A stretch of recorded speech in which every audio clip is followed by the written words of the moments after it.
Our male protagonist, Kim Sin, has a rather miserable fate, his life painted in bleak shades of black. He never experienced the warmth of family love.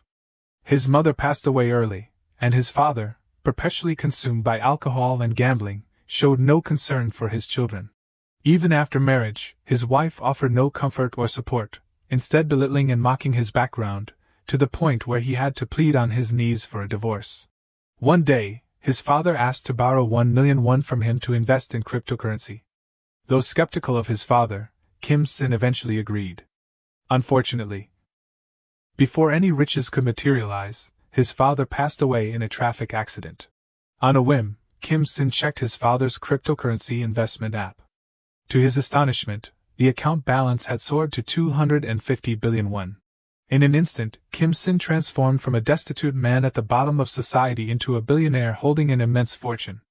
Let's follow along to see how Kim Sin's new life unfolds.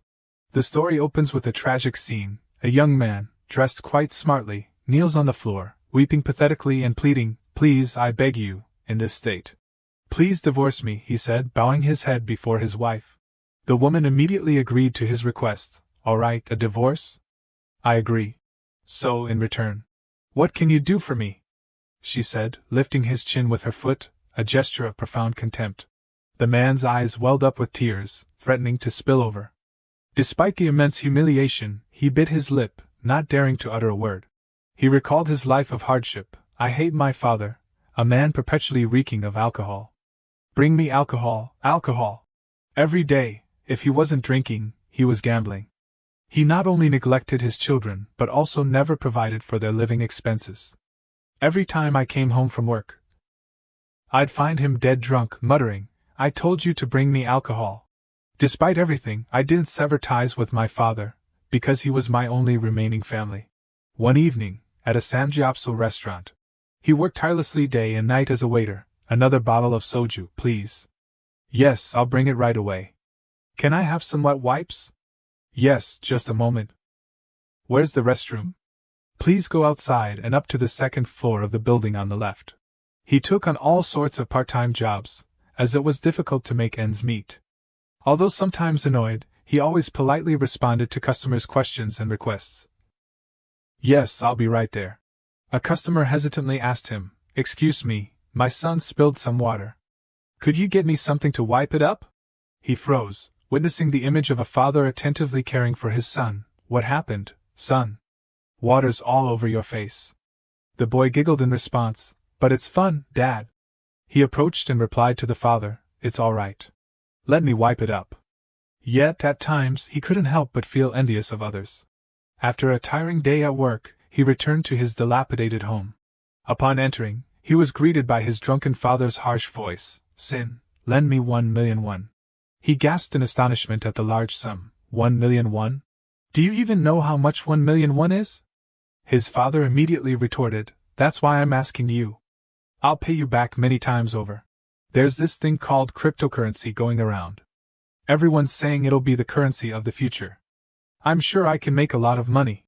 He angrily expressed his opinion. "The money I earn with my blood, sweat, and tears is far more important than that uncertain money." His father called out, "Sin." Then, gripping his son's hand, he pleaded, "Trust me, please." He hung his head dejectedly. "I know how terrible I've been. I just get angry and act like a man. So please give me this chance. I want to change." Sin's face remained impassive, devoid of emotion at his father's words. His father persisted, trying to convince his son, "Please, give me one last chance, will you?" Thoughts raced through his mind. "I know I absolutely shouldn't lend him the money. I shouldn't trust him again. But what if? We could go back to normal." After much deliberation, he chose to place a sliver of faith in his father. "All right. I still want to believe in you one last time. I'll lend you the money." After successfully persuading his son, his father joyfully embraced him. "Thank you, Sin. Thank you for believing in me. From now on, we'll be rich." However, before they could become rich, he went to reunite with his wife in heaven. Sin bowed his head before his father's portrait. His father's death was due to a traffic accident. He'd reportedly slipped on a wet road and logged out on the spot. Grief over the loss of a loved one mingled with a strange sense of liberation. Now, the house felt even emptier, and the family dinner table was set for Kim Sin alone. I'm alone again. He chuckled absently. My life is quite strange, isn't it? Sin ate, while watching TV. Today's program seemed quite interesting. Hello everyone, I'm content creator Debak. Today, I've invited a guest who has achieved remarkable success at a very young age. The young man sitting next to him shyly introduced himself. Hello everyone. I'm Lihu. Debak began questioning the guest. May I ask what you do for a living? He honestly shared, I'm in the investment field. Chewing his food, Sin acknowledged the young man's talent, remarkable success. Buying a house at such a young age. Debak inquired further, what are your current assets? Kim Sin choked on his noodles, spitting them out upon hearing Lihu's wealth. If calculated in Korean won, it's about 40 billion won. Even the host was stunned by the large sum. I'm so jealous. What did you invest in? Lihu readily shared, I think everyone's heard of it at least once. It's Bitcoin investment. Kim Sin suddenly remembered something, cryptocurrency. Is it the same cryptocurrency I invested in with my father? Did it grow that much? I should check it out. He immediately opened the Redbit app. Debak posed a playful question to Lihu, so, hypothetically, if you had invested not 1 year ago, but when cryptocurrency first appeared 6 years ago, how much would it have increased? He chuckled, I often imagine that. Back then, I had no idea the price would increase like this. If I had invested 6 years ago, as you said. Kim Sin began to feel dizzy and lightheaded, sweating profusely. 2. It would have increased at least 2,500 times. His mind was now consumed by thoughts of money. The catchphrase of cryptocurrency investors is always a plea for it to increase. They all hope for their profits to multiply exponentially. After carefully checking his cryptocurrency balance, Kim Sin couldn't believe the figure he saw. 250 billion. Kim Sin's current assets. He sat dumbfounded, as if in a dream. From this moment on, his life turned a new page. Kim Sin cycled through a bustling street. As he pedaled, he thought, I don't feel anything, even with the cold wind blowing. He cheered up, who would have thought I'd have over 200 billion won? Suddenly, his dry eyes widened. He thought at home. I worry about the stock market so much that I can't sit still. Every 1 or 2 minutes, tens of millions of won fluctuate, so I can't take my eyes off it. If the price goes up by 10 million won, I feel like dancing with joy. If it goes down, I feel like the world is ending. Finally, yesterday it went up by 8 billion, the amount I'd have to save for 45 years. In an instant. If I sell it now, I won't have to worry about anything for the rest of my life. But is that the right decision? What if I sell while the price is still rising? He pondered deeply as he cycled. Soon, he arrived home. Opening the door, Kim Sin reassured himself, calm down. I'm living a life dependent on unearned money. Even if it drops a little, it's still a huge amount, so I shouldn't rush. He glanced at the closed window, his face betraying anxiety. He turned on his computer, muttering, let's check one last time. Staring at the screen, Kim Sin's face paled. He gasped, oh my God! Early this morning, it was clearly 2.355 million, but while I was out getting some fresh air, it became 200 million. If converted to Korean won, it's already increased by 22 billion. Kim Sin was terrified by the huge numbers. Meanwhile, at a large hospital in the city, the hospital director scratched his head in frustration, asking, how's the ophthalmology department in Busan doing? Others replied they've decided to present the surgical equipment demo next week. He continued, but recently, the Busan team's performance hasn't been very good. Who can be in charge there during the demo period? Someone spoke up. It was assistant in Changchun before, but he suddenly had a family emergency, so he might not be able to go. People began asking, so, who will replace him? At that moment, Kim Sin raised his hand and volunteered, Director, I'll go to Busan. The director asked, Assistant Kim, are you alright? He thought to himself, his eyes are so dark. Kim Sin replied, I'm fine. He also thought, I haven't slept well for the past few weekends. A business trip might clear my head. The director said, I'm relieved if Assistant Kim goes, but we still need one more person. As he spoke, a voice replied, me? I'll go with him. It was Sue, looking enthusiastic about the task. Kim Sin blushed. The director said, Ms. Sue? Seeing this, Others also raised their hands. Director, I'll go too. No, I'm the team leader, so I should be the one to go. The director replied, 2 people are enough. So, Assistant Kim and Ms. Sue, please do your best. Kim Sin happily thought, going with Ms. Sue. On the highway, traffic was heavy. She drove while he said, thank you for letting me ride with you. She said, my car's still good, right? Last year, I inherited the car my brother used to drive. He gave me a good deal because I'm his sister. It's been a while since I've been back to Busan. I'm excited. He was surprised, are you from Busan? Sue replied, yes. When I first joined the company, I went back often. But since I started CrossFit and joined study groups, I haven't been back much. He thought, Ms. Sue is so disciplined even in her free time. It's a different world from everyone else's. Dreams and hopes, such things can only be had when one sees their feasibility, or has a stable quality of life. I've never been attached to things I couldn't have. But since acquiring a huge fortune, I've suddenly become curious. What kind of world do people with my kind of money live in? By the time they arrived, dusk had fallen. They stopped to buy 2 cans of drinks. He handed one to her and said, here. The doctors only look for Ms. Sue. It must be troublesome for you to accompany me. She replied, not at all. The seniors guide me very enthusiastically. She seemed to have something to say but hesitated. Then she asked, Senior, would you mind going to the mall with me? He was surprised, the mall? Sue blushed, explaining, it's been a while since I've been to Busan, so I thought I'd do some shopping. I also have something I want to ask you. Kim Sin thought, the mall? It might help me clear my head. Then he replied, sure, let's go. At the mall. They entered a men's clothing section. He was bewildered, it's cheaper online. Why buy it at the mall? Sue suddenly said, Senior, please take a look at the clothes. I'll buy you an outfit. He asked, why would you buy me clothes? She blushed even more. Well, I'm going to ask you for a rather big favor, so please consider the clothes as a bribe. He said, just tell me what the favor is. She stammered, well, he continued, I have money to buy clothes at places like this. Just tell me. Sue lowered her head, stammering, Could you pretend to be my boyfriend in front of my parents? Kim Sin was stunned. What? Boyfriend? She explained, I have a younger sister, and she has a boyfriend, so my parents keep urging me to bring my boyfriend home to meet them. Could I ask you for such a favor? He blushed shyly. Then, she arranged to meet her parents at a fancy restaurant. Her mother said, our Sue is smart, but still quite naive. She was so stubborn as a child. It must be hard for you to date Sue. She said embarrassedly, Mom. Her mother continued, I heard you work at the same company as Sue. He replied, yes, ma'am. How did you become close to my daughter? He answered, when Sue first joined the company, I guided her through her work, and we gradually became closer. She said, I see. Eat a lot. He smiled, thank you, ma'am. He thought, come to think of it, I met my ex-wife's family last spring. Chaikwan and her family.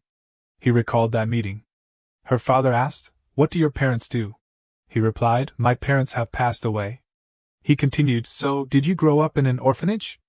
Or were you raised by your grandparents? He replied, no. My father was still alive when I went to college. He continued, I see. So you live alone in an apartment? You didn't inherit a house from your parents? Did your other siblings get a house? What? No house. But I heard the company's salary is quite high. Don't you get much bonus? You know Chaikwan gives us money, right? I hope that after you're married, you could give us 50 a month, even if it's just that. He replied, of course I will. I'll treat you both like my own parents. He said, that's how it should be. After getting married, I tried to treat them well, but it wasn't very smooth. It's much better now compared to back then. Seeing him lost in thought, her mother asked, doesn't the food suit your taste? He replied, no, it's delicious. He continued thinking, I'm a divorced man. Suppose I hadn't become rich, and if monetary value didn't bolster my self-esteem. After they finished their meal, the parents said, we'll go ahead. You two have a nice date. He bowed, goodbye sir, ma'am. Have a safe trip back. Her mother whispered to Sue, Sue, you don't have to come home tonight. Kim Sin watched the scene, wondering, so could I play the role of Sue's boyfriend? She said, Mom, Dad, go on in. Her mother laughed, look at you. Mr. Kim, I think it would be better if our first grandchild was a girl. She said exasperatedly, "Mom, come on." Kim Sin smiled, unsure of how to respond. He imagined Sue linking arms with him. "How was your day?" "As long as Sue is happy." Kim Sin's current assets had increased to 310 billion. Later, at the beach. Sue bowed deeply. "I'm truly sorry. I realized I was being shallow and made a big mistake." He quickly helped her up, a slightly awkward expression on his face. "Ms. Sue, why are you suddenly doing this?" Remembering his expression during the meal, she replied, "I was observing Senior's face throughout the meal. Perhaps because of me, some unpleasant memories were brought up, so." Surprised, he thought, she noticed I was married before? Then he said, "It's all right. It's not your fault, Ms. Sue." He continued, "Your parents are very kind, and the food was delicious too, so you don't need to apologize." However, she still silently sighed, tucking her hair behind her ear. "Even so, I still feel guilty." Seeing her like that, he said, "Then why don't you show me around Haeundae? This is my first time in Busan." She asked, "A tour of Haeundae?" She pondered for a moment, then said, "All right. I'll make a plan." Then she turned and muttered to herself, "Should we have some honey-glazed eel?" No, we just ate, so he must still be full.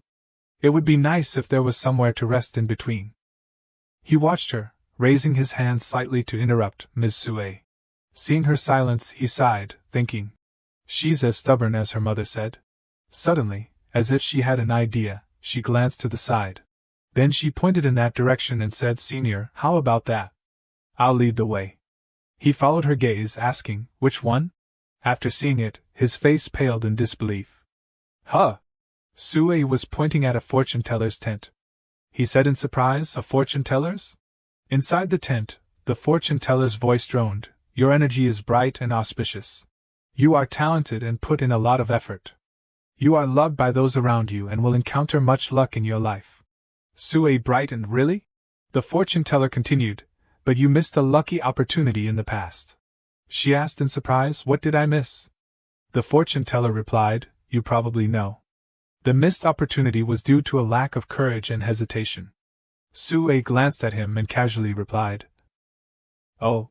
He silently sweated, thinking, "I think I understand what she means." The fortune-teller continued, "But don't worry, that luck will return, even greater than before." She asked, "Really?" The fortune-teller replied, "It's a very big opportunity. But it won't be as easy to attain as before." He sat motionless, silently judging. She's been spouting vague things. I can't believe in fortune-telling after all. Sue turned to him, "Now it's your turn, Senior." He declined, "No, I'm not doing it." She tried to persuade him, "Since we're here, why not try it once? You seem like a brave person." He said, "I don't know. I'm not curious about anything." "Didn't Ms. Sue ask about anything else?" She replied, "No, I've asked everything I wanted." Hearing this, the fortune-teller's eyes flickered. Then she spoke, "Young man, you have the fate of starving to death." Her words stunned him. Question marks filled his mind. She looked at him and continued, "You experienced a difficult and deprived childhood." He was astonished. "How does she know?" The fortune-teller exclaimed, "But someone with such great fortune, oh, I'm so envious, I can't even say anything." He repeated in confusion, "Fortune?" The fortune-teller said, "Even if you sit still, good luck will come to you. However, suppose you travel the world and accumulate many experiences. You will seize all great opportunities." A night breeze rustled the tent's curtains as he stared at the fortune-teller. She said, "Live as you wish, and you will succeed in everything as you are now." He seized the opportunity to ask, "Such good luck? What about romantic luck?" She replied, "Romantic luck?" He thought somberly, "A life of deprivation and poverty used to be a given for me. That's why I always worried about money." He extended his hand. The fortune-teller examined it carefully and said, "In a moment." After the reading, he withdrew his hand, his mood brightening. "I don't know if she's right, but it's good anyway, so I'm happy." He thanked the fortune-teller. "Thank you for your kind words." "How much is it?" She replied, 200,000 won. He flinched at the price, his face paling as he muttered, 200,000 won. 200,000 won is what I spend in a whole year on clothes and transportation. But I can't not pay. Resigned, he handed the money to the fortune-teller.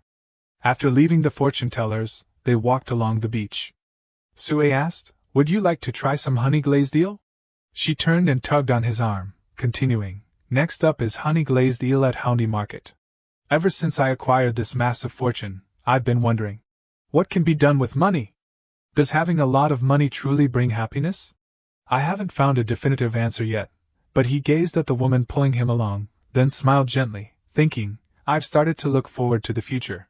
In the darkness, under the faint glow of high-rise buildings, the waves continued to lap against the shore. My 3 nights and 4 days in Busan ended like that, and I returned to Seoul. He gripped his computer mouse tightly. His eyes were slightly frantic. Sitting at his computer in a room littered with empty bottles, he stared at the screen, his jaw dropping in astonishment, then cursed himself. Idiot! If I had sold it just now, I wouldn't have lost 2 billion. A moment later, his face softened slightly. I was so wise to wait patiently.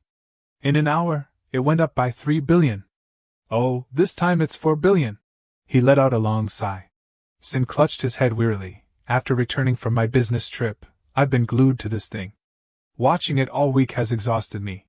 He squinted at the current situation, hesitant, sell or not sell? Let's check one more time. At Kim Sin's office building. His colleagues chatted excitedly. The apartment you're living in has gone up by over 3 billion? This must be what it feels like to make money.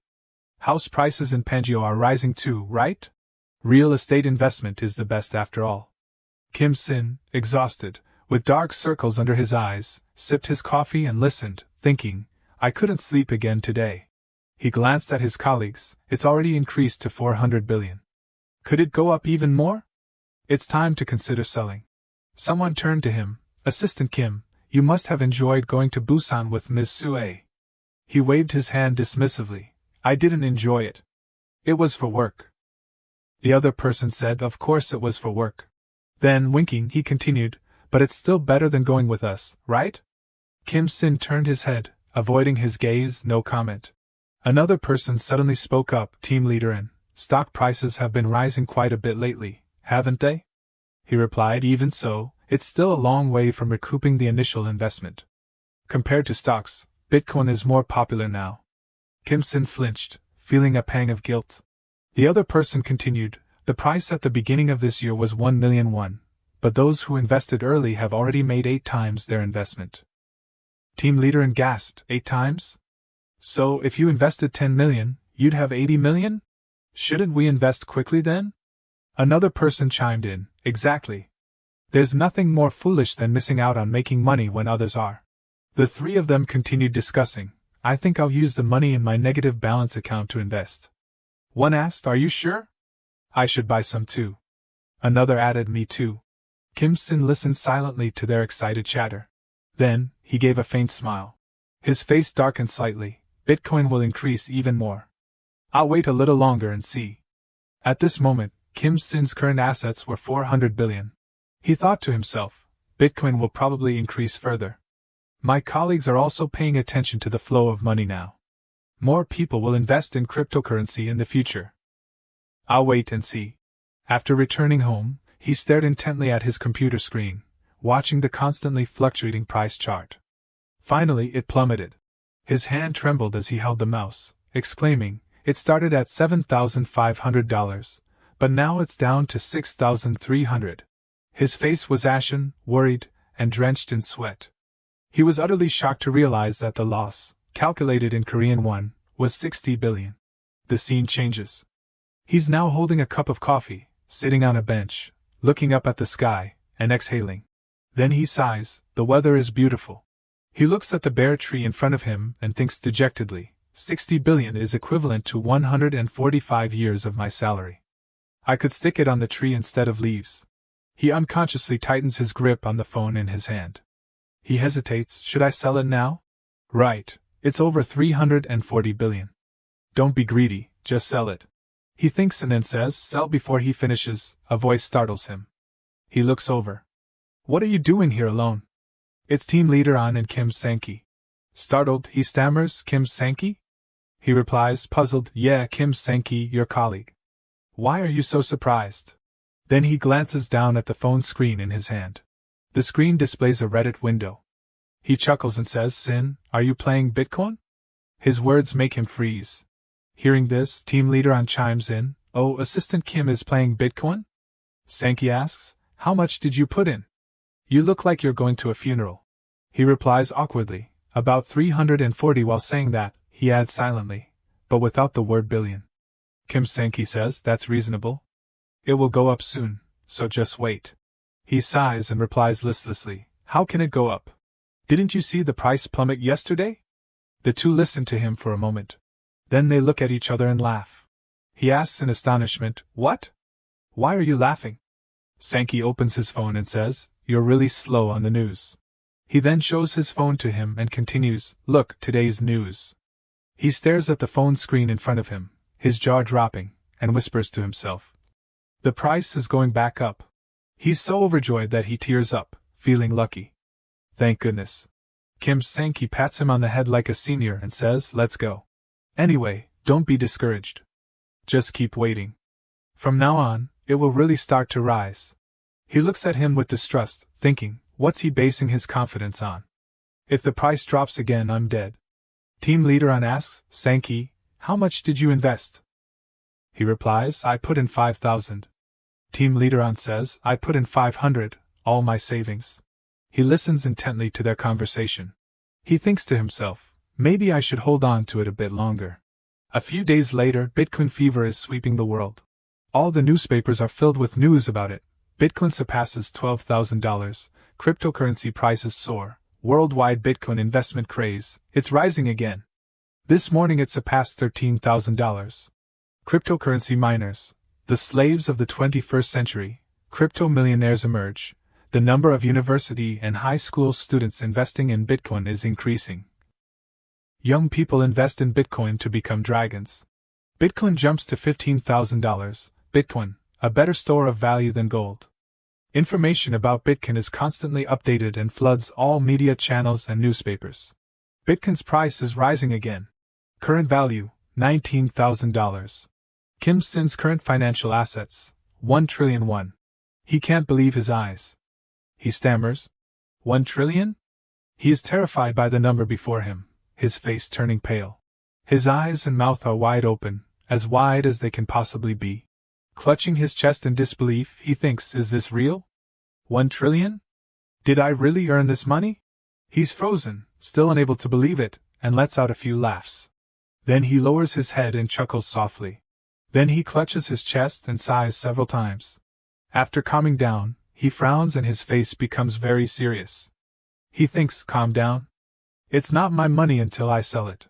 His hands are now drenched in sweat. He mutters, now is the time to make a decision. He hesitates, sell it or wait a bit longer? He holds his head in his hands and thinks hard, what should I do now? A dark thought whispers in his ear, fool. Of course you should wait. Why go down when the money is going up? It's only been a few days, and it's already increased by hundreds of billions. You're earning hundreds of billions just by sitting still. Are you going to miss an opportunity like this? Don't worry needlessly. Now is the time for ambition. He's blinded by this ambitious thought. He mutters, right. I'll wait. He moves the mouse to close the cell window. Suddenly, a sentence his father said in the past comes back to him, making him snap out of it. Sin, I will definitely win today. He immediately turns around, looking towards his father's portrait. He stares at the portrait placed on the cabinet. His father's words echo clearly in his head. Sin, do you believe in Dad? If I win today, I'll buy you new clothes and a new bag. Sin, lend Dad 20,001. There's this thing called Bitcoin these days. He smiles with relief. I have my answer. I've decided. Kim Sin's current assets are an unknown number. Scene change. Sue is sitting at her computer typing. Done. She stretches. She looks around and, seeing no one, thinks, Assistant Kim? He hasn't come to work yet. Is he on a business trip somewhere? Then she takes the report to her superior. Team leader An, here are the meeting minutes you asked for. An takes the notebook and says, thank you for your hard work, Ms. Sue. She suddenly remembers something and asks, is Assistant Kim on a business trip today? The team leader replies, you're doing great. No, he took a day off today. She worries, thinking, why did he suddenly take a day off? I hope nothing bad happened. Meanwhile, the elevator doors suddenly open, revealing a man inside. The man walks into a car dealership. A staff member greets him, "Welcome. What kind of car are you looking for?" The man replies, "I'm not sure. I'm just browsing." Suddenly, he sees a sleek white supercar. He asks, "What car is that?" The staff member replies, "It's our newest model." The staff member continues, "It's the Italian Ferrari 488, equipped with a 4.0L twin-turbo V8 engine, a four-wheel drive system, and 642 horsepower. This model is suitable for city driving, sports driving, and track driving." He puts his hand behind his back and says, "Sounds good. I'll take that one." The staff member responds, "Certainly. How would you like to pay?" He takes out a white card, which makes the staff member stare in surprise. It turns out that the man is Kim Sin. He says cheerfully to the staff member, "I'll pay in full." He reminisces, looking at his father's picture. "Thank you, Dad." He continues, "Thanks to you, I've come to my senses." He moves the mouse and clicks the sell button. The Bitcoin price is $19,000. That day, Kim Sin sold all of his Bitcoin holdings for $1 billion. With $1 trillion in cash, he becomes a wealthy man. He says, "But what should I do with this money?" Back in the present, the waitress says, "Thank you for choosing our brand. We will notify you when the car is ready." The female staff members bow. "Thank you. Have a safe trip." He walks down the street. Then he suddenly stops. His face is worried as he thinks, "Oh no, I lost 490 million won." He remembers the past and thinks to himself, "Just a few days ago, I was trembling over 200,000 won, and today this is the first time I've spent such a large amount of money in my life." Back in reality, he pats his chest and catches his breath. He looks at the notepad he wrote on. "Anyway, I did it," he says happily. "The things I wanted to do when I had money, I've achieved my student dreams." He continues, "Let's see, next is." He looks at a high-rise building. A luxury apartment. He then goes to a real estate agent. Seeing a customer, a staff member greets him. A female staff member in a black suit says, "Hello, welcome." The staff member next to her says, "What kind of property are you looking for?" He steps inside, holding a suitcase. "I want to see a rental apartment. Please show me one that's spacious, new, and has a Han River view." The staff member whispers to her colleague, "He's looking for something high-end, manager." The manager nods in agreement. The manager says to him, "I'll show you right away." Arriving at the location, he stares in amazement. The manager says cheerfully, "This is a complex completed last year. The unit we're about to see is 60 square meters. And the rent is 2.5 billion won. She leads him while explaining, "There's a flower garden along the walkway and a water park in the central plaza. There are also other community facilities such as a swimming pool. And each area has different facilities." He listens to the staff member's introduction and thinks to himself, "Only rich people live in a place like this." She calls out to him, "This way, please." The apartment is on the 11th floor. Arriving, she enters the passcode at the door. They both step inside to look around.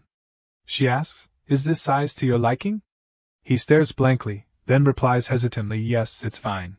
He thinks to himself, "It's so spacious, I could run and jump around freely." They go to the kitchen. The manager says, "It's fully furnished, and everything is high-end." He looks at what's in front of him and wonders, "A dishwasher? It's not a restaurant. Why would I need that?" They move to the bathroom. The manager continues the introduction. There's one bathroom in the bedroom and one at the end of the hallway, for a total of 2. He looks and thinks to himself, "The bathroom is bigger than my current house." He asks, "There are no insects here, right?" The staff member replies with a smile, "No, sir. Because it's on a high floor, there aren't even mosquitoes." He rejoices inwardly. Great. No wonder people like buying apartments. He walks to a door and continues thinking, even if there were mosquitoes, it wouldn't matter. He opens the door and is stunned. Before him is an incredibly beautiful view. It's $1 million view.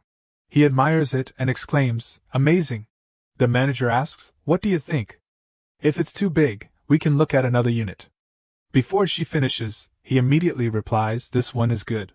He turns and says, "I'll sign the contract right away."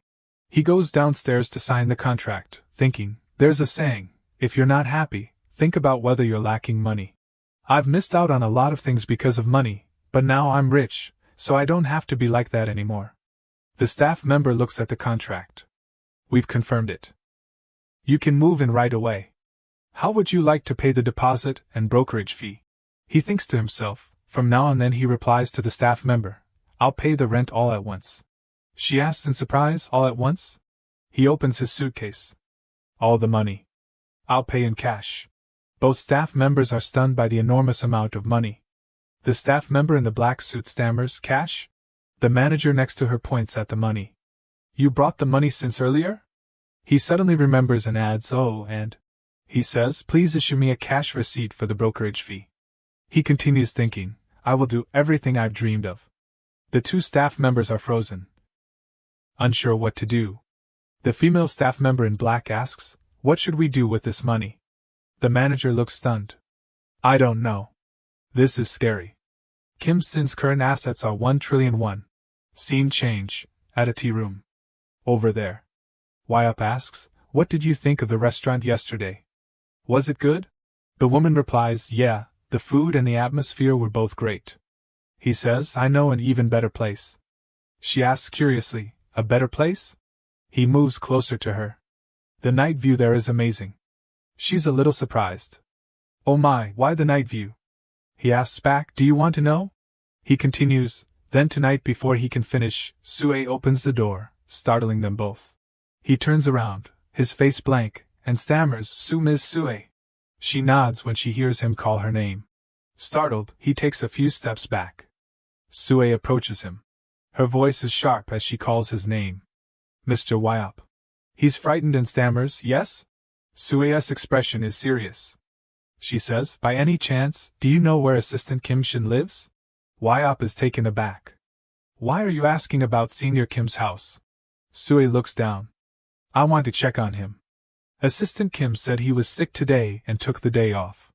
I'm worried he might be seriously ill. Wyup is puzzled. He thinks, is it normal for colleagues to worry this much? After a moment of thought, Wyup speaks. I don't know his address. Let me ask him. Sue is relieved and thanks Wyup. Wyup opens his phone and texts Senior Kim. Senior, are you sick? Sue and I were thinking of visiting you after work. Are you okay? Senior Kim replies, you and Sue? That's sudden. Wyup continues, because you said you were sick, Sue was very worried about you. Senior Kim replies, it seems I've worried everyone. I understand. I'll send you my address. After texting, Wyup tells Sue, he said we can come over. Sue can't hide her joy. Really? Thank you, Wyup. Wyup has a hunch. He thinks, could it be that Sue likes Senior Kim? They are now dressed warmly, arriving at Senior Kim's place. Sue's face is radiant with happiness. A reporter asks Sue, what do you imagine Assistant Kim's house to be like? Her face flushes as she imagines it. Assistant Kim's house? Well, since he lives alone, I imagine it's a small apartment. He's a tidy person, so his place will be very organized. And I can picture him cooking. The reporter then asks Wyup, what about you? What do you think of Kim Shin's house? Wyup is taken aback. Me? Wyup replies, let's see, I guess he's still living in the villa he lived in before his divorce. Is he the frugal type or a minimalist? That's my feeling. Well, let's go there and find out. They arrive at a quiet, rather bleak neighborhood. Wyup and Sue are surprised by the appearance of Senior Kim's house. Senior Kim greets them. You've come a long way. Come in. I'm not actually sick. I'm sorry for making you come all this way. The house is a mess. Kim Shin carries a box. It's a bit messy because I'm moving. Make yourselves at home. Wyup covers his mouth with his hand, thinking, what is this warehouse-like place? He lives here? And that smell. Kim Shin continues, sorry about the smell. It's not from the house but from a sewage leak nearby. I ventilated it, but it doesn't seem to be going away. Curious, Sue inspects the walls. Kim Shin says, sorry, I didn't mean to show you this. Wyup replies, don't apologize. I should be the one apologizing. Sue examines the walls for a moment and whispers, a semi-basement apartment? I've only heard of them. Such a rundown place exists? She looks at her hand. He's been living in a place like this after his divorce? Tears well up in her eyes. And alone. Wyup stands behind her, watching silently, feeling helpless. He sighs and approaches Senior Kim. Senior, are you moving? Let me help. Sue adds, me too. Seeing them helping, Senior Kim says, your clothes will get dirty. Are you sure? Wyatt replies, this is nothing. Is this all the luggage? Senior Kim just smiles wryly without answering. It's completely dark now. They've finished helping with the move. Senior Kim says, thank you both so much. They are carrying things down to the car, amongst a row of parked vehicles. Wyatt suddenly notices something. Why is a Ferrari here? His eyes light up.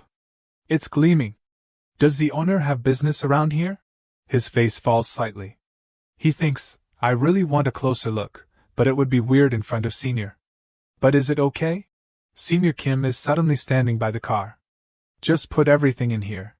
Wyatt and Sue stare, speechless. Wyatt asks Senior, why are you standing in front of the Ferrari? Senior Kim replies, it's my car. Wyatt is shocked, as if struck by lightning. He thinks, what? This car is Senior's? He looks at the car, Senior Kim, and Sue loading things inside.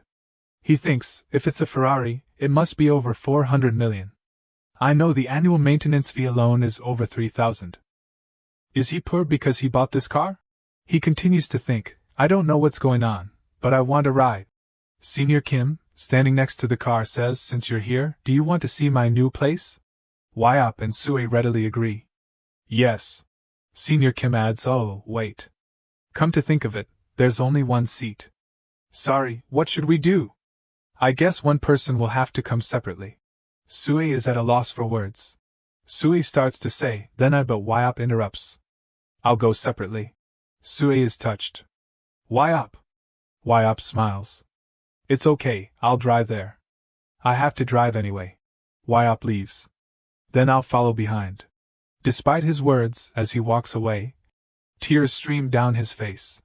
He looks up at the sky and thinks, I want to ride in a Ferrari too. He continues, so, good luck, Sue. Senior Kim and Sue are now in the Ferrari, laughing and talking. Kim Shin says, come to think of it, this is the first time since our business trip to Busan. Sue replies, yes, I think so. Senior Kim continues, what did your parents say after that? Sue responds, they acted like I was about to get married. My mom keeps teasing me. Senior Kim says, I can't play the role of your husband. Sue blushes. How could I ask you to do that? She's silent for a moment. Assistant Kim, she turns away. How could? But Senior Kim asks, sorry, I didn't hear you. She's speechless. Then she smiles. It's nothing. They look at each other without speaking. Sue thinks, it wouldn't be good to ask about his divorce now. Senior Kim speaks.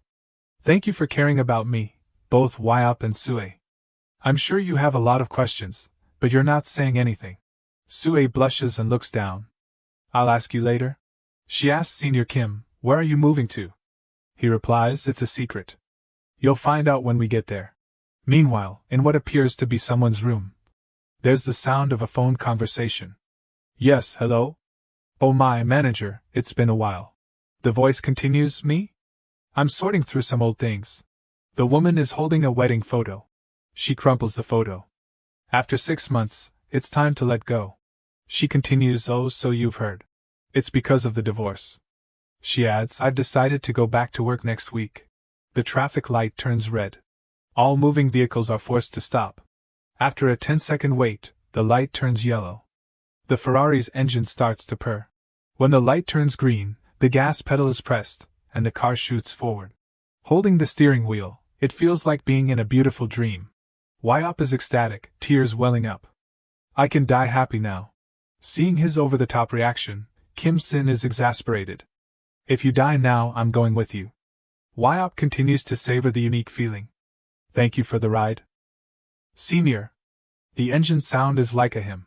As the car is moving, Wyatt speaks up. Can I ask you something, Senior? What do you think about Sue?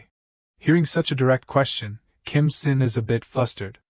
Wyatt, you must have been surprised last time. Wyatt replies, that's why we're going to work together today. So, your answer is. Kim Sin hesitated, averting his gaze. She's kind, very competent, and cares a lot about others. She's a very grateful junior. Wyatt listened intently to the answer, but the incomplete sentence disappointed him. He sighed. Hearing the sigh, Kim Sin said, if you sigh again, I'm taking the car back. Wyop immediately flinched. I'm sorry, sir. I'll switch to silent mode. After a while, the two of them arrived at the company. The main character was already surrounded by two colleagues. They bombarded him with questions. Hey Sin, did you buy a Ferrari? Is this really Assistant Kim's car? Kim Sin, just grabbing a cup of coffee, tightened his grip on the cup and replied awkwardly, the rumors have spread everywhere already. Sankey quickly responded. You're coming to work in a Ferrari, isn't that flashy enough? Minguk also admired, truly a Bitcoin legend. He continued to ask, didn't you say you only put in 340 last time? How did you make so much money? Kim Sin replied, I reinvested what I earned at that time. I put my entire fortune in. Hearing that answer, Sankey cried silently. So envious. I bought more stocks, but I couldn't recover my capital. Minguk also lost his emergency savings. Sankey's Bitcoin loss rate is 40%. And Minguk's Bitcoin loss rate is 30%. At this point, Sankey took Kim Sin's hand and whispered, my dear friend, can't you accept my lifelong request? Can you tell me your investment secret? You must have a strategic eye to achieve that. Please, just teach me a little bit. Assistant Kim, please. Seeing the two of them so earnest, Kim Sin felt awkward. Looking at their expectant eyes, all I did was wait, so what can I teach you? Perseverance? Or? Suddenly, Kim Sin's eyes changed, and he shouted, the heart of a monster. The other two were dumbfounded, not understanding what was happening. Seeing them discuss the heart of a monster, Kim Sin couldn't do anything. I panicked and just blurted it out. It seems like it didn't have any effect. I should tell them the truth. He scratched his face and stammered, actually. Just as Kim Sin was about to speak, he was interrupted. I understand, my friend. Kim Sin didn't understand what was going on. When Sankey said, before skill, you must always maintain determination in investing.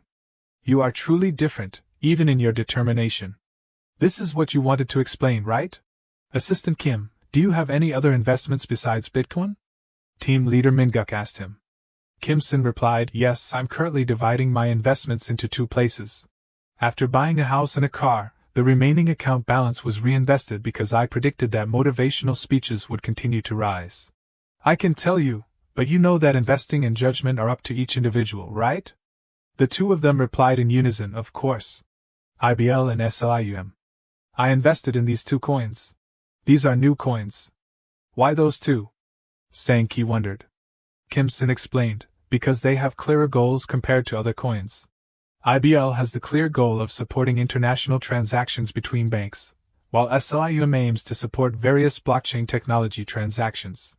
Of course, this doesn't guarantee that the coin's price will increase.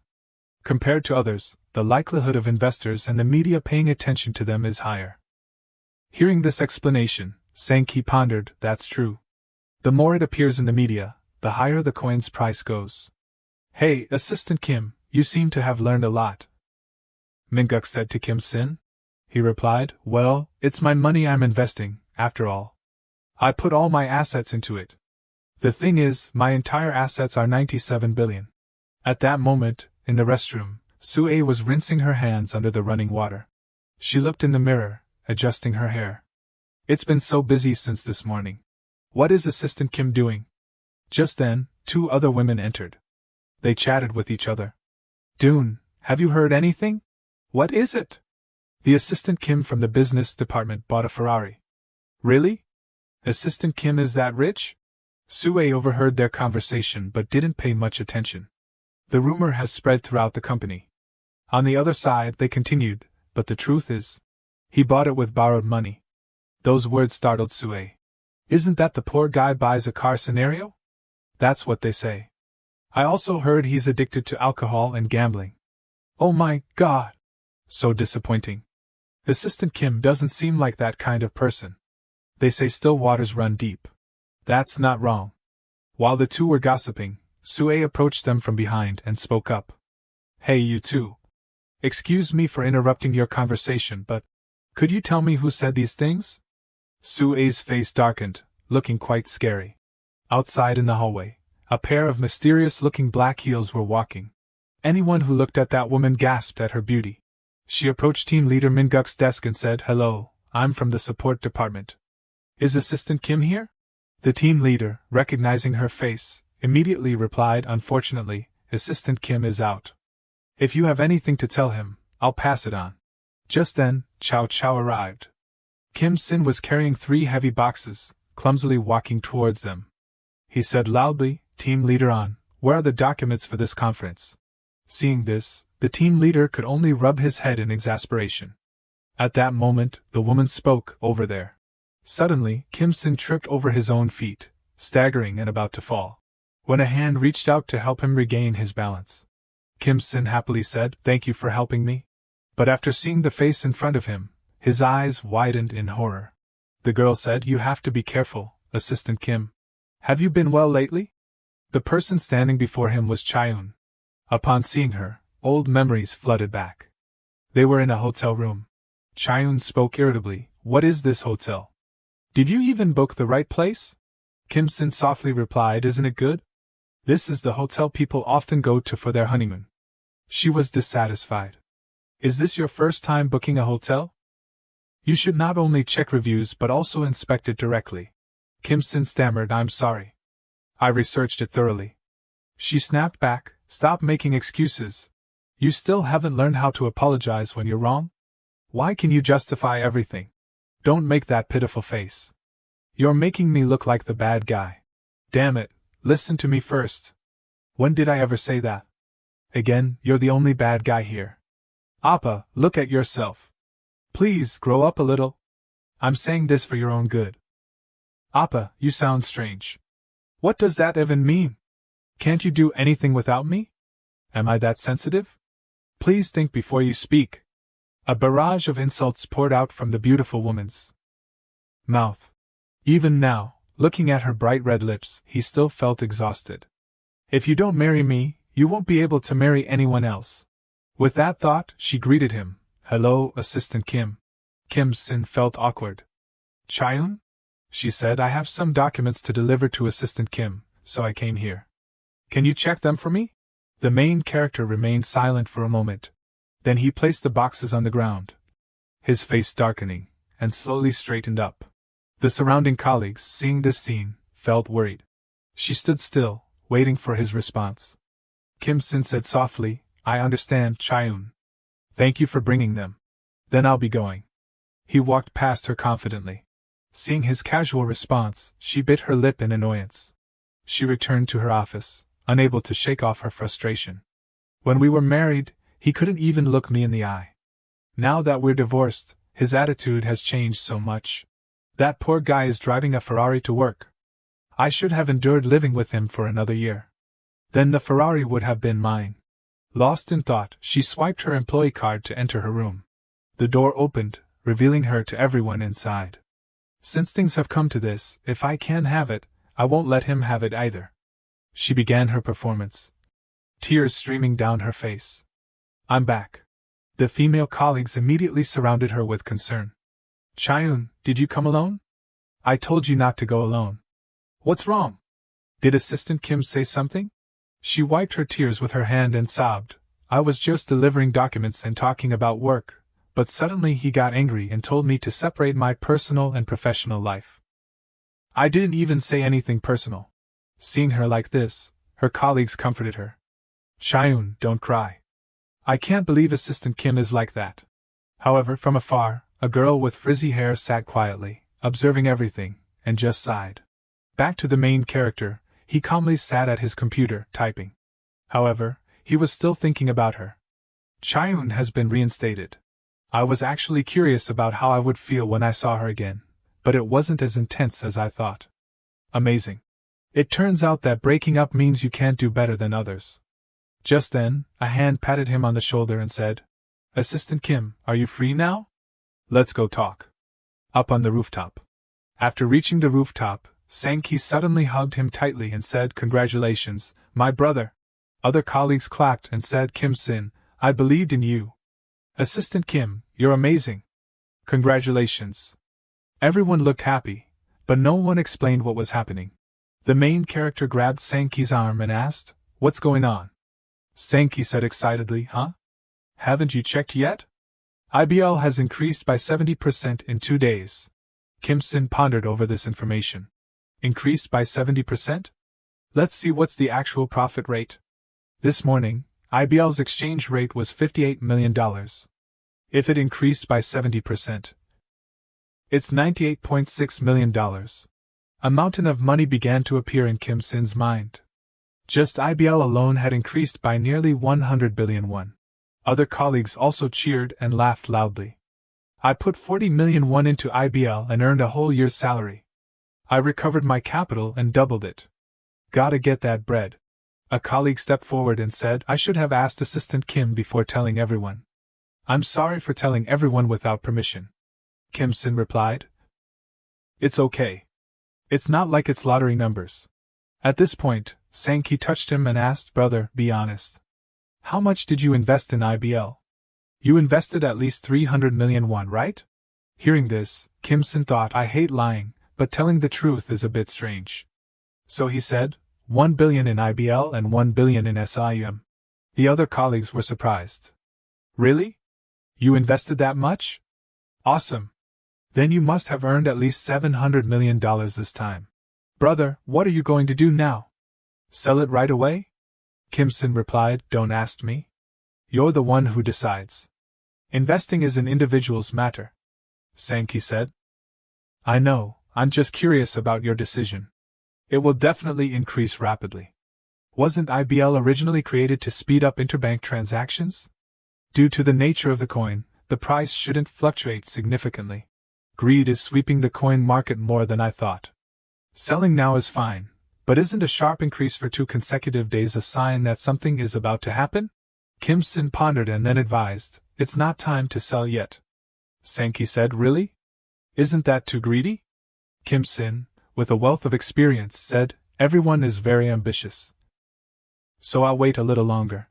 That day, the rumor of Kim Sin's resounding success with the coin spread rapidly within the company. The rumor that he had amassed a huge fortune at a relatively young age was enough to attract everyone's attention. Soon, it became the talk of the town, with colleagues whispering amongst themselves. Have you heard? Assistant Kim from the business department earned over 1 billion won from the coin. Of course I heard. I heard his assets are over 4 billion. Initially it was 2 billion, but I heard it doubled after investing in the coin. Even the team members earned a share thanks to Assistant Kim. Should we ask them for some tips? But lately, there have also been some bad rumors about Assistant Kim spreading. What are they saying? I heard he hit his ex-wife and took her money. Oh, come on. The Assistant Kim I know isn't like that. Are you sure about that? I don't know. I just heard it that way.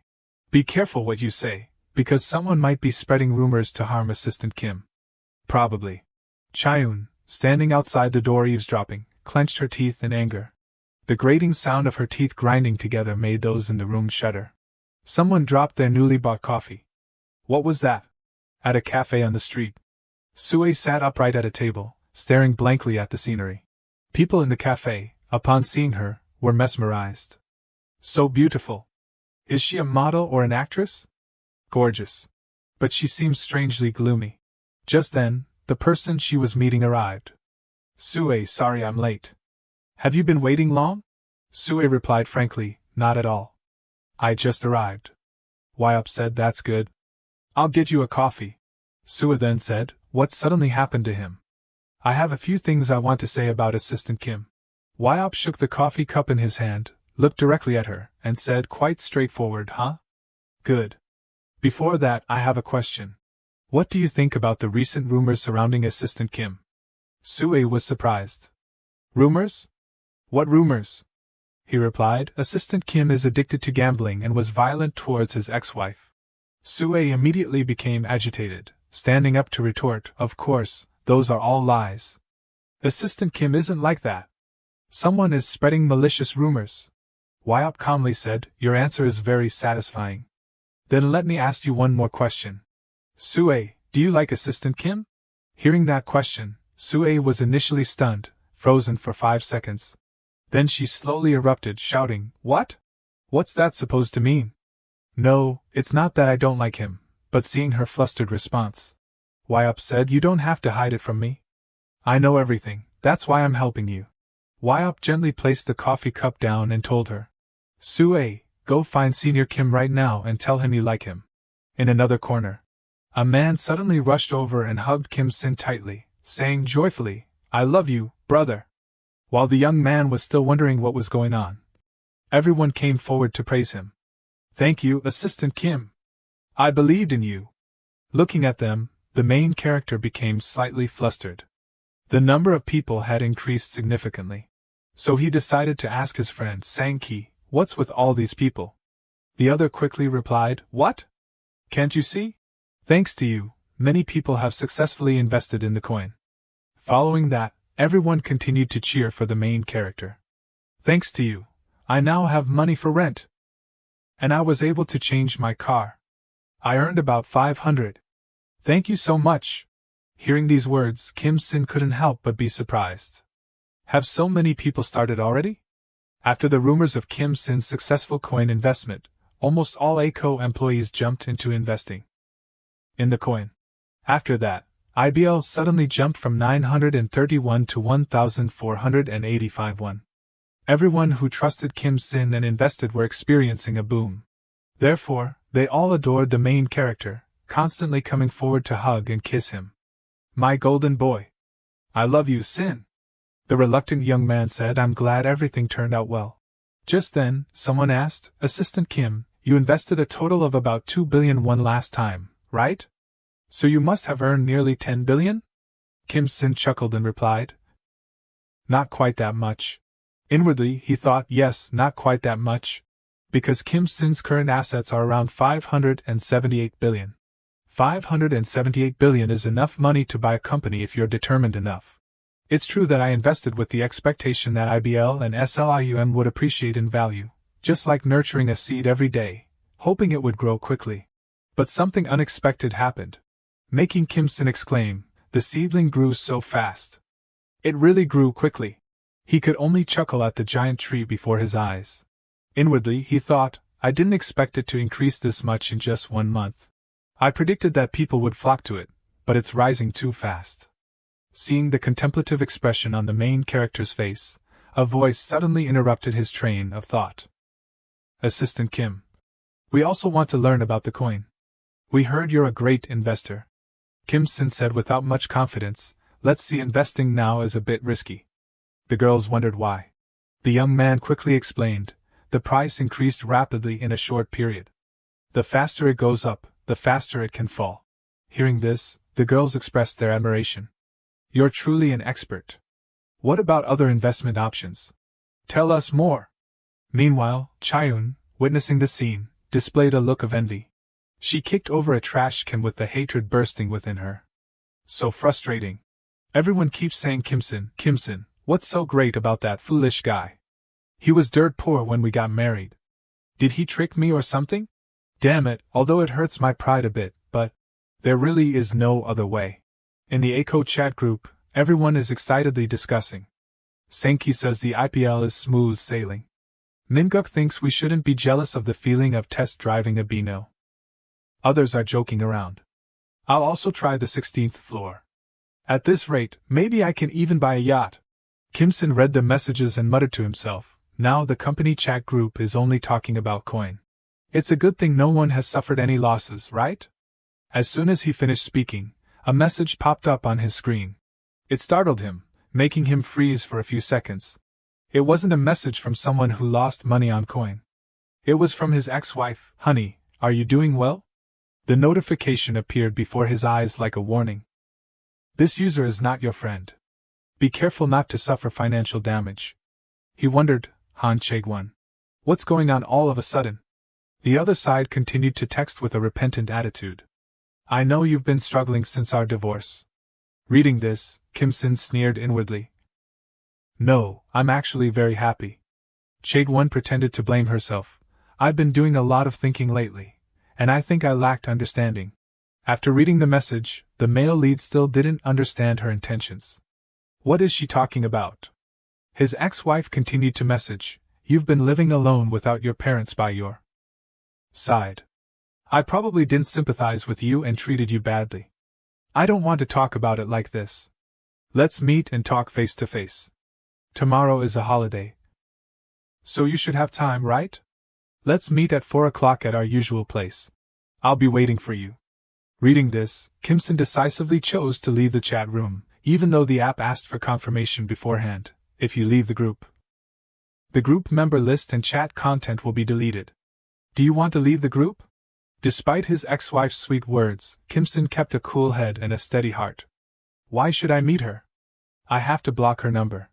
Suddenly, the phone rang. He hurriedly answered, "Hello, Sue." The other end of the line reacted as if this was a rare occurrence. Assistant Kim answered the phone right away. The young man quickly explained. I was looking at my phone. It's late. Is something the matter, Sue?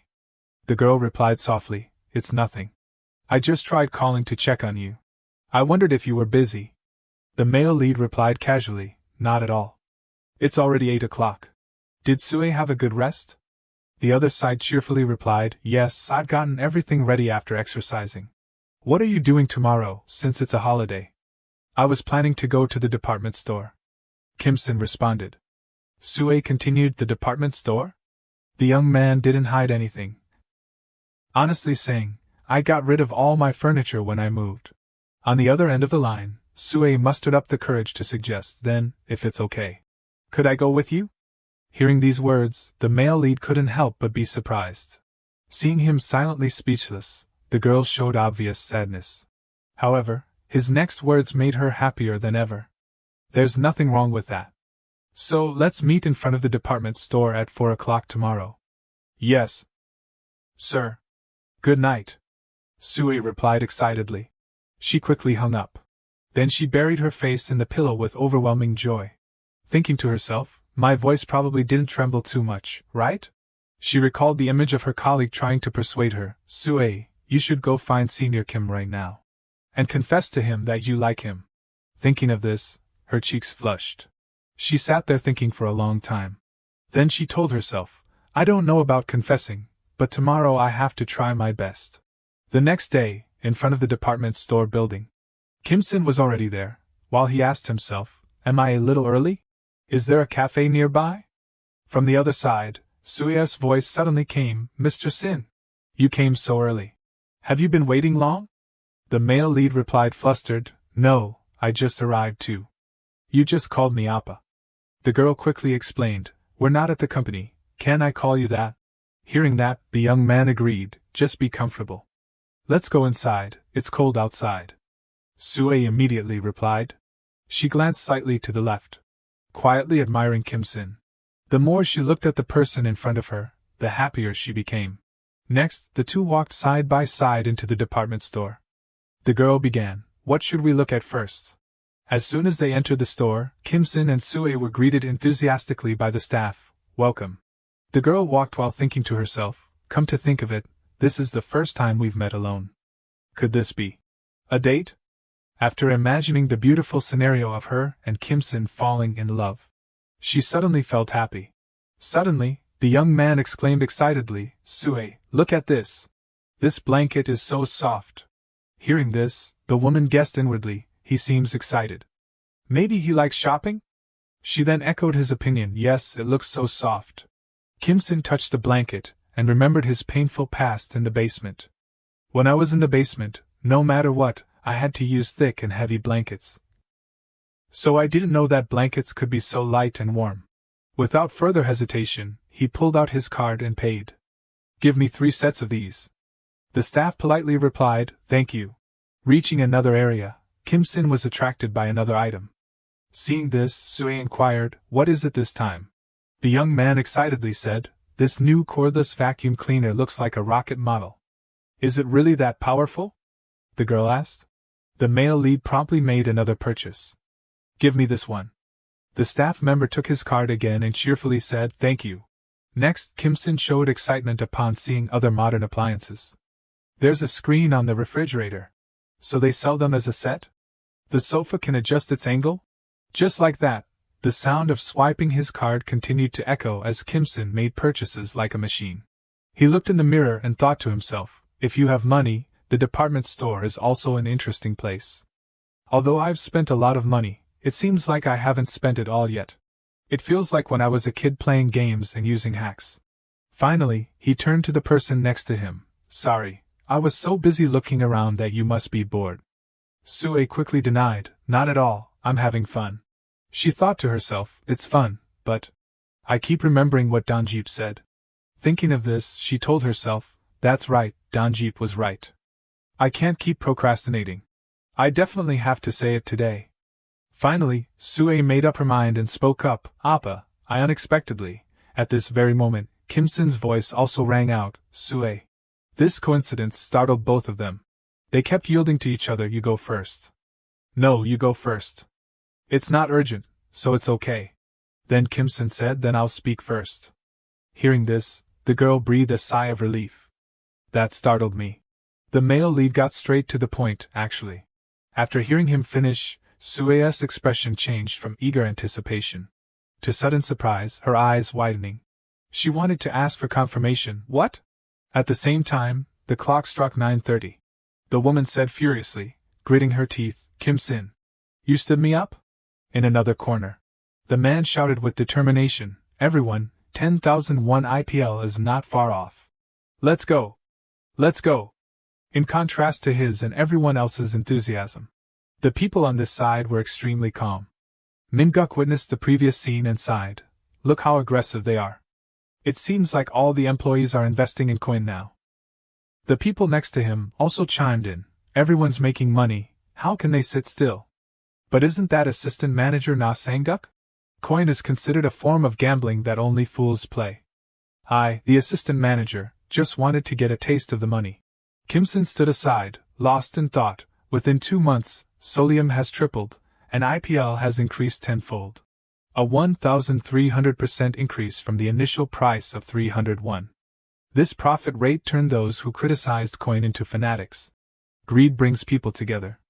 Everyone ignores greed, believing they will get it, but no one knows the consequences.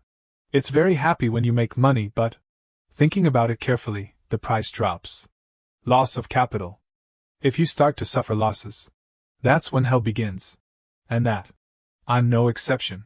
Rewinding time back to the past, his father taught him, Sin, you must remember, being right at the casino doesn't mean you'll make money right away.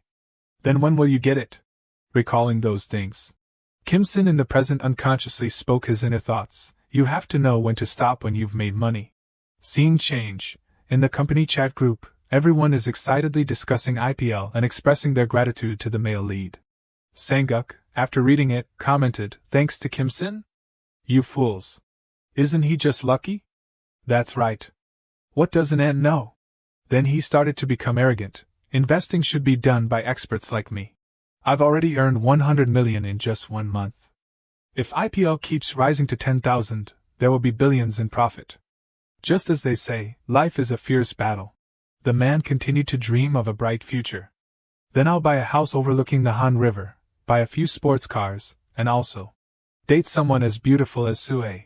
While he was lost in his beautiful dream, suddenly the sound of a message notification rang out. Sang-guk clicked on it, and saw Kim Sin's message in the company chat group. I want to let everyone know. After reading it, he wondered, what is this? Asking for information about a new coin? The male lead continued, today, I'm going to tell you about IPL, Solium. I will sell everything. Reading this, everyone was surprised by this shocking information. Sang-guk initially thought, should I sell while the price is good like this? Is he sane? Amidst everyone's extreme confusion, he quickly spoke up to reassure them. Kim Sin, are you out of your mind? No, everyone, don't listen to Assistant Kim. The man immediately typed to explain, how can you sell during the golden age? Think carefully, IPL is full of good opportunities. After messaging, he expressed his contempt for Kim Sin. He unexpectedly doesn't know such basic things. He's truly an amateur. He continued trying to persuade everyone.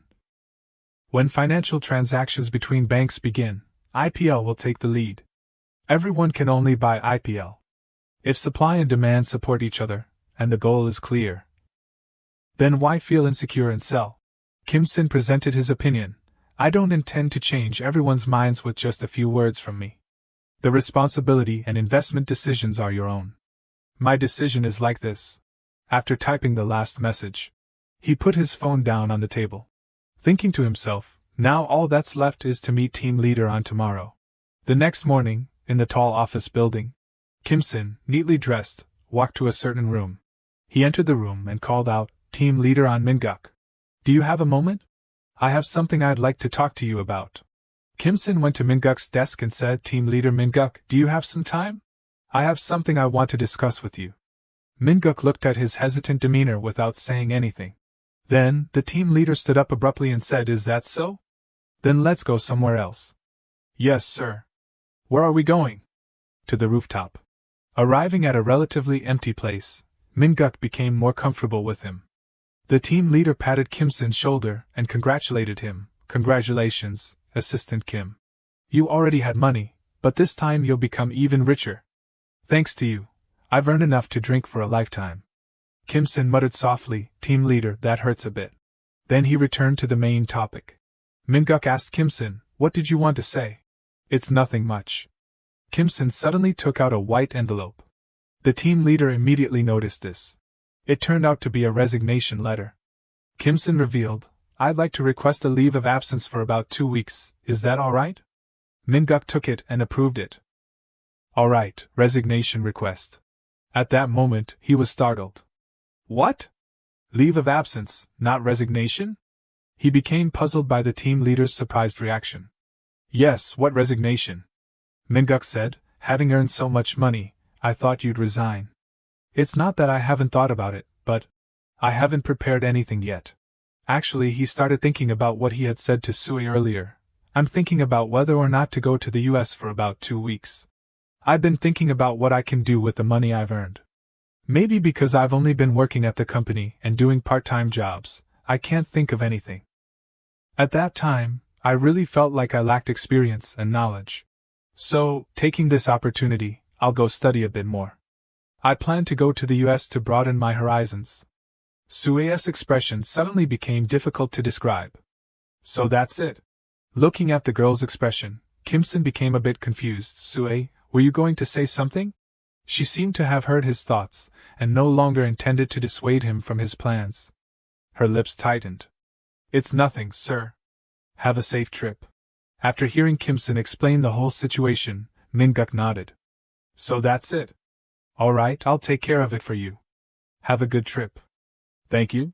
However, his next words made Minguk ponder a lot. He asked his team leader, Can I continue living like this? Minguk glanced over. What do you mean by that?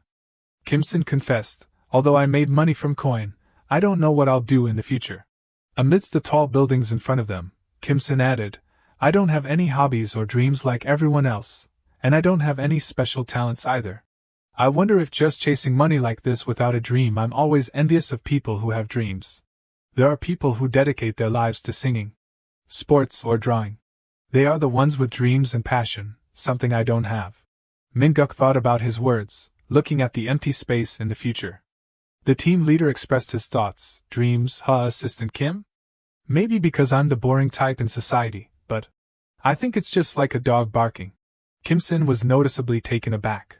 It's not something to be proud of, but I'll tell you this story. My childhood dream was to become a golf player. My parents also enjoyed playing golf, so they encouraged me. From the age of 10, I was supported by my parents and trained to become an expert. My palms turned red, even though bruises and calluses appeared on my hands. As long as I held the golf club, it didn't hurt anymore.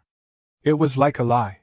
Kim Sin curiously asked the team leader, So, weren't you happy because you had a dream? Of course, I was happy, Minguk replied. He continued his story, until I learned the truth. Later, I found out that from the field usage fee to the teaching fee, it cost a lot of money. Literally, it was an expense that could bankrupt my family. In the end, I gave up on my dream. As you can see, I'm living like this. Do you know what my dream is now? Without letting Kim Sin answer, the team leader spoke up, without any worries, to watch a baseball game with his family. He put his hand on Kim Sin's shoulder as if he had poured out his heart. Dreams?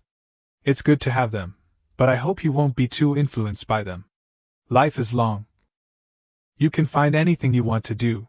So, don't overthink it, be happy, do whatever you want. No matter what you do, I will always support Assistant Kim. Not stopping there, Mon4Rch continuously patted his back as a gesture of enthusiastic encouragement. The team leader said, "Let's end it here. Thank you for listening to my lecture." Kim-sin breathed a sigh of relief. No, it was very helpful. It seemed like he had grasped something about what a dream is. Kim-sin thought to himself, "That's right, it's okay to have a dream a little late. I'll just do things one by one."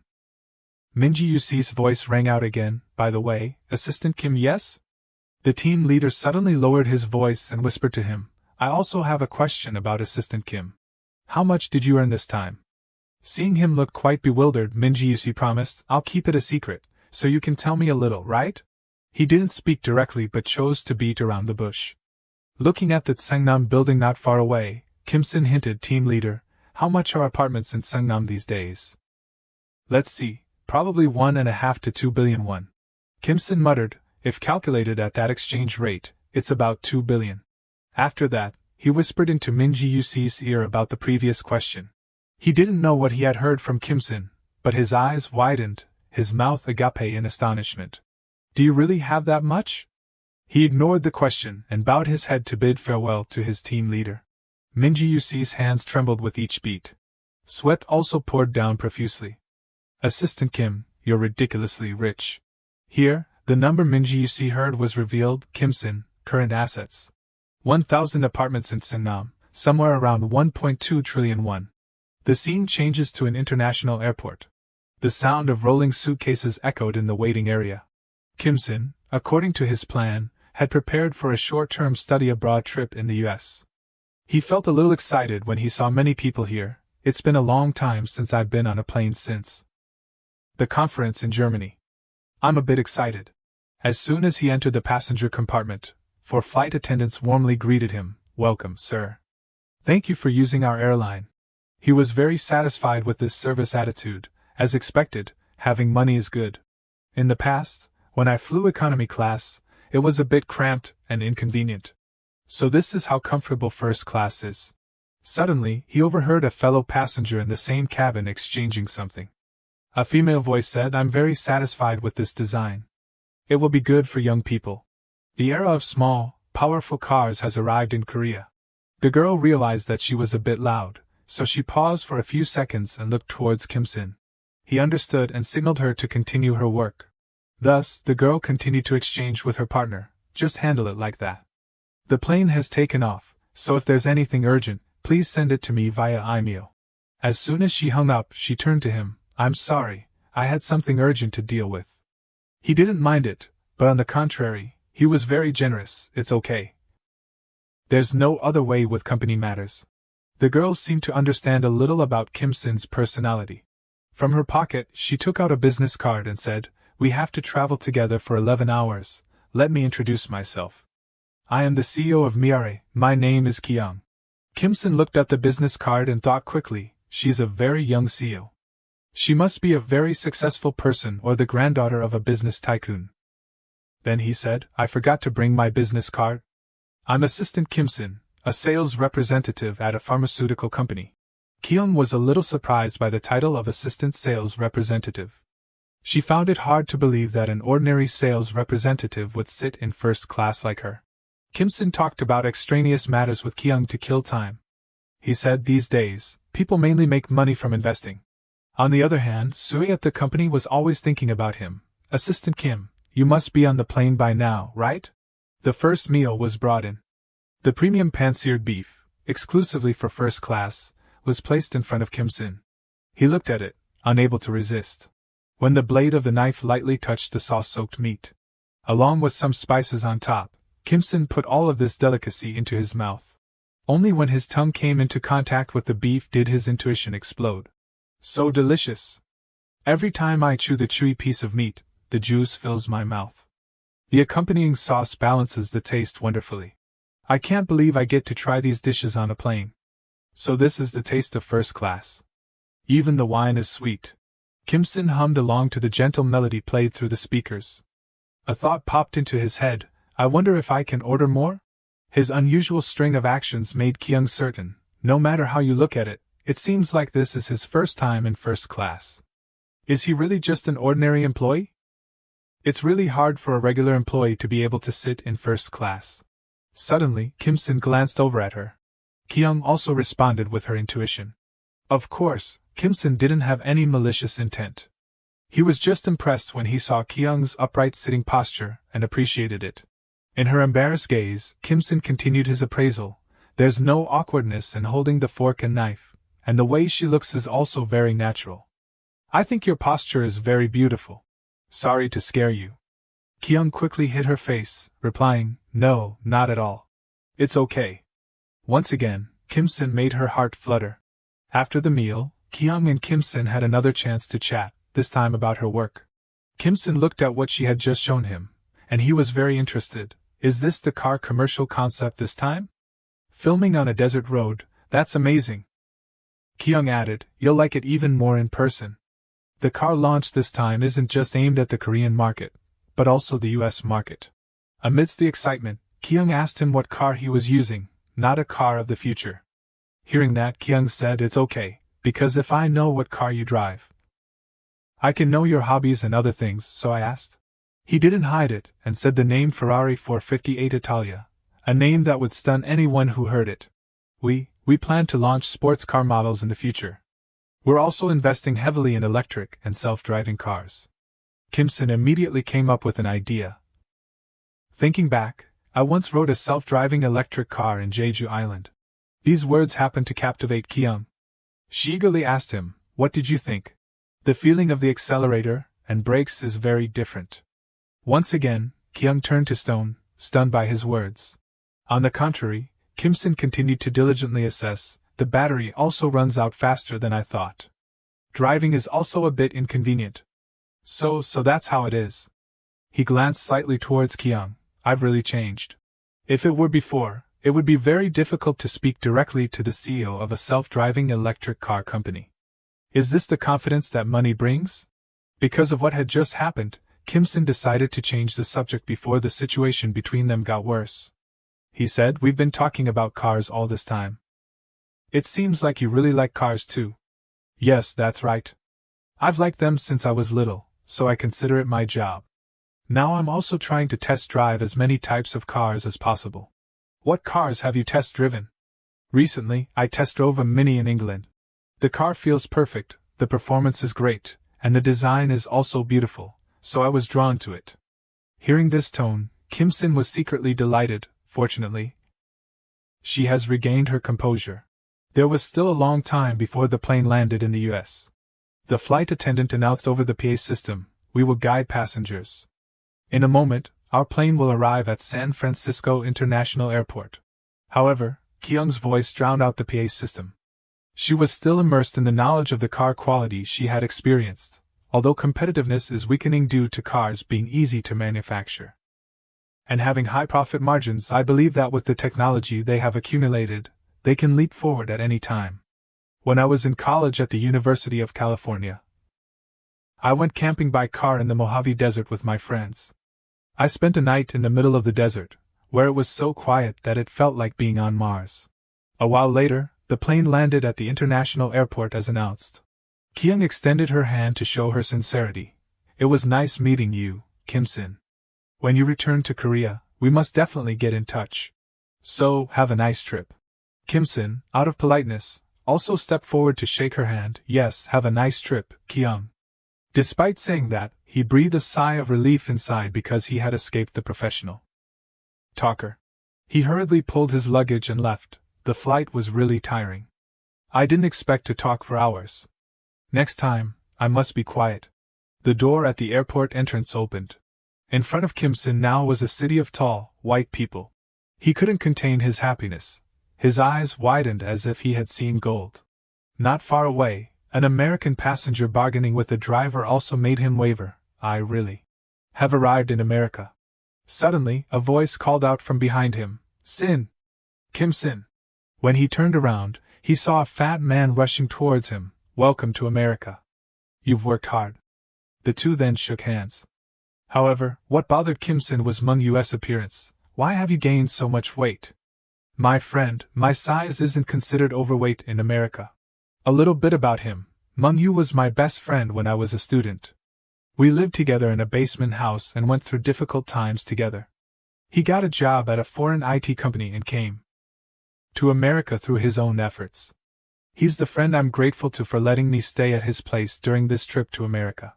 Remembering the last time he saw Meng-yu made Kim Sin even more incredulous. No way, it seems like he's changed a lot. Meng-yu asked, "Are you hungry? Let's go eat. Have you booked a restaurant yet?" "What restaurant? It's so old-fashioned. When you come to America, you have to have a burger first." A fork was stabbed straight into a plump red cherry tomato. This person was Jaekwon. The reason she was so angry was because she couldn't contact Kim Sin. "How dare you stand me up? I humbled myself so much." The female colleague next to her noticed her expression. "Your complexion doesn't look so good. What's wrong?" Jaekwon quickly regained her smile. "Oh my, I'm sorry, I suddenly thought of my ex-husband. I heard he's on vacation in America now. How can a man who only knows how to gamble every day have money to go there? He must have mortgaged his car to get the money. Clearly, the money earned from the child was wasted on gambling. I haven't even paid back the money I borrowed from my mother's house when we got married. Domestic violence, infidelity, everything." Another voice suddenly rang out, "Jaekwon, I really can't stand it anymore. Aren't you being too mean?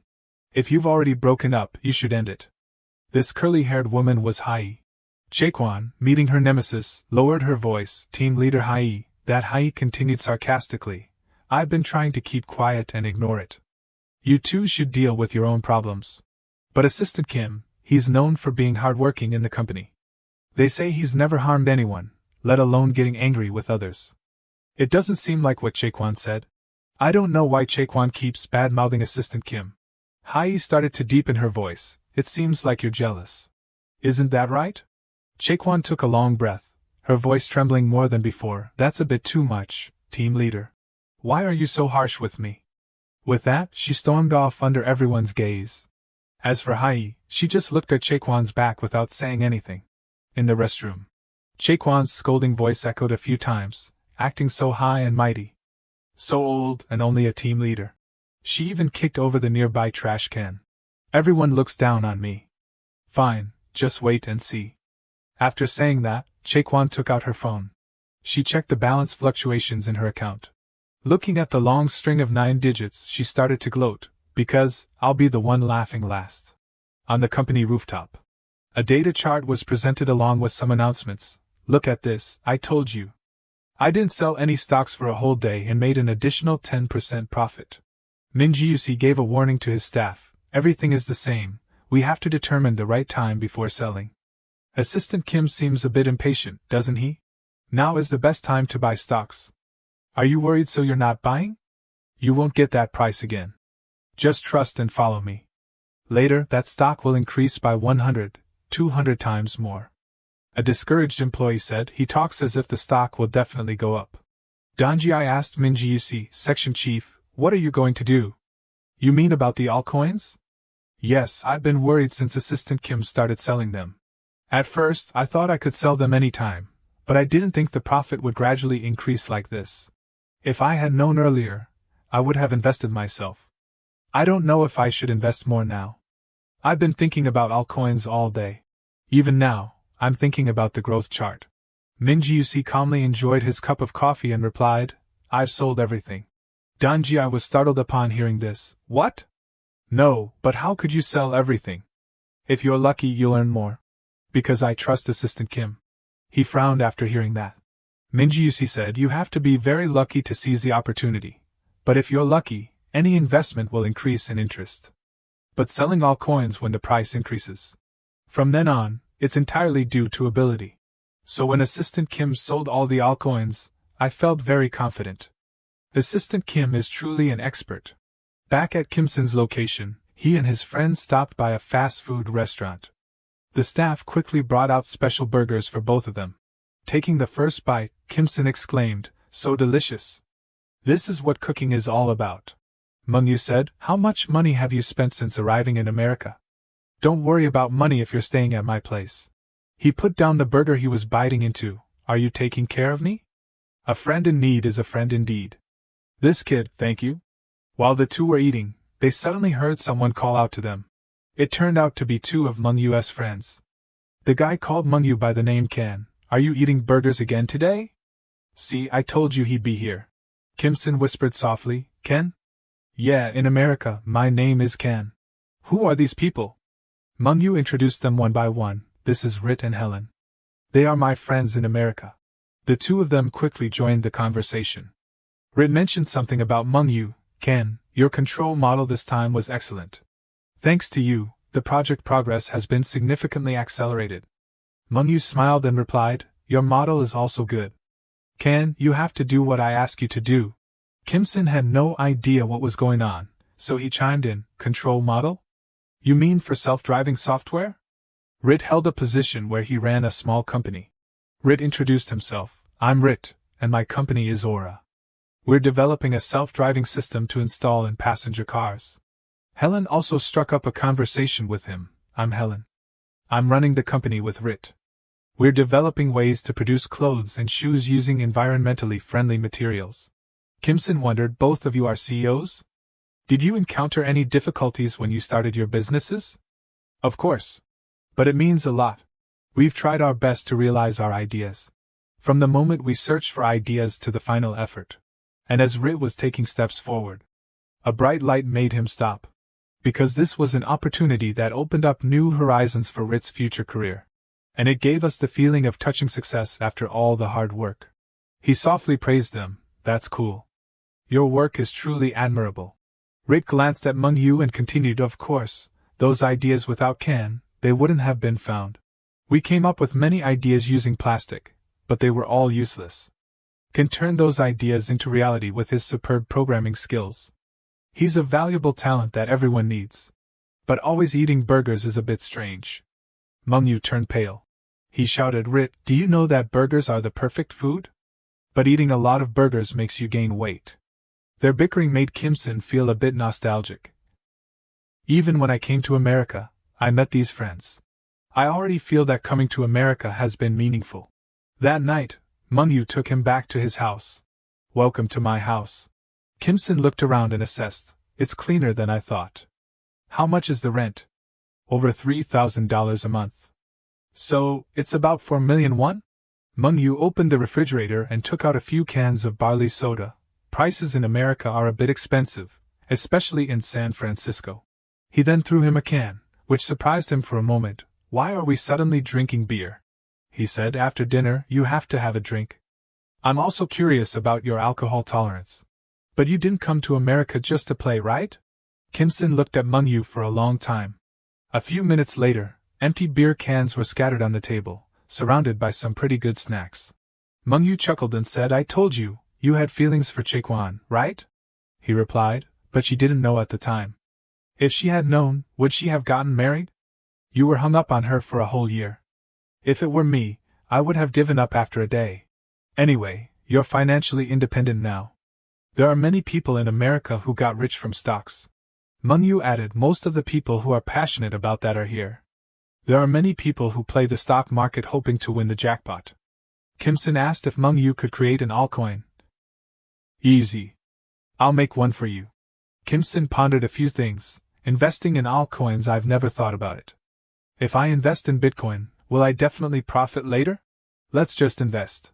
According to his calculations, he said, Mon4Rch, can I ask you something? What?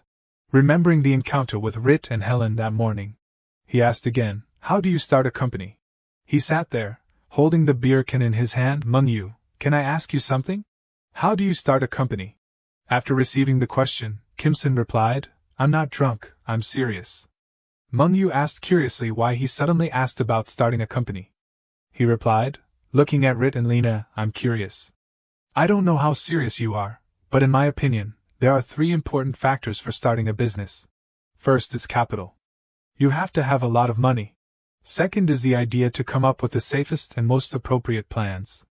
And third, and most importantly, is the ability of the leader. Even if you have capital and ideas, if the leader doesn't have the ability to utilize them, it's useless.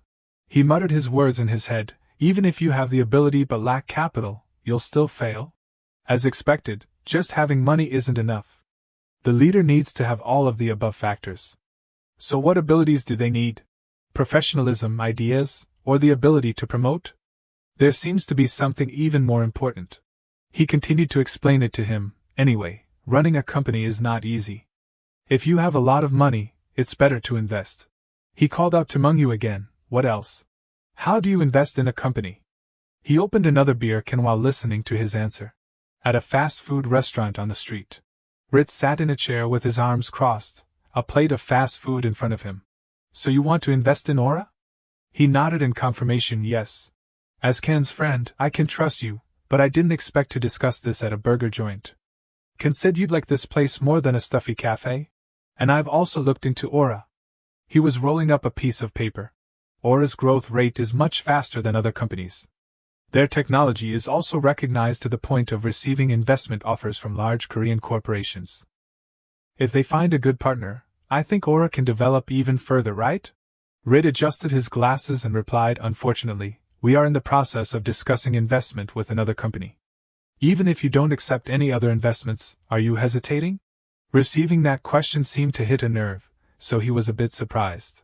He tried to persuade him again. I heard that company is asking for more shares while reducing the investment amount, and they are also putting forward unfavorable terms for Aura.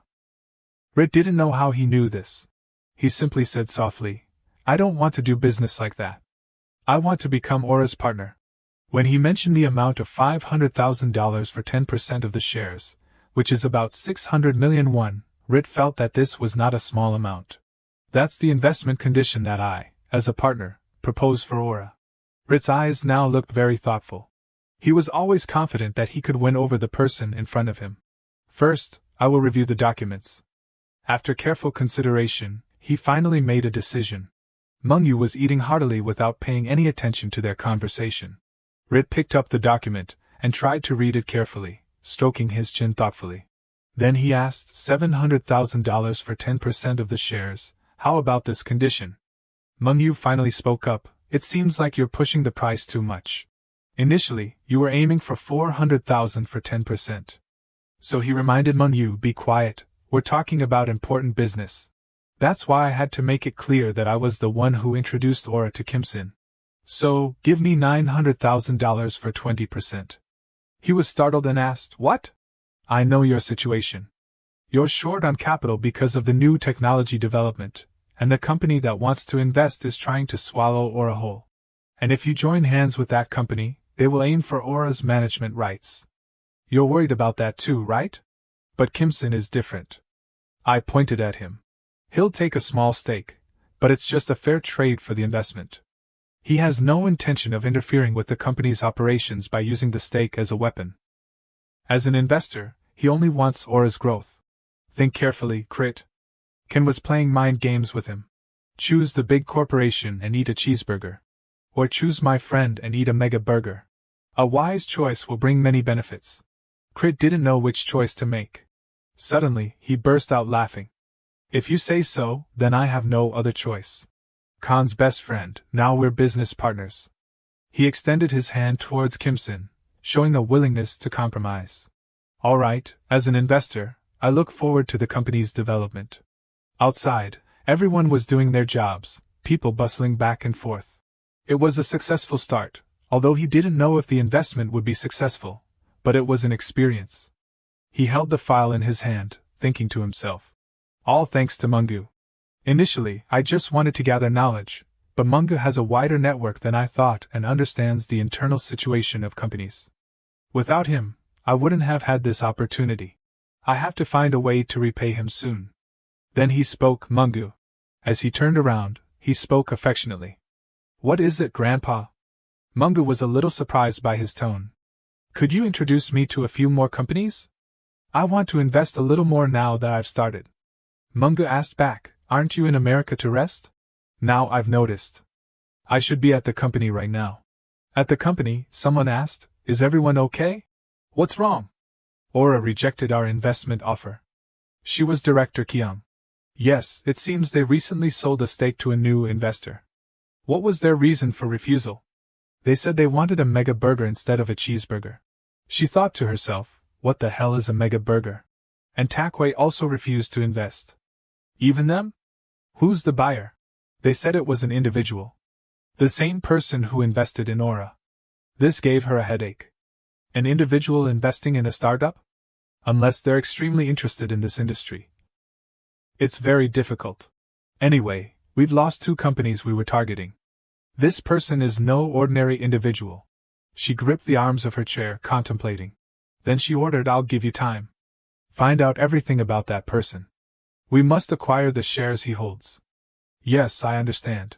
I thought I knew everything about this industry, but there's still someone I don't know. I will find you. Her expression was determined. Kim Sin's current assets were 1,190 billion won, gradually decreasing to only 4.100. 44th floor apartment, what's all the commotion? 32nd floor apartment, requesting rescue. What's going on? It's a major crisis. Run. We have to cut our losses. I'm ruined. Someone, please help me. Mr. Agent, what should we do? It's dropped by 60%. You said to trust him? Take responsibility.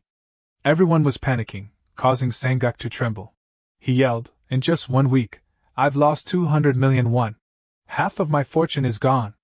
Jaekwon stood at a distance, frowning. She was furious about the company's severe shortage of funds. Sang-guk was panting, sweat dripping from his face. What should I do now? Who told you to trust me? You knew it was risky and still invested. Now he was blaming everyone else. Did I hold a knife to your throat and force you? Unbelievable. Dun-ki grabbed him by the collar. How can you say that now? The other man was equally aggressive. Want to fight? Hit me so I can get compensation. Dun-ki, calm down. Everyone's afraid another fight will break out. Someone stop Dun-ki. In the end, I stubbornly refused to sell, and now look at this mess. He looked up at the sky in despair. I should have sold with Cindy. At least I would have recouped my capital. The severe deficit was rapidly increasing, and capital was becoming even scarcer. He was truly surprised by this situation. After closing his eyes and pondering for a long time, this was truly a difficult decision for him. Finally, he decided to sell, otherwise those people would beat each other to a pulp. Sang-ki sighed. This was probably the best option. I wonder what that Kim Sin is doing now. He was leaning against a wall with a gun in his hand. In a peaceful village in the mountains.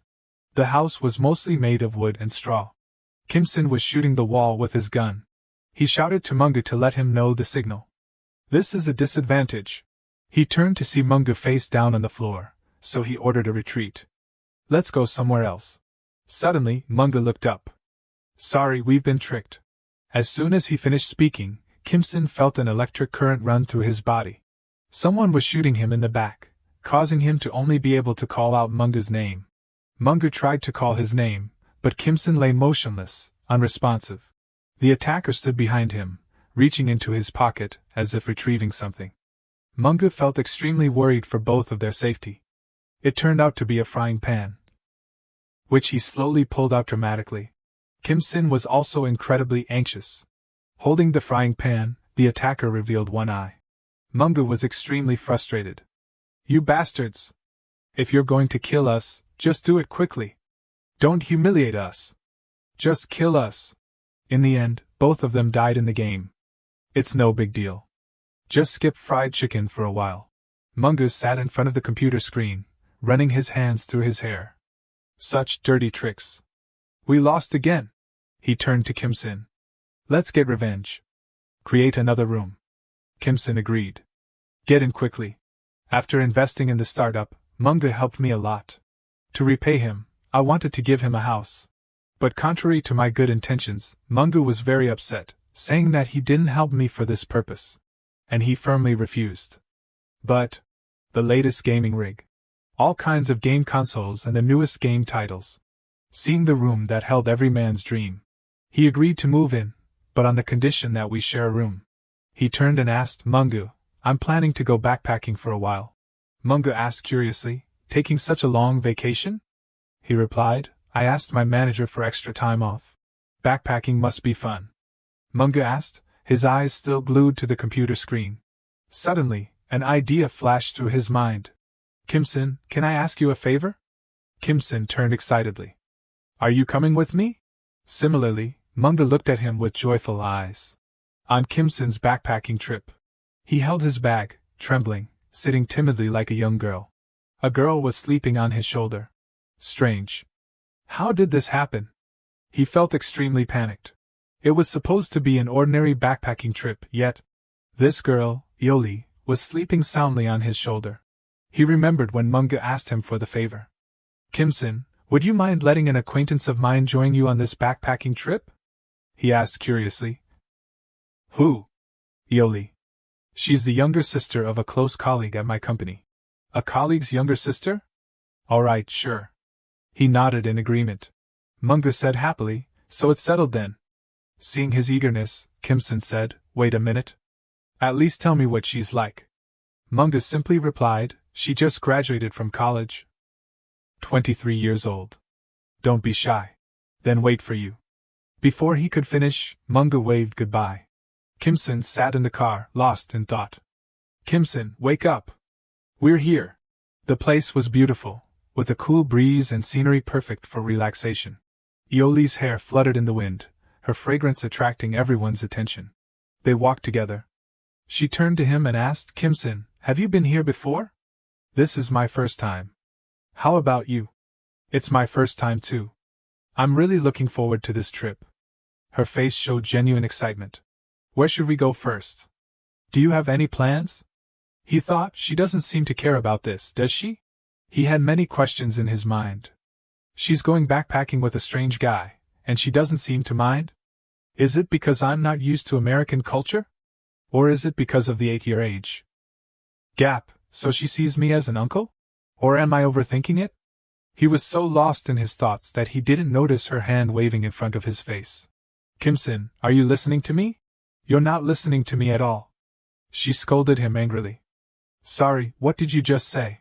If you don't have any plans, we can follow the itinerary I've prepared. I've already planned this backpacking trip. That's great. He pretended to be happy. Where should we go first? He replied, anywhere is fine. She led him to take pictures with her, teaching him how to pose beautifully.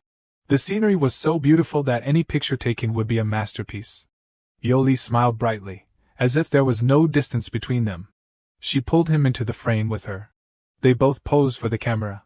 The waves lapped gently, people bustling about and chatting animatedly. Cheers to our trip. They sat together, enjoying their meal as the sun began to set.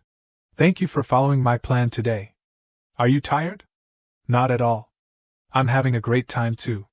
Indeed, she made him feel very comfortable. If I were alone, I would probably just wander around near the hotel. Thanks to you, I've been able to explore more places.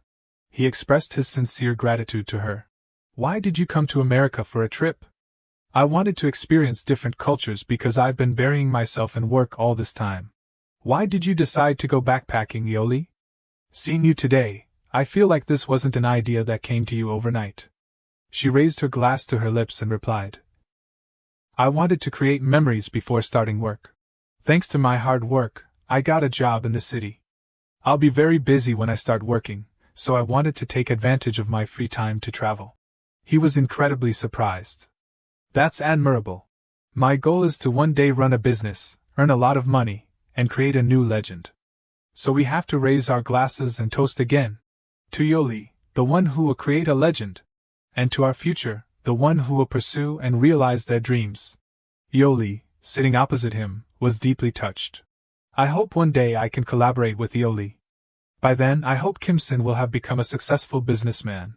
At the hotel in the city, both he and she were bewildered as they stood in front of the room. It seems like we're the only ones in the room. Hotels aren't always fully occupied. But still she sat down on the bed. Just the two of yous, isn't that what you like, Kim-sin? Her eyes held a mysterious glint. He felt a sense of wariness at her words. Her figure was quite attractive, not inferior to other beauties. He cleared his throat. Yoli, don't joke like that. It's not funny. Seeing you so worried, I just wanted to tease you a little. The room lights were turned off. She looked down from above and wished him good night. He politely replied, Good night, Yoli. He pretended to close his eyes to see if she had fallen asleep. The previous situation had frightened him terribly. His heart was pounding. How can she joke like that with a straight face? It's so tiring pretending to be calm. Even though I'm a little flustered, I absolutely must not cross the line. If I do anything rash, Munga will be hurt. I have to be more careful. Late at night at the beach party. People were playing in the water, all dressed in beautiful outfits. Some were sitting and chatting cheerfully. Suddenly, they all turned around, captivated by a seductive voice. She was calling his name softly. Everyone was surprised by the scene unfolding before them. She removed her towel, revealing the outfit she was wearing. The tight-fitting outfit accentuated her curves. Her legs moved closer to him, and then she leaned down. Let's go swimming. A moment later, at the pool. Yoli's fair legs kicked the water surface, propelling her deep into the pool. Kimson was sitting by the pool, dangling his feet in the water, when a shadow suddenly appeared. Immediately afterward, Yoli emerged from the water. She used her hands to support herself as she climbed out. After shaking the water from her hair, she exhaled. Then, turning to Kimson, she asked, "Aren't you swimming?" Kimson replied, "I'm not a very good swimmer. Just being able to soak my feet like this is enough for me." Yoli smiled, a thoughtful expression on her face. It was unclear what idea had sprung to mind. Suddenly, she jumped off the edge and grabbed Kimson's hand. "Then let me teach you how to swim." Kimson was taken aback by this sudden action. Seeing this, Yoli reassured him. "It's okay. I'll hold on to you tightly." Kimson's face was covered in sweat, and he stammered, "No, that's not what I meant." Then he wondered, what should I do? Looking at Yoli's face, he continued to think, at this rate, I'll definitely be swept away by Yoli. No matter how open American culture is, this isn't right. For Yoli's sake, I have to maintain a proper distance. Having made up his mind, Kimson said, "Yoli, I'm sorry, but I have to go back to the hotel first." Just then, a surprised voice rang out, "Is there really someone that beautiful?"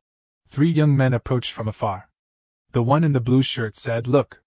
I heard she was pretty," but the one in the black shirt added, "She's even more beautiful than the rumors." The one in the orange shirt said, "But she has a boyfriend." The young man in blue ignored him and called out, "Hey, white girl. Dump that yellow guy and hang out with us." The one in black nudged him with his elbow and said, "Idiot, you're Asian too." The one in the orange shirt remained silent. Kimson looked at the 3 young men, his face dumbfounded. What's this? Are they trying to hit on Yoli? He glanced at the young man in orange and noticed something. The young man suddenly winked. Kimson was immediately startled and wondered, am I also considered yellow? Regardless of what he thought, the 3 young men approached Yoli. The one in blue said, "Anyway, girl, hang out with us." The one in black offered gallantly, "There's an amazing cocktail bar over there." Yoli crossed her arms, her face showing clear displeasure. "I'm sorry, but I have to decline. I have a companion." The young man in blue slapped his forehead and turned to ask, "So I got rejected?" The young man in black said nonchalantly, "Just another day in the neighborhood. What's the big deal?" Yoli snapped, "Get lost before I call someone over." Hearing that, the young man in black frowned, his cheeks flushing, perhaps from embarrassment. He suddenly reached out his hand and said, "Come on, at least let us introduce ourselves." His arm only extended halfway before another hand grabbed it. Kimson stood protectively in front of Yoli, his face cold as he warned, "No touching without consent." Yoli gasped, her mouth slightly open. Before her, Kimson's back suddenly seemed much larger. But Kimson was internally panicking, thinking, I intervened because I sensed danger. What should I do now? Staring at the 3 young men, Kimson realized, it's hard to stop 3 of them alone. The young man in black squeezed his wrist and said, "Damn it, these hands aren't meant for men to hold."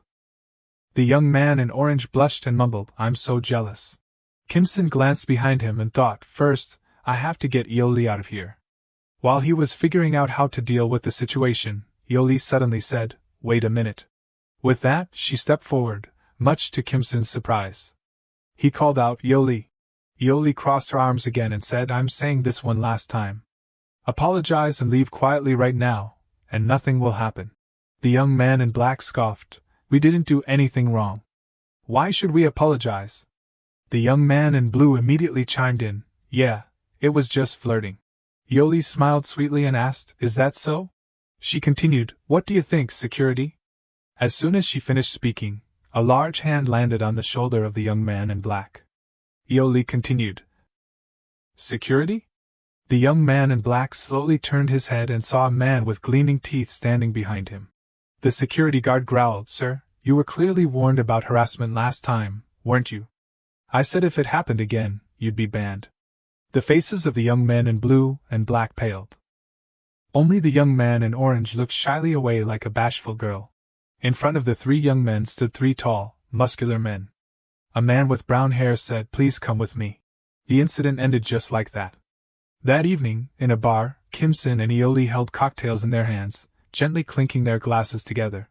After taking a sip, Ioli praised, "This is really good." Kim Sin agreed, "Yes, this is the first time I've had such a delicious drink." The bartender, hearing their compliments, smiled faintly and continued to mix cocktails. Recalling the earlier incident, Ioli said, "At first, when I heard about compensation for damages, I didn't think much of it. But it seems I came to the right place." Kim Sin said, "In Korea, we call this turning a crisis into an opportunity." Ioli stumbled over the words and gave up. "That's hard to pronounce." Kim Sin chuckled awkwardly. "It is a bit difficult." Ioli pondered for a moment, then softly called out, "Sin." After a pause, she continued, "What kind of person are you, Sin?" Kim Sin asked, "What kind of person? What do you mean?" Ioli explained, "Like your background. Your personality, something like that." Kim Sin pondered for a long time. After a moment of hesitation, he recounted, "My mother died early, so I lived with my father. My father was addicted to gambling, so our family lived in poverty. Then, in my mid-20s, my father passed away, and I started living alone." Kim Sin continued, "After that, I married a woman I met at work." Empty glasses sat on the table, and the atmosphere fell silent. Ioli said angrily, "She was a wicked woman." Kim Sin was taken aback.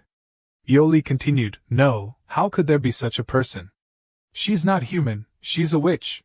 Then she exclaimed, "Living in a marriage like that for a whole year, Sin, you're truly extraordinary." Hearing those words, Kim Sin thought, "Although I didn't want to talk about this, it makes me feel a little better." Ioli added, "Anyway, I understand why your ex-wife married you." She closed her eyes and continued, "You always listen to others, respect them, and take care of them meticulously. Which woman wouldn't fall for that?" She then turned and asked, "What do you think?" Kim Sin remained silent, his face showing clear discomfort. After a while, he stammered, "It's getting late. Let's go back." Ioli reluctantly replied, "All right." Back at the hotel, Kim Sin lay down on the bed and breathed a sigh of relief. Then, in a low voice, he murmured, "Finally, I've calmed down." Ioli's image involuntarily appeared in his mind. Kim Sin thought to himself, "In the end, I was swept away by Ioli midway. I should have been more alert." Picking up his phone, he tapped on an app, changed his voice, and said, "Give me a little update on the altcoin market." As soon as the app opened, streams of lamenting messages appeared, "Giving up on crypto. I guess I'll have to leave it as an inheritance for my grandchildren.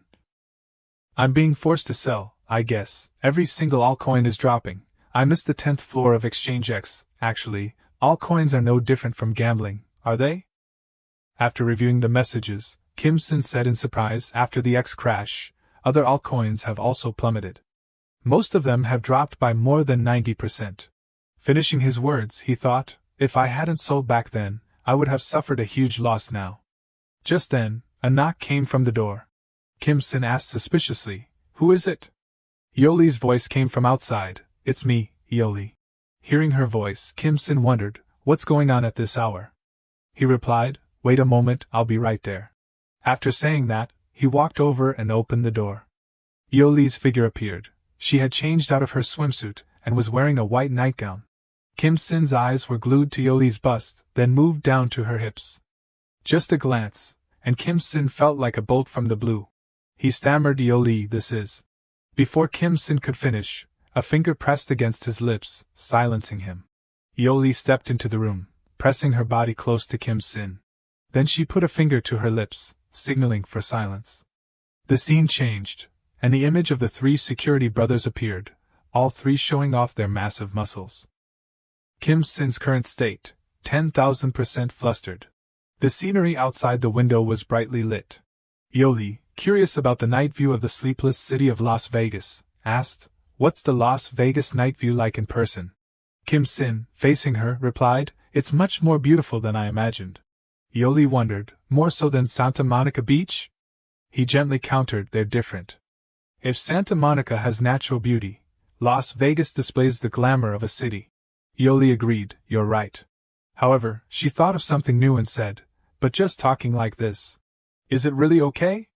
She opened up. At that moment, in Kim Sin's head was a lullaby. Hearing her words, he replied helplessly, it's okay. Even if it's just talking, tonight is still wonderful. Yoli still had some regrets, even so. She proactively asked, can I ask why? Kim Sin fell into an awkward silence. His hand clutched the bedsheet as he replied, because I'm not confident I can take responsibility. Kim Sin finally chose to explain honestly, after divorcing my wife, I don't want to date anymore, but I also don't want to do anything irresponsible just for a little pleasure. Especially with Yoli, he expressed. Hearing his heartfelt words, her cheeks flushed. Yoli gave up, burying her face in the pillow and saying, what are you afraid of? Kim Sin stammered, I'm sorry. She slightly lifted her head and made another request, then, tonight, will you chat with me all night? Just that much, is that okay? Kim Sin readily agreed, okay. A long exchange of questions and answers between him and Yoli began. He asked, what do you remember most about this trip, Yoli? She replied, the sunset on Santa Monica Beach. He continued, is there anywhere else you want to go? Again, her voice answered, I want to try camping in Texas, setting up a tent myself, cooking myself. The long conversation ended, and Kim Sin fell asleep. Yoli's slender finger gently poked his soft cheek. She sighed in boredom, you fell asleep fast. You said we would chat all night, Kim Sin murmured in his sleep, his cheeks soaked with sweat. Looking at this alluring sight, Yoli was mesmerized before she knew it. Finally, she contentedly settled down to sleep in Kim Sin's arms. Yoli's hand rested gently on Kim Sin's chest. Regretfully, it's a bit of a shame, but that's all for this time, she accepted the present reality. At the airport, many passengers were hurrying. It was time to say goodbye. Yoli spoke, thank you for taking me to New York. Kim Sin politely replied, you're welcome. Thanks to you, I also got to see many famous sights in New York. She asked, are you flying straight back to Korea? Kim Sin confirmed, flying from here is faster than from Chicago. Kim Sin gave his final goodbye, well then, Yoli, goodbye. She quickly called out, Sin. He reacted. Suddenly, Kim Sin froze, his eyes widening. It turned out that Yoli rushed straight into his arms, embracing him tightly. Yoli closed her eyes, savoring this romantic moment. It was a fun trip with you. Their bodies close, as if transferring warmth, she instructed, remember to contact me when you get back to Korea. Kim Sin's arms wanted to pull away, but after a moment he stopped, his clenched hands trembling. Kim Sin accepted her request, I had a great time too. I'll contact you when I get back to Korea. Just like that, the plane took off. Inside the cabin, the flight attendant's voice announced, Dear passengers, our flight to Incheon Airport will be taking off shortly. We will do our best to ensure you have a safe and comfortable journey. Kim Sin sat up straight, glancing outside and thinking to himself, the long trip to the U.S. is finally over. He recalled the wonderful people he had met. In the U.S., I met some incredibly valuable people, from Chris and Lena, the heads of startup companies, to Yoli, the girl full of dreams, people I would never have met if I had stayed in Korea. Kim Sin also learned a lot about assets. He recounted, and the industries and culture flourishing in every city were truly amazing. Such development in the U.S. is probably partly due to the gathering of people from many different places, but its roots certainly lie in its enormous capital. Beneath the airplane window, the cityscape was gradually becoming clearer. He was still lost in his own world, feeling the flow of the great economy. Greed is rising within me. I want to work more, I want to achieve something. Kim Sin's hands clenched with determination. And above all, I want to make a lot of money. This was the biggest dream in his mind. Kim Sin pondered, I used to wonder why wealthy chairmen of corporations still worked in their old age. Now, having become wealthy, I think I understand. Making money is the most enjoyable thing. The plane soared through the sky. Kim Sin landed safely. Suddenly, a voice called out, Assistant Kim. The person waiting at the airport, holding a sign, replied, I'm here. Kim Sin shook hands and greeted him, Don Depp? You came all this way to pick me up? He cheerfully responded, I wouldn't say that for others, but I had to come for my assistant. Don Depp chuckled and revealed, and I'm not the only one here. Kim Sin was dumbfounded. Who else? A woman slowly stepped forward. It was Sue-A's voice, assistant. Sue formally greeted him. It's been a while. Her face flushed as she asked, Did you have a good trip? Kim Sin's eyes lit up as he called out, Sue-A. He ignored Don Depp and walked up to Sue-A. Are you allowed to be out during work hours? She reassured him, It's okay, I happen to be on a business trip nearby. After a while, the three decided to leave. Don Depp suggested, Assistant, let's go have lunch. Kim Sin enthusiastically agreed, Sounds good. What do you want to eat? Don Depp smiled brightly. Anything assistant treats me to will be delicious. He proposed, Then let's go to the Japanese restaurant in the nearby hotel. Don Depp glanced at Kim Sin, Excellent. As expected of assistant Kim. Sue-A, on the other hand, was worried, That's a 5-star hotel. Kim Sin said generously, It's fine. If we're going to eat, we should eat well. His phone remained in his pocket. Suddenly, the message notification lit up on the screen. It was a message from Han Chae-gon, evaluation level, Sue-A's current state, 10,000% joyful. Under the glittering lights of the city at night, Kim Sin sighed in relief, finally arriving home. The American scenery was beautiful, but the view from his own house was still the best. Before unpacking, let's check the messages. Many people had messaged him. Meng Yu inquired, Did you have fun in the US? Come visit next time. There was also a message from Ioli. I just finished interviewing with DB Morgan. I'll share the good news soon. See you later. In addition, there were messages from a few others. But what interested him the most was, Ioli said see you later.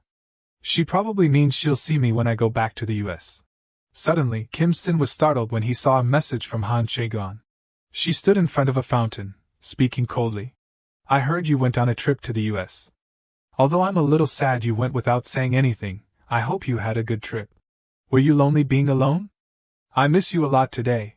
Being away from you made me realize my feelings. I still love you.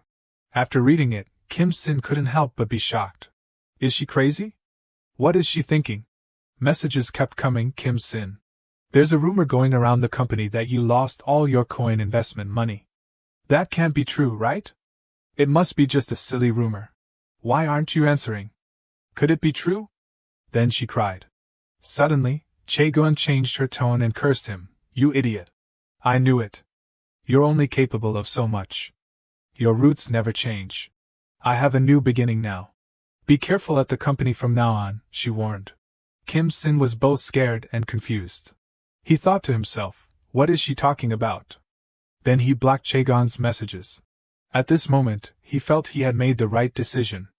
Divorce was truly the best choice. The next morning, Kim Sin returned to the company. He cheerfully said, carrying souvenirs, Hi everyone, long time no see. Thanks to you all, I had a great vacation. I bought some souvenirs. But strangely, none of them seemed happy. Instead, they just focused on their work. He wondered, why is the atmosphere so tense? Some familiar employees were surprised to see him. Agent Kim. One asked, Did you have a good vacation? Kim Sin replied, Yes, thanks to all of you. How is everyone doing? They replied one after another, Of course. Thanks to your advice. We invested successfully, yes, listening to you and withdrawing was the right decision. At this point, he realized why some people weren't paying attention to him. It was because of the cryptocurrency issue. At that time, some people listened to me and sold off. But some listened to Sang-Jiusi and held on. After that, the coin price plummeted by 95%. The damage must have been severe. Suddenly, a voice called out, Hey, Agent Kim. Isn't it a little unfair that the preferred employees got souvenirs first? Where are ours? Kim Sin exclaimed in surprise, Manager Min Jiusi, Manager Don Ji. Of course, I prepared yours too. Meanwhile, in meeting room number 2, when they opened their gifts, they found incredibly precious and expensive watches, genuine luxury brands. This not only surprised the two managers but also shocked them to the point of being speechless. Manager Don Ji stammered, Agent Kim, these wouldn't happen to be, he replied, Yes, these are Rolex watches. Since joining the company, I've received a lot of help from both of you.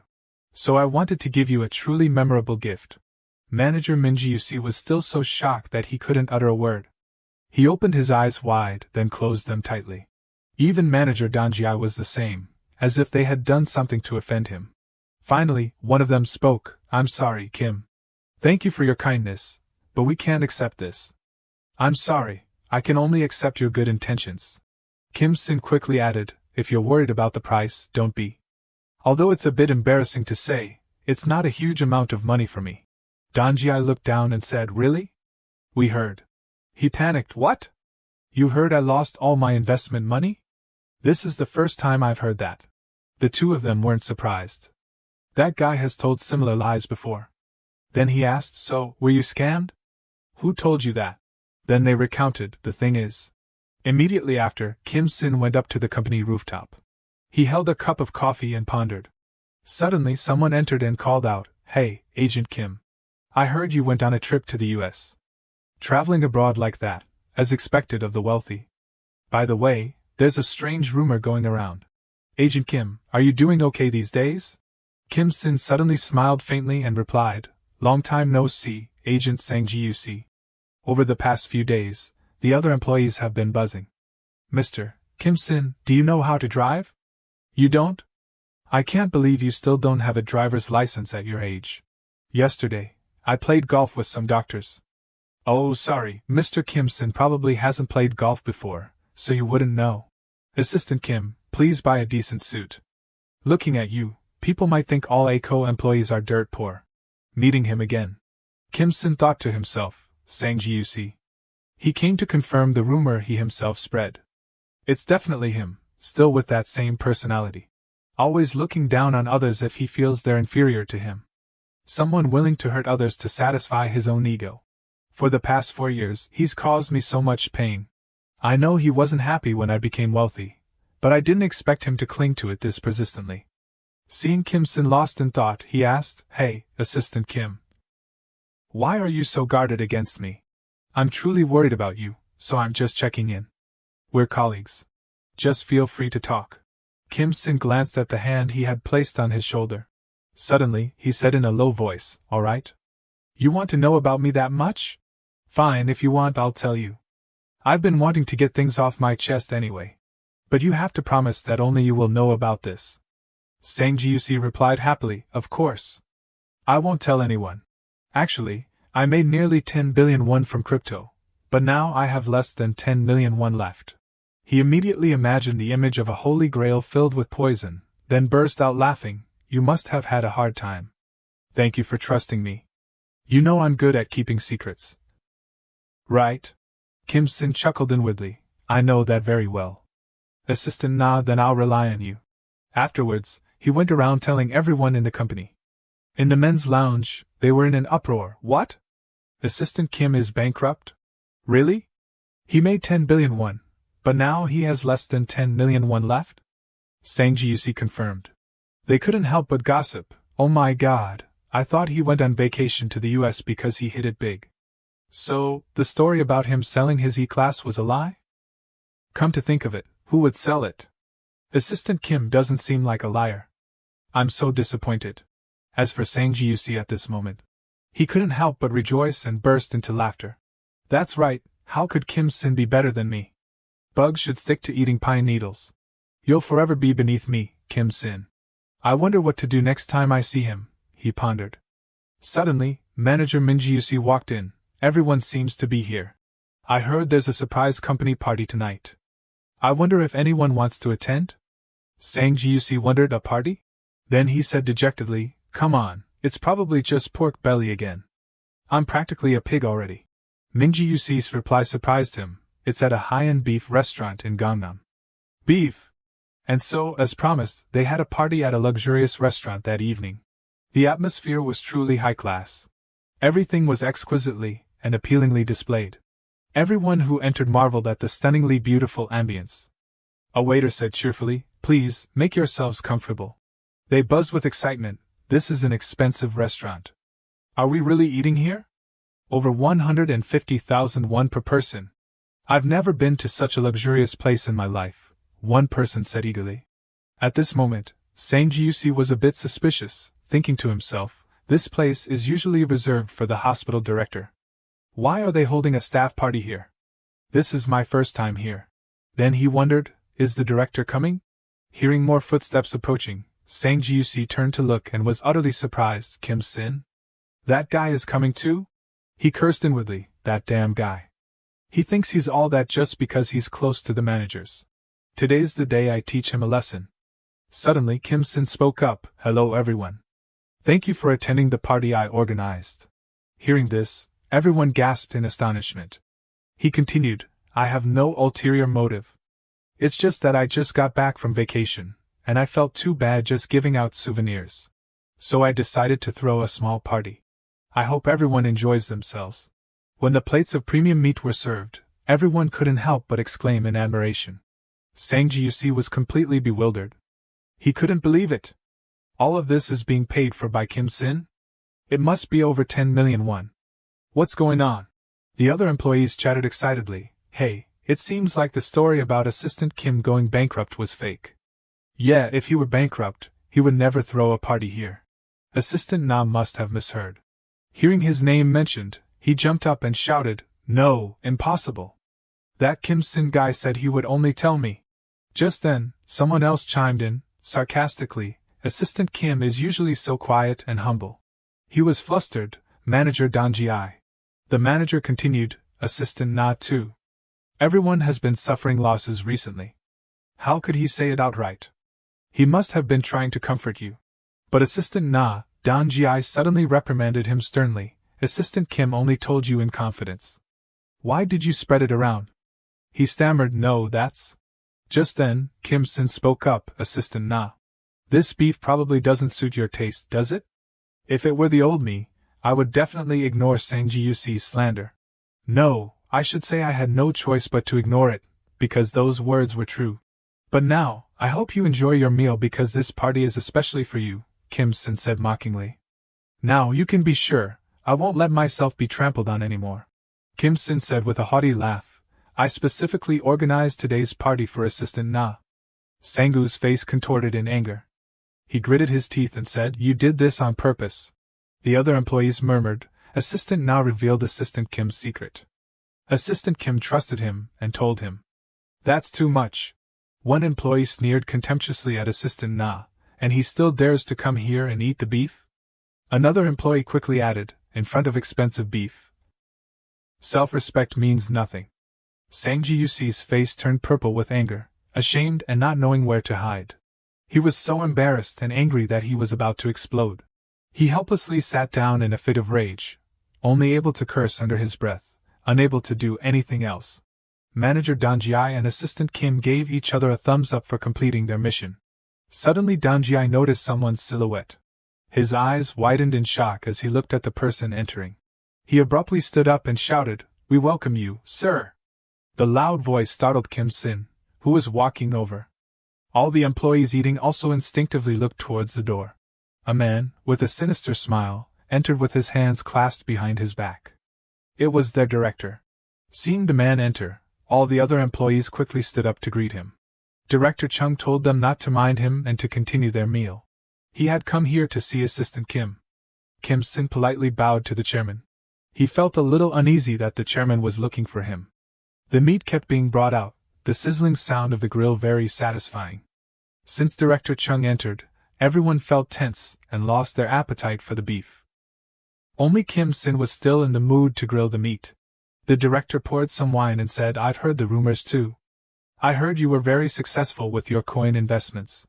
Kim Sin held his glass with both hands as the director poured him some wine. He said it was just luck. The director replied, luck is also a form of ability. I didn't know Assistant Kim was so skilled.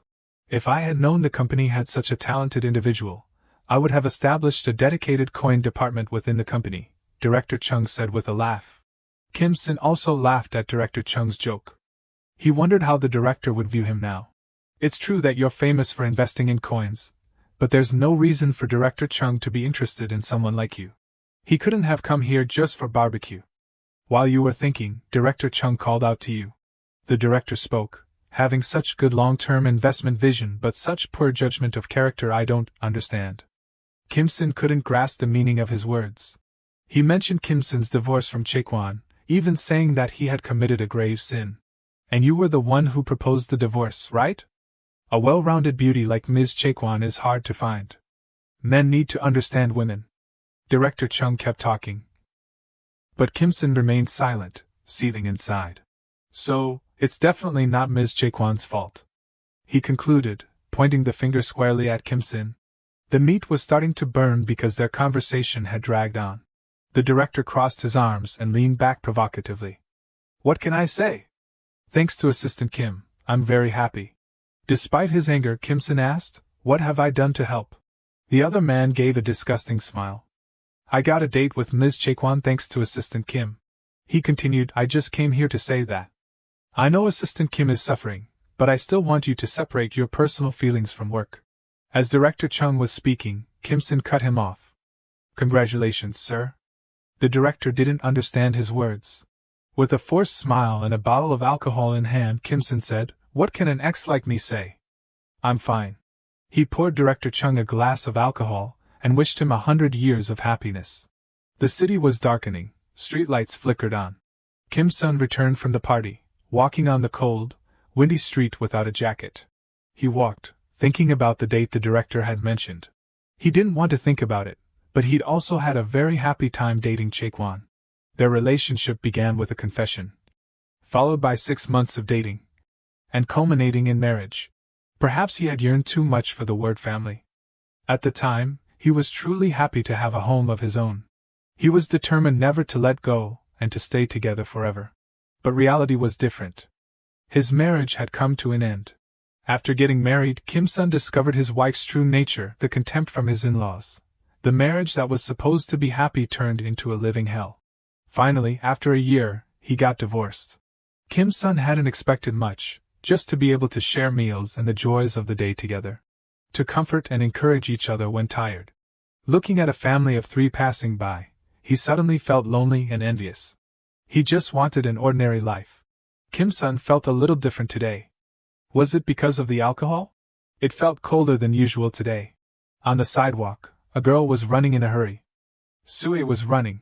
It seemed like she had something urgent to do. It turned out she had so much work today that she was late for the evening party organized by Kim Sun.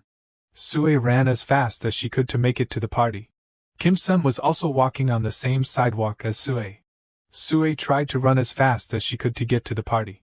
It was unclear if the runner and the walker noticed each other. They both stopped in front of something. Sue and Kim Sun were quite surprised, looking ahead. Could they have run into each other? But no. Sue arrived at the party location, only to find it long over. Kim Sun was surprised to see Yoli sitting in front of a building, waiting for him. Yoli was very happy to see him return. Kim Sun was quite surprised that Yoli was waiting for him.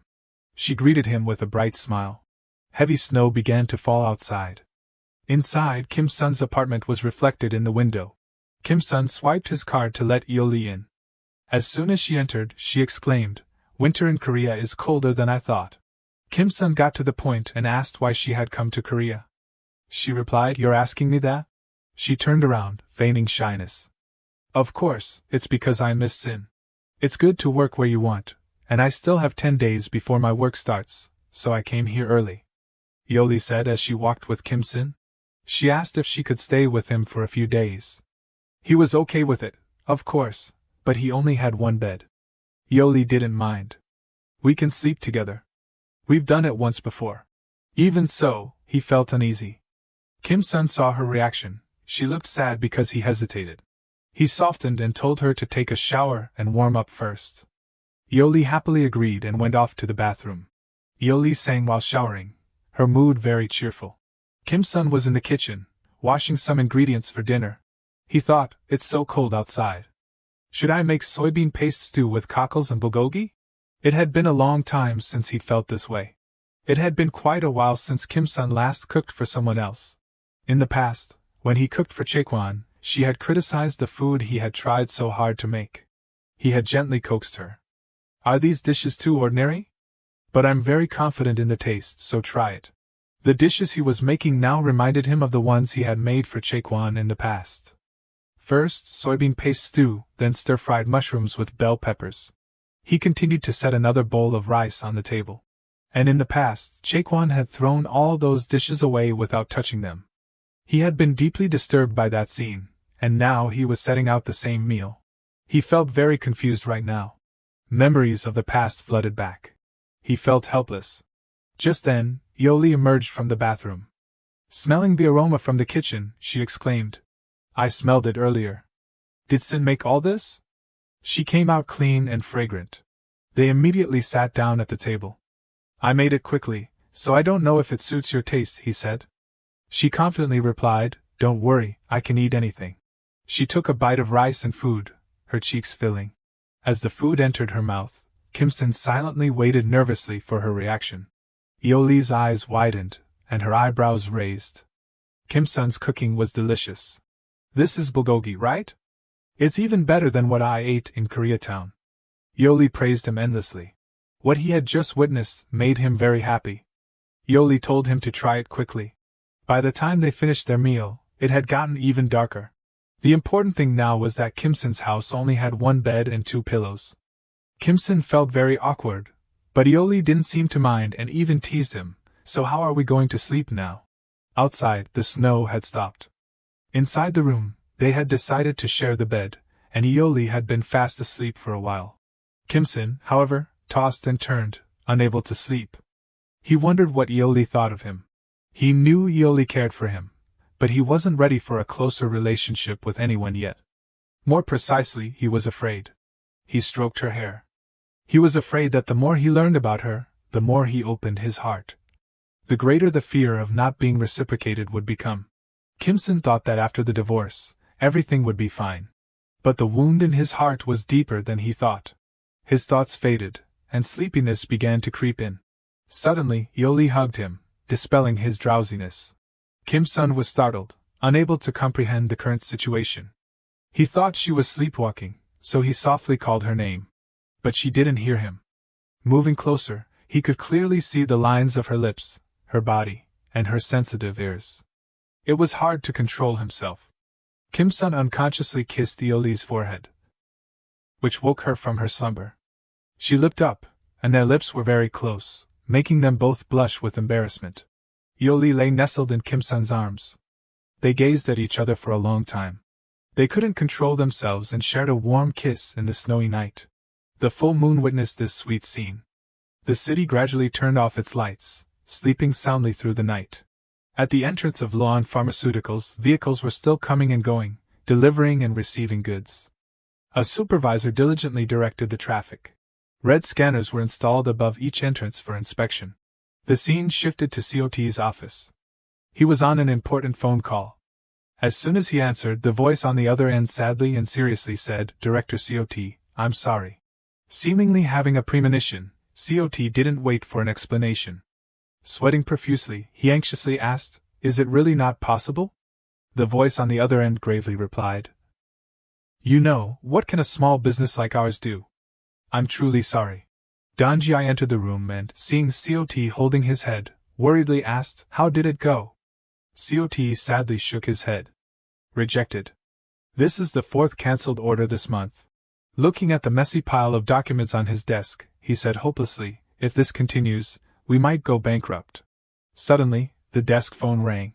Director COT quickly snatched the phone. "Hello, this is COT, Director of Mon4Rch.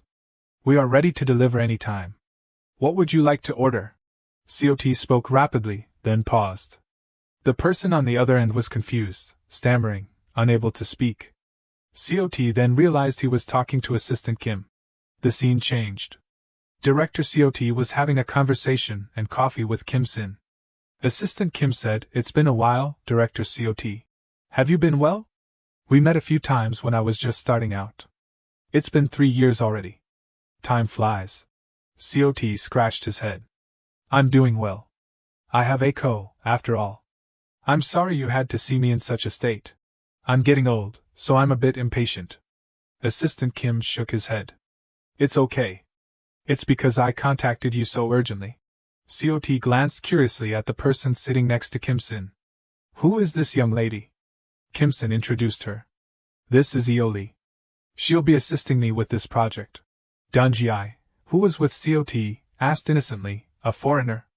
COT chuckled and teased Kim Sin. So, it's time for you to find someone to support you. So, what brings you two here today?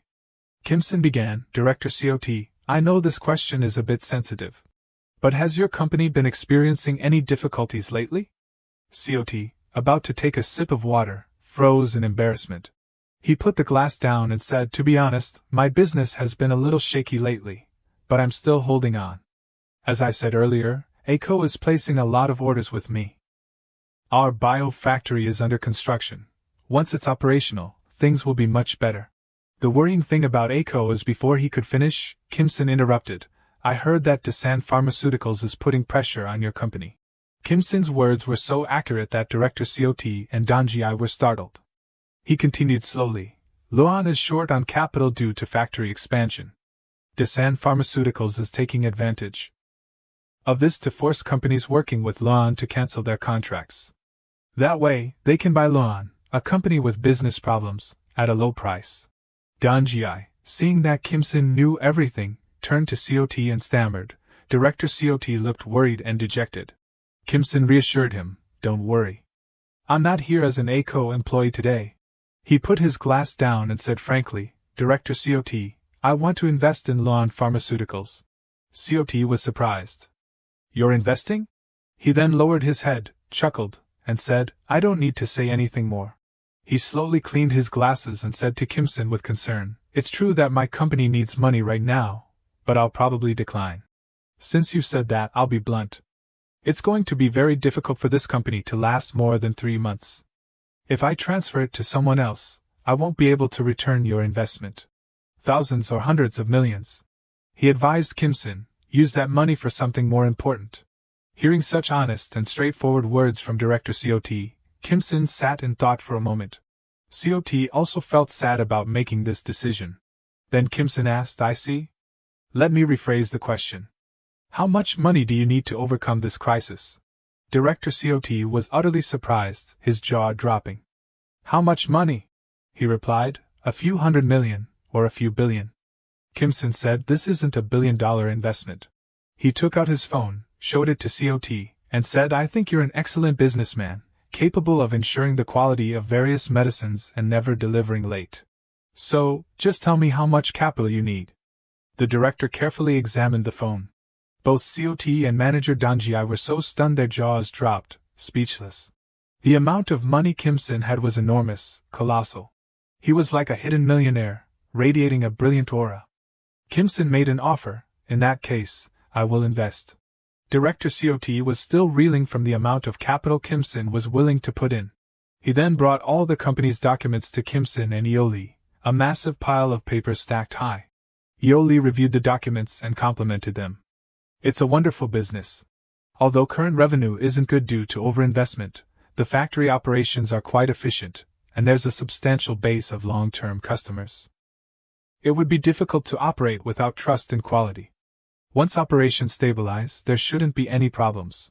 Kim Sin turned to her and asked, what about the new factory? Ioli said, its value could increase significantly. Hearing her long explanation in English, Director COT was dumbfounded, not understanding a word. He asked Kim Sin, Assistant Kim, who is she? Kim Sin suddenly remembered. Oh, I haven't explained properly, have I? Ioli is currently a financial specialist at Morgan. I asked her to come along today. Director COT smiled brightly. Oh, I see. He thought to himself, so he had that intention from the beginning, which is why he brought her. He recalled 3 years ago when Kim Sin was just a shy, naive new employee, nervously introducing himself to everyone at the company. And now he had become a successful investor. It was truly unpredictable. At the end of the meeting, they shook hands. COT said, Assistant Kim, no, Director Kim, thank you very much. I owe you one. Kim Sin politely replied, not at all. It's all thanks to your business acumen, Director. COT took a card from his pocket and handed it to him. Consider this a token of my gratitude. It was the business card of Director Huduan of Bio. He added, if you're interested, give him a call. Kim Sin drove Ioli in his convertible. In the car, Ioli said, thanks to Sin, I had a wonderful experience. My first 40 billion won investment project. Kim-sin told her. Even Morgan wouldn't entrust such a large deal to a new employee. Yeoli smiled and replied, "Well then, do I get a reward?" Kim-sin asked in surprise. "A reward?" Yeoli teased, "Oh my, are you going to use a high-level human resource like me for free?" Kim-sin conceded, "You're right. So, is there anything you want?" Yeoli said, "I don't want anything in particular. But there's something I want to try." It turned out to be the experience of breaking out of jail. Kim-sin, handcuffed, asked Yeoli with some confusion, "Isn't this a bit strange?" Yeoli simply replied, "It's too late. Let's enjoy it together." It turned out that Lon's current value was under 2 trillion won, while Kim-sin's current assets were 2 trillion won. After the experience of being imprisoned, Yeoli and Kim-sin took a commemorative photo together. Yeoli looked at the photo carefully, feeling incredibly happy. As they strolled down the street, she asked him, "Sin, that jailbreak game was fun, wasn't it?" Kim-sin replied, "Yeah, I was a bit surprised when I was handcuffed." Yeoli exclaimed, "There are so many fun things to do in Seoul." Kim-sin proudly said, "Of course. There's a place called the Challenge Tower." Yeoli looked blankly, not understanding. A tower? It turned out Kim-sin was teasing her. It was a Korean joke. Then Yeoli said something that surprised Kim-sin, making him freeze. She wished Morgan were in Seoul so she could be with Sin every day. Hearing that, a slightly crazy idea crossed Kim-sin's mind. "Morgan? Should I just buy the company? Of course, I know I can't. Morgan's current market value is about $370 billion, equivalent to 480 trillion won. For someone with only 2 trillion won like me, it's too big. But if it's just a small business in Seoul, maybe I can do it." He walked, lost in thought. Then Yeoli suddenly noticed something and said, "Sin, what's over there?" Kim-sin asked excitedly, "Where?" When he looked at the store she pointed to, his expression became a little stiff. Kim-sin explained to Yeoli, "Simply put, it's a place where two people can watch movies privately." Yeoli became even more excited. "Oh, watch movies? I love watching movies." Kim-sin coughed and stammered, "But it's not exactly just watching movies." Yeoli became even more curious and interested. "Let's go try it." As they entered the store, Yeoli giggled awkwardly, a little embarrassed. The store manager smiled broadly when he saw her. Kim-sin also smiled awkwardly. But looking at Kim-sin's face, the owner became annoyed. The atmosphere suddenly became dark and strangely quiet. Yeoli whispered to Kim-sin, "What's wrong?" Kim-sin reassured her, "It's nothing." It seemed the store manager didn't like Kim-sin. He stared at them with daggers in his eyes, trying to swallow his anger. Unforgivable. How could one person work part-time while the other got to date a beautiful blonde? Who is that guy? He looks about the same level as me, or maybe a little better. If I met this kind of person in real life. After Yeoli and Kim-sin browsed and chose a movie, they went to the cashier to pay. The manager said, "Yes, please go to room 15. The owner was very annoyed and frustrated. Before entering the movie room, Yeoli excitedly said to Kim-sin, "I wonder what this movie is like." Kim-sin replied, "I'm curious too. I hope it's interesting." The owner gripped his mop and plotted, "I can't back down like this. I'll pretend to clean outside. If I hear any strange noises, I'll immediately barge in and say, 'Customers are not allowed to do that here,' stopping him from committing depraved, inhumane acts." 30 minutes later, he had polished the floor outside the movie room. He kept mopping but didn't hear anything. He wondered, could they really be just watching a movie? Inside the movie room, Yeoli and Kim-sin were leaning against each other, focused on every scene. It was the scene where the sick father spoke his last words to his son. They watched intently. It was a movie about a pandemic. Many people died. Yeoli rested her head on Kim-sin's shoulder. She casually asked him, what would happen if a pandemic like this really happened? Kim-sin replied, the whole world would fall into chaos. The economy would completely collapse. Yeoli said, if that really happened, many people would lose precious things, loved ones. Kim-sin said, but I don't think things would be exactly like in the movies. Because there are always people who don't lose hope in any situation. They'll find a cure, stop the epidemic together. I believe that. Yeoli looked at Sin with admiration. She thought Sin's expression just now looked so cool. As expected of a 40-year-old man. At night, when everything was asleep, Yeoli and Kim-sin were sleeping next to each other when suddenly Yeoli started coughing uncontrollably. Kim Sin woke up worriedly and asked, Yoli, are you alright? He shook her, but she kept coughing. Then Kim Sin was shocked to see her face turn pale, coughing up blood. He quickly carried her outside. He was extremely anxious. This isn't good. Her body is burning up. It doesn't seem like a normal cold. I have to hurry. He was running when he suddenly stopped. He was stunned by the sight before him. What the hell is this? In front of him were many dead bodies lying scattered on the ground. The streets were deserted and incredibly bleak. There were also several cars on fire. He carried her on his back, worried and scared. The city's condition at this time was terrible, just like in a movie. The scene was chaotic. Sin looked at the scene in front of him, bewildered. What's going on? Suddenly, Yoli next to him called his name, making him startled and turned to look. Her hands with prominent blue veins moved slightly, and she said, You, it's all your fault. Her face was pale and gaunt, her eyes dark and deep. She opened her mouth and said, Because of you, everyone had to die. Kim Sin suddenly woke up, drenched in sweat. It turned out it was all just a dream. He sat up, his face still dazed, and turned to the girl sleeping next to him. She was sleeping soundly. Looking at her, he breathed a sigh of relief, then pulled open a drawer. He took out a card, looked at the words on it, and thought to himself, Bio Company. He remembered asking COT when he gave him the business card, What kind of company is that? He replied, I've been investing in this company for quite some time. If you're interested, try contacting them. They're researching the use of artificial intelligence to analyze flu strains and create vaccines. By analyzing the disease's genes and finding suitable chemical components for treatment, we can create vaccines hundreds of times more effective than current ones. Back in reality, he picked up the phone and called someone with an extremely worried expression. He thought to himself, if this is successful, we can create a major revolution in the medical field. He hesitantly asked, Dr. Huduan, is that you? The next morning, Yoli said, Well, Sin, I'm leaving. Kim Sin hugged her and said goodbye. Call me when you arrive. She replied, Sin, take care of your health. She went to the departure gate, turned around before leaving, and waved goodbye to him cheerfully. He waved back. Suddenly, his phone rang. He picked up the phone and asked, Hello? Suddenly, the person on the other end laughed loudly. It turned out to be Meng-Yu laughing at him. He said while playing video games, I can't believe you. Who would rush to invest because of a nightmare in the middle of the night? Isn't that you, Kim Sin? Kim Sin, embarrassed, made an excuse. I just made an appointment to meet them.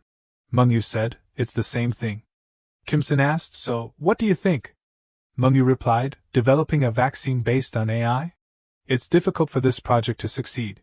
He also realized something after hearing that. Meng-Yu continued, Of course, if you use AI, the development speed will be faster. But one thing is, even if the drug is produced, it will take 8 to 15 years to sell it on the market. And you still have to compete with many other pharmaceutical companies out there that are already established.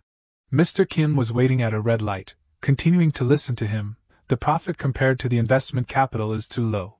He put his hand in his pocket and said, That's true. He pondered and thought, No matter how much money I have, I can't invest in something that has no potential. Mr. Kim continued to think, So, the conclusion is that I won't invest. The red light turned green. As he drove, he thought, Why do I feel so worried? Meng-Yu said again, I'm just giving my opinion from the perspective of a layman. An expert might think differently. Hearing that, he became suspicious. Meng-Yu said again, I'll introduce you to an expert. Go ask him. Scene change, at a school somewhere. A muscular man was lifting weights, breathing heavily. Suddenly, he smiled, revealing bright white teeth. While lifting weights, he said, Nice to meet you, Mr. Kim. He smiled and introduced himself. I'm a professor in the Department of Infectious Diseases at Johns Hopkins University Hospital, Paul Letzer. He spoke in front of the screen and said, Just call me Paul. Kim Sin shyly stammered, Hello? He asked him, I heard you were looking for me urgently. What's the matter? Kim Sin answered honestly, Actually. He hesitated for a moment and said, Developing a vaccine using AI? As a scholar, I think this project is very good. I welcome this project.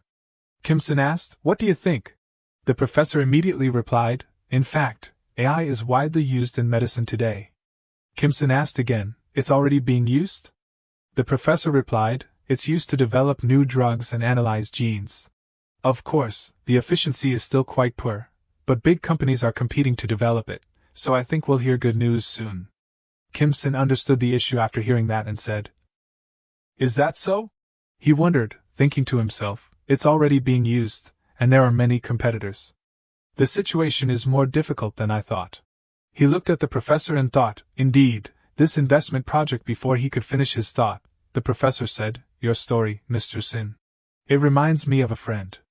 He also said that AI should be used to develop vaccines. He's also Korean."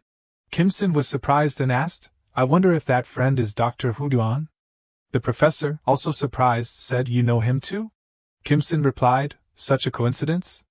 The project I mentioned earlier is Dr. Hu Duan's project." The professor was confused and exclaimed, "Oh my God!" He tightened his grip on the dumbbell and continued, "He's my friend and also a genius. Not just an ordinary genius, but a genius who can change the world." Kim Sin crossed his arms and asked, "If he's that good, wouldn't it be better for him to do research in the US? Why did he leave the US?" The professor laughed and said, "You don't know much about Hu Duan, do you?"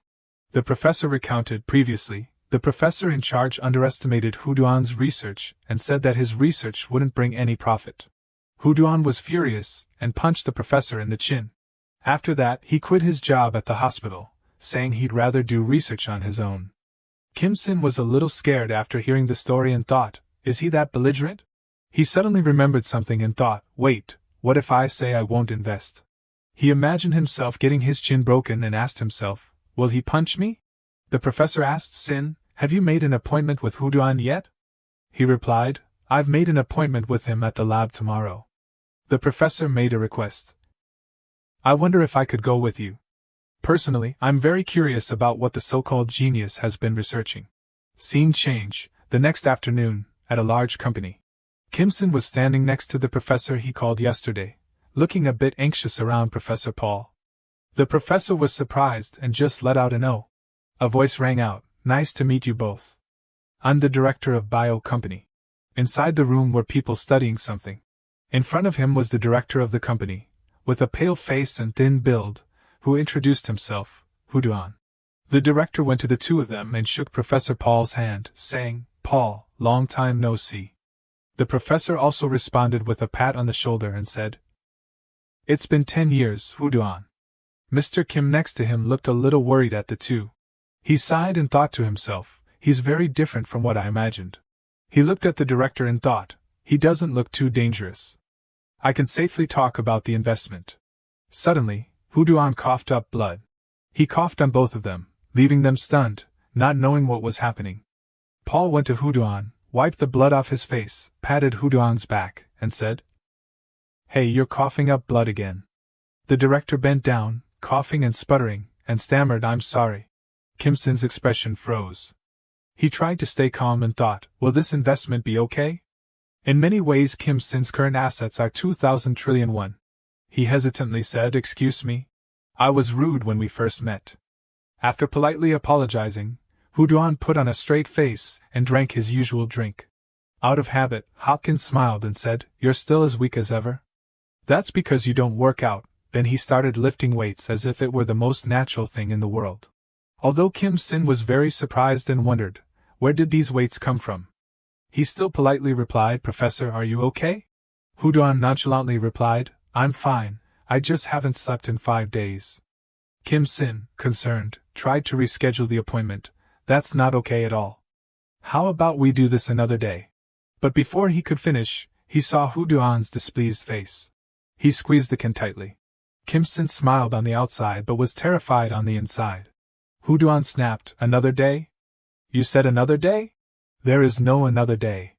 Time is passing, and we don't know when and where the virus will break out. As he spoke, he clutched his chest in pain like a true man. He even tried so hard to speak that blood splattered, by then it will be too late. Hopkins and Kim Sin could only remain silent. He shakily picked up the remote control. Why do I want to create a flu vaccine using AI? Let me explain the reason. The projector lit up. First, he asked, Director Kim, do you know about the flu?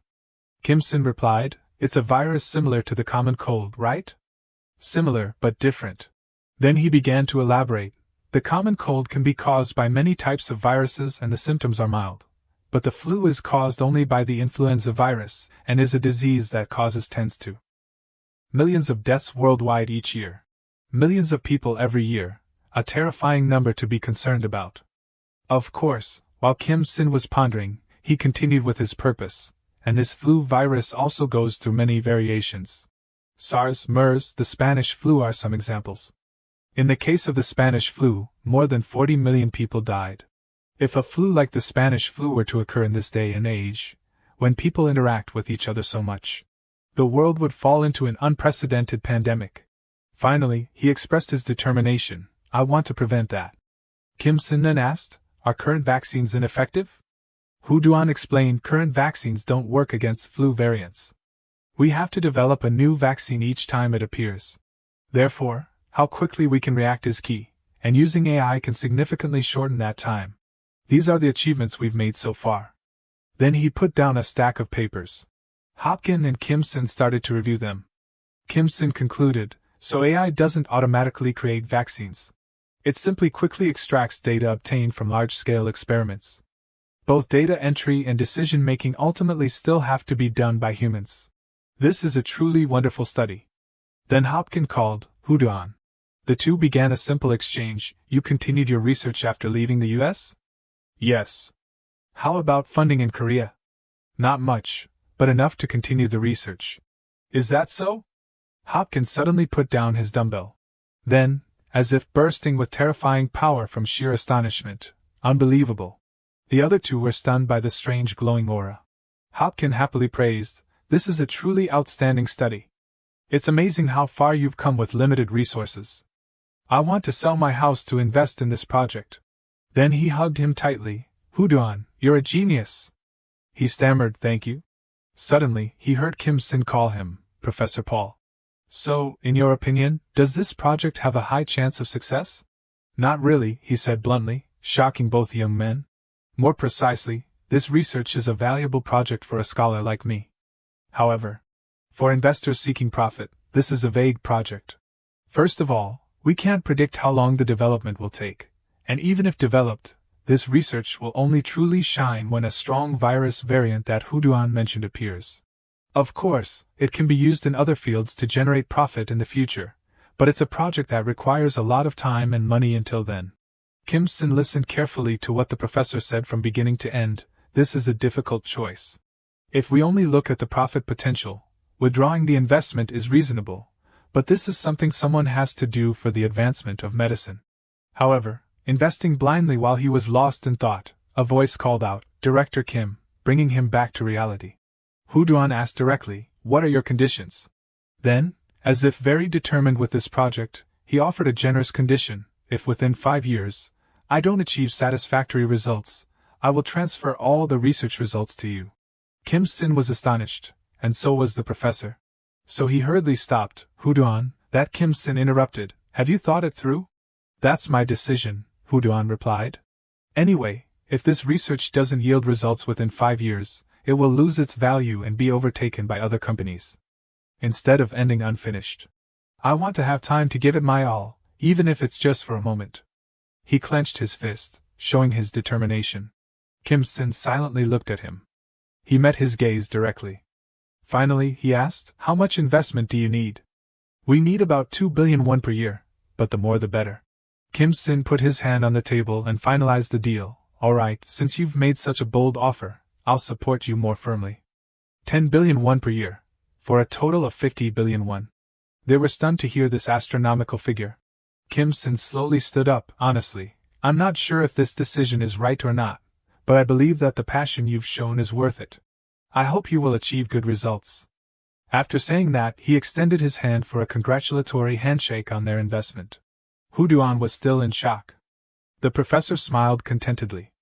Fortunately, even in his blood-coughing shock, Hu Duan still knew how to shake hands back. I will do my best. Suddenly, there was a thud. The professor worriedly called, Hu Duan, wake up! Hu Duan! Amidst the countless calls of Hu Duan, Kim Sin maintained his business smile, thinking to himself, this investment. Will it even last 5 years? She hummed as she walked. Good morning, everyone. Have a good morning. Good morning, Sue. She politely asked. Where is Assistant Kim? Her colleague looked around. Assistant Kim? He was just here. Then he must be on the rooftop. She smiled and thanked her colleague. Then she hummed as she went up to the rooftop, happily thinking, I'm so lucky to see Mr. Sin every morning. There he is. Although she saw him, Kim Sin was currently talking to someone else. So she thoughtfully closed the rooftop door. Okay, I'll come back later. Unexpectedly, she heard shocking news. Thank you for your time, Manager. I'm officially submitting my resignation. She froze in shock. Everyone in this life has their own dreams, but is there any dream more burning than this? No more squeezing onto stuffy trains. No more staying up late in the office, struggling with mountains of work. No more having to grovel and flatter the boss. Absolute financial freedom. Money grows on its own, even though I don't have to lift a finger. And from today, I officially become a wealthy bachelor. Inside the company, Mr. Kim, you've worked hard. We wish you all the best out there. Led by Min4Rch, everyone had a small farewell gathering with him. Kim Sin politely said, Thank you, everyone. I've learned a lot of useful things at ACO. Min4Rch inquired, Do you have any plans for the future? I plan to invest and live a free life as I please. Is that so? Then they shook hands as a farewell gesture. Come visit us when you're free. Let's raise a glass. Kim Sin added, Next time, I'll treat everyone to a lavish meal. Suddenly, the manager asked quietly, I heard you've become a major shareholder of Leon's, which surprised and worried him. Then he whispered, Congratulations. Although he thought, You don't have to hide it, he still whispered back, Thank you. Suddenly, a colleague, with tears in his eyes, said, Sin, I'll be so sad when you're gone. You're overdoing it, my friend. But he had underestimated this male colleague. He tearfully hugged Kim Sin tightly. Goodbye, my dear colleague. Kim Sin thought indifferently. I don't know how many times this guy has hugged me. Suddenly, he changed his mood 180 degrees and slyly said, Let me know if you have any investment projects. From now on, I'll follow you. I also want to make a lot of money and quit my job. Min4Rch chuckled knowingly from behind. The male colleague turned around in fear. Mr. N. He sneered, I didn't expect you to have such bold plans. The male colleague's face was covered in sweat as he tried to explain, Mr. N. I don't, but before he could finish his excuses, the manager smiled brightly and said, Making a lot of money is good. I support you, San-ki. Then he sealed the deal with a sentence that made the colleague's face turn pale. Write your resignation letter. The male colleague bit his lip and teared up, promising, I'll work even harder. Min4Rch turned back to talk to Kim Sin. Alright, are you going to say goodbye to everyone in other departments? Yes. The other colleague left with a dejected expression. At the HR department, I want to say goodbye to one last person. Jaquan glared at him. Then she sneered. What? Finally decided to quit? He didn't care about her taunting words and simply replied, Yeah. She continued, Live well. Remember to be humble. Not believing her good intentions, he asked suspiciously, What do you mean by that? She kept her arms crossed and spoke condescendingly, Even though you got lucky with virtual currency, aren't you still essentially a poor guy? What if people realize that and shun you? So live true to yourself. Kim Sin pursed his lips without responding to her provocation, and she stared at him. Suddenly, he calmly replied, Yes, so? Seeing her surprised expression, he calmly said, Like you said, I got lucky and became rich thanks to virtual currency. Thanks to that, I bought a house, a car, and I'm living happily. It's all thanks to my divorce from you. She grimaced, wanting to retort, What? Hey! But he cut her off and, I've blocked all your contact information. Don't ever contact me again. Then he waved goodbye and walked away calmly. She rolled her eyes in anger. Leaving all the sweet words behind, Kim Sin didn't care. Finally, I've met the person I didn't want to see. He suddenly thought of someone else, Sue. Actually, I vaguely realized Sue's feelings for me. She loved me even when I was poor and insecure. But because of Jaquan, things didn't work out. Now that I have Yoben by my side, I can't reciprocate Sue's feelings. So I want to quietly say goodbye. Perhaps quietly disappearing is the best thing for Sue. Kim Sin left without realizing that Sue was hiding around the corner, looking devastated. Even when the elevator went up, she still stood there motionless. The male colleague came up to her and said, He just left. Why up? She softly called. He said sadly, Aren't you going to say goodbye to him one last time? She was silent for a moment. No, I guess I don't need to. As long as Mr. Sin is happy, I'm content. Standing in the elevator, he thought to himself, thinking back, I've been through so much. Exploited my whole life by my own father, then miraculously got 25 billion won. After the divorce, I thought I would never love again, but then I met the woman who loves me. My life, which seemed to be full of misfortune, is now envied by many. Although I'm sad to leave the company, I'm even more excited. Looking at the door opening in front of him, just one more step and it's a bustling and bright new world. He silently looked at the bustling crowd. He smiled happily, for the future ahead. Kim Sin walked into the crowd. Like a grain of sand in the vast world. The gentle sunset contrasts with the bright light of a new day's beginning. The laboratory is busy with work. Many calls, many footsteps. But in the hut, the sound of coughing echoes. At a patient's bedside. He frowned in pain. He coughed with difficulty, vomiting a mouthful of bright red blood.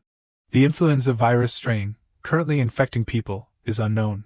On the investment forum website, a heated debate among investment advocates is taking place. Chanbo will win. The era where wealth and poverty are defined by the amount of coin reserves will come. Invest now, new coins are here. You fools, coins have collapsed a long time ago, and you're still selling them. Buying stocks is safer and more secure. What are you talking about? The golden age of coins is just beginning. He laughed and said that stocks have been proven for generations.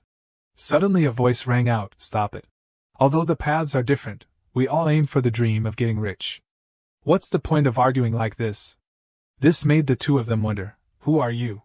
The self-proclaimed big name in the coin world, 10 billion Kwan, spoke up, that's old news. It's been 2 years, hasn't it? What happened? That's right, I used to write articles every day, nothing special. 2 years ago, my colleague made tens of billions from coins and quit his job. Because of that, I took a break. They listened to 10 billion Kwan, stunned. Tens of billions? Initially, he was just a poor guy who had just divorced his wife, but after that investment, his life completely changed. Porsche, Han Riverview apartment. Patek Philippe watch, he has it all. Hearing this, the other two eagerly asked, so, is he investing in any coins now? Stocks? Does he buy stocks? But 10 billion Kwan gently replied, I can't ask. When we were working together, I bullied him many times. What right do I have to ask? Maybe now. He's living a dream life. At a magnificent house, many bodyguards are standing guard outside. Inside, an interview is taking place. The woman says, thank you so much for accepting the interview. This house is truly beautiful. Kim Sin adds, I bought this place to stay during my time in Korea. It's not bad. Rich people can say anything, right? Let's start the interview. This 32-year-old man has achieved resounding success and is among the 10 richest people in Korea. Introducing Mr. Kim Sin. After a period of interviewing and filming, Kim Sin returned home as usual. He did an interview for Vogue magazine. Currently, he is texting someone. Yo Lee, have you eaten yet? I did the Vogue interview you told me about. I'll show you when I come to America. But there hasn't been a reply for almost 10 days now. The silence made Kim Sin disappointed. Shortly after, his assistant called, Director Kim, is something wrong? He replied, I'm a little distracted. What's up? Good news, sir. Netlist India's stock price has soared, bringing us 750 billion Kwan. Also, the Nira company you invested 200 million USD in is expected to soon surpass 4 billion USD in value. Congratulations, sir. You'll soon be the richest man in Korea. Thank you. But he felt empty inside. Earning hundreds of billions of Kwan and not feeling anything. Has having a lot of money become too familiar? Then he asked, anything else? The assistant unexpectedly replied, there's a message from Dr. Hudan. The doctor said there are signs of a viral pandemic about to break out. It's difficult to pinpoint the origin, but there have been many infections worldwide. There are a few cases in Korea already. Kim Sin was quite surprised. I invested in the project predicting the spread of influenza, but I didn't expect it to turn out like this. It's a bit complicated. After a moment of contemplation, he asked, didn't he say anything else? There's not enough accommodation for the students. First, rent large buses to take them to the nearest location. He said, build more, which surprised the assistant. Then he explained, the staff there have to work continuously, and being far from the research facility will be inconvenient for them. So, build a new building nearby. Finally, Kim-sin arrived. As he entered, Kyung poured him a drink and said, so, you wanted to meet me to ask for Mon4Rch Trust's help? That's right. I thought the company's CEO, Ms. Kyung, could help me. I thought you wanted to date me. Why haven't you contacted me for the past 2 years? Kim-sin immediately replied, I was investing and traveling the world. I know you've been investing a lot. I also read the latest Forbes issue. Since when did you hire bodyguards? Do you need protection in Korea? I hired them while traveling. I don't want to be stabbed and robbed of 1,000 euros. Kyung suddenly took a sip of her drink. Then she decided, all right, I'll look into it for you. Thank you. Kyung added, in return, I have 2 conditions. 1, you have to sell a share of Aura that you invested in. It seems Mon4Rch Motors is very interested in self-driving cars, right? Of course. I think if Aura cooperates with Mon4Rch Group, the development potential of both sides will be higher. You're right. What's the second condition? 2, she paused, then filled Kim-sin's glass. He panicked, Kyung. The second condition is that today you and I drink till we drop. Meanwhile, at a corporation, someone reported, Chairman, your youngest daughter will be home late today. Is she that busy? No, it's not because of work. She's out drinking with a man. Which bastard dares? This is the chairman of Mon4Rch Group, Mon4Rch. Just as Kim-sin was about to leave the table, a voice called out from behind, one more bottle, please. No need. Please bring the bill. Kyung asked, why? Let's go. I'm not drunk yet. Drink some more. At this point, he thought to himself, the royal family in Korea is this drunk? I know she talks a lot and jokes around, but I didn't expect her to be this rowdy when drunk. Being with her is tiring. Stay a little longer, she pleaded. But then, her bodyguard came up and said, we'll take care of the director. Kim-sin felt relieved. Yes, please help me. Down in the lobby, they waited to see Kim-sin off. After he left, the female bodyguard glanced at Kyung. Then whispered, he's gone. Director Kyung. She immediately woke up. Is that so? That's strange. Why hasn't he fallen for me yet? YouTube said that I just need to pretend to be drunk and the other person will actively jump on me. Is it because I'm too beautiful that he feels nervous? But there's no need to rush. No one has ever resisted this beautiful face. At Mon4Rch Group. Where have you been? Why are you so late? Mon4Rch yelled. So, was drinking fun? Dad, don't be like that. I went out for work today. This surprised him. Work? Kyung continued, I acquired a portion of the Aura company that he invested in. With that capital, we can introduce new technology again. Truly Mon4Rch's daughter. Right, there's no way my daughter would open her heart to someone like that. No, I like him a lot. This surprised her father, who shouted, what? But that guy is divorced. Despite that, she cheerfully said, men and women in love can break up. Mon4Rch scolded her, he doesn't have parents. She retorted, and yet he's still successful. Don't you think he's great, Dad? This stunned her father, causing him to accidentally spray his hairspray. He lowered his voice and continued, but you always rejected the people I introduced you to. Because you only introduced me to old-fashioned chaebol. My intuition tells me he's different. He will definitely create a new wave in business. The next morning, seeing Kim-sin, Pao was delighted. Long time no see, Director Kim. Professor Pao, you're in Korea? Pao suddenly laughed. There are some important matters, so I put everything else aside. At that moment, his bodyguard stared at Pao, and Pao did the same. Then they both suddenly flexed their muscles and showed off their biceps poses. They became acquainted. Pao started, nice muscles. How much can you lift? What, less than me? I'm at 830. Let's work out together sometime. Sure. Then they went inside. As they walked, Kim-sin asked, is Dr. Hu done researching? He passed out from staying up too many nights. He's sleeping now. Should I wake him up? No, if he bleeds again, it'll be bad. Kim-sin suddenly asked, what's the current situation? Not so good, Pao said. This is the first time I've seen a virus like this. Within just a month of the outbreak, there are over 25,000 cases every day, from Japan, China, the US, and European countries. And there have been over 1 million deaths. Is there anything I can do to help? Kim Sin asked. Pao replied, we're short on computing resources, quite a bit. I want to use all the computer networks around the world. Would that solve it? After that, Kim Sin returned home. He stood looking out the window, sighing and thinking. Computers all over the world. Could I build another building and fill it with computers? No, that would be endless. What about cloud services abroad? No, I still have to manage it directly.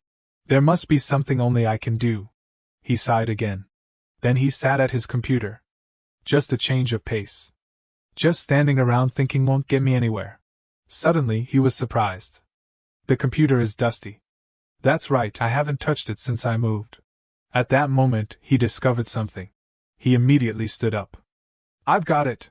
With this method, I can fill the missing computing power and promote the new project. Suddenly, a phone rang, interrupting someone's sleep. He answered, Boss Chai-sin, I'm sorry to call you so late. Can you prepare a ticket to the US for me right now? I have to go to Cisco urgently. Gunshots rang out. It turned out that Mon4Rch was playing a video game. Attack. A real man never runs away. He was engrossed in the game. When Chai-sin blocked his view. Excuse me? Mon4Rch angrily shouted, Who are you? Do you want to rob me? Fine, I'll let you taste the skills I've honed with fear. Chai-sin replied, Sure, I can try it myself. Just then, a voice called from behind, Excuse me, Mon4Rch. I knocked, but you didn't answer, so I came in. Looking closely at him and the girl standing next to him, Mon4Rch realized, Are these two your personal bodyguards? Impressive. Then Kim Sin got straight to the point. Mon4Rch, you like reading comics, right? He excitedly replied, I love them. Do you want to save the world with me? Save the world? What are you talking about? Kim Sin continued, Like I said, the situation is very dangerous right now. But what should I do? Mon4Rch wondered. You just need to suddenly. Kim Sin flipped a coin. Then quickly caught it. He gave a mysterious smile. Make money with me. Kim Sin repeated, You and I? We'll make money together. Mon4Rch calmly replied, Do you need me to take you to a gambling addiction center? So, according to you, AI still has many shortcomings for vaccine development, so you want to use blockchain technology to exploit computer resources, and in return, we will receive the exact amount of money we invested. Right? That's right. Personal computers have developed a lot compared to before. Now almost every household has at least one, but most people don't use more than 10% of their capacity. Unless it's for gaming. If we can supplement AI with computer resources, it will greatly help vaccine development, right? What about the coins we invest? I'll always ensure the price of one coin is at least $1 or exchangeable for an item of equivalent value. The main purpose is not to make money but to save the world. It'll be fun, right? This time, I'll try my hand at the broadcasting business. Broadcasting? Think about it. Making movies or reality shows starring Jennie and Blackpink, whom you like. All the genres you like. No limit on production costs. Okay, let's do it. Mon4Rch was completely thrilled with this deal. Then we need to recruit more teammates. Kim Sin added. I'll pay you a decent salary. Don't forget about me. Mon4Rch chuckled, So you don't know. True heroes never rely on money. They only act when they hear the call of their hearts. Recruitment information, mission to save the world, difficulty, S. Currently, the world is in danger from an extremely dangerous virus. To create a coin that can defeat this virus, we desperately need superheroes willing to stand up and save the world. Requirements: programmers with 5 or more years of experience. Rewards include desired items such as game software, computer components, figures, Lego, or you can receive $300 in cash. Can I write like that? Kim Sin curiously asked. Just wait. This guy. Suddenly, 2 messages arrived. Alet, the job seems interesting. I want to try. 1 pump, do we really get components? I have to try. Within seconds, a flood of messages poured in. Sadhu, if I can get a limited edition figure, I want to join too. Dun, registered. Nan New York, can I get gotcha tickets? Bumpkin, let's go. Cho, hero coming right up. Mon4Rch shouted with joy, See? They call it the hidden power of an otaku. The next morning, In an office. Room 11, help me. Where should I sit? Can, just sit wherever you're comfortable. While Room 11 was getting things out of her bag, Kimson rushed over. Hello? Thank you for coming. I'm Kimson, the project manager. If you need anything, just let me know. She casually blew a bubble with her gum and continuously tapped on her phone. A message arrived on Kimson's phone. So you're the boss. You're handsome. Looking forward to working with you.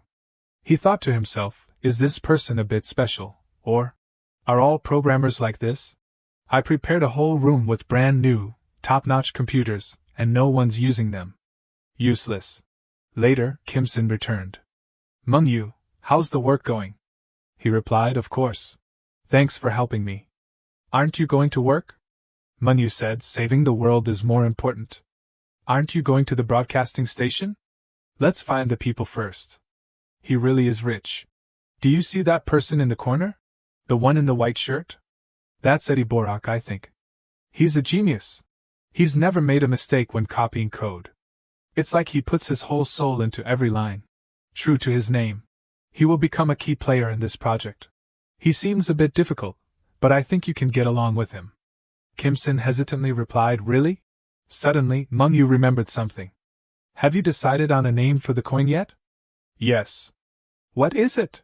Sot. This surprised Mon4Rch. Sot? Kimson explained, it means a coin that can transform into anything. Meanwhile, at a corporation, in the HR department, there was a buzz of conversation. Have you heard?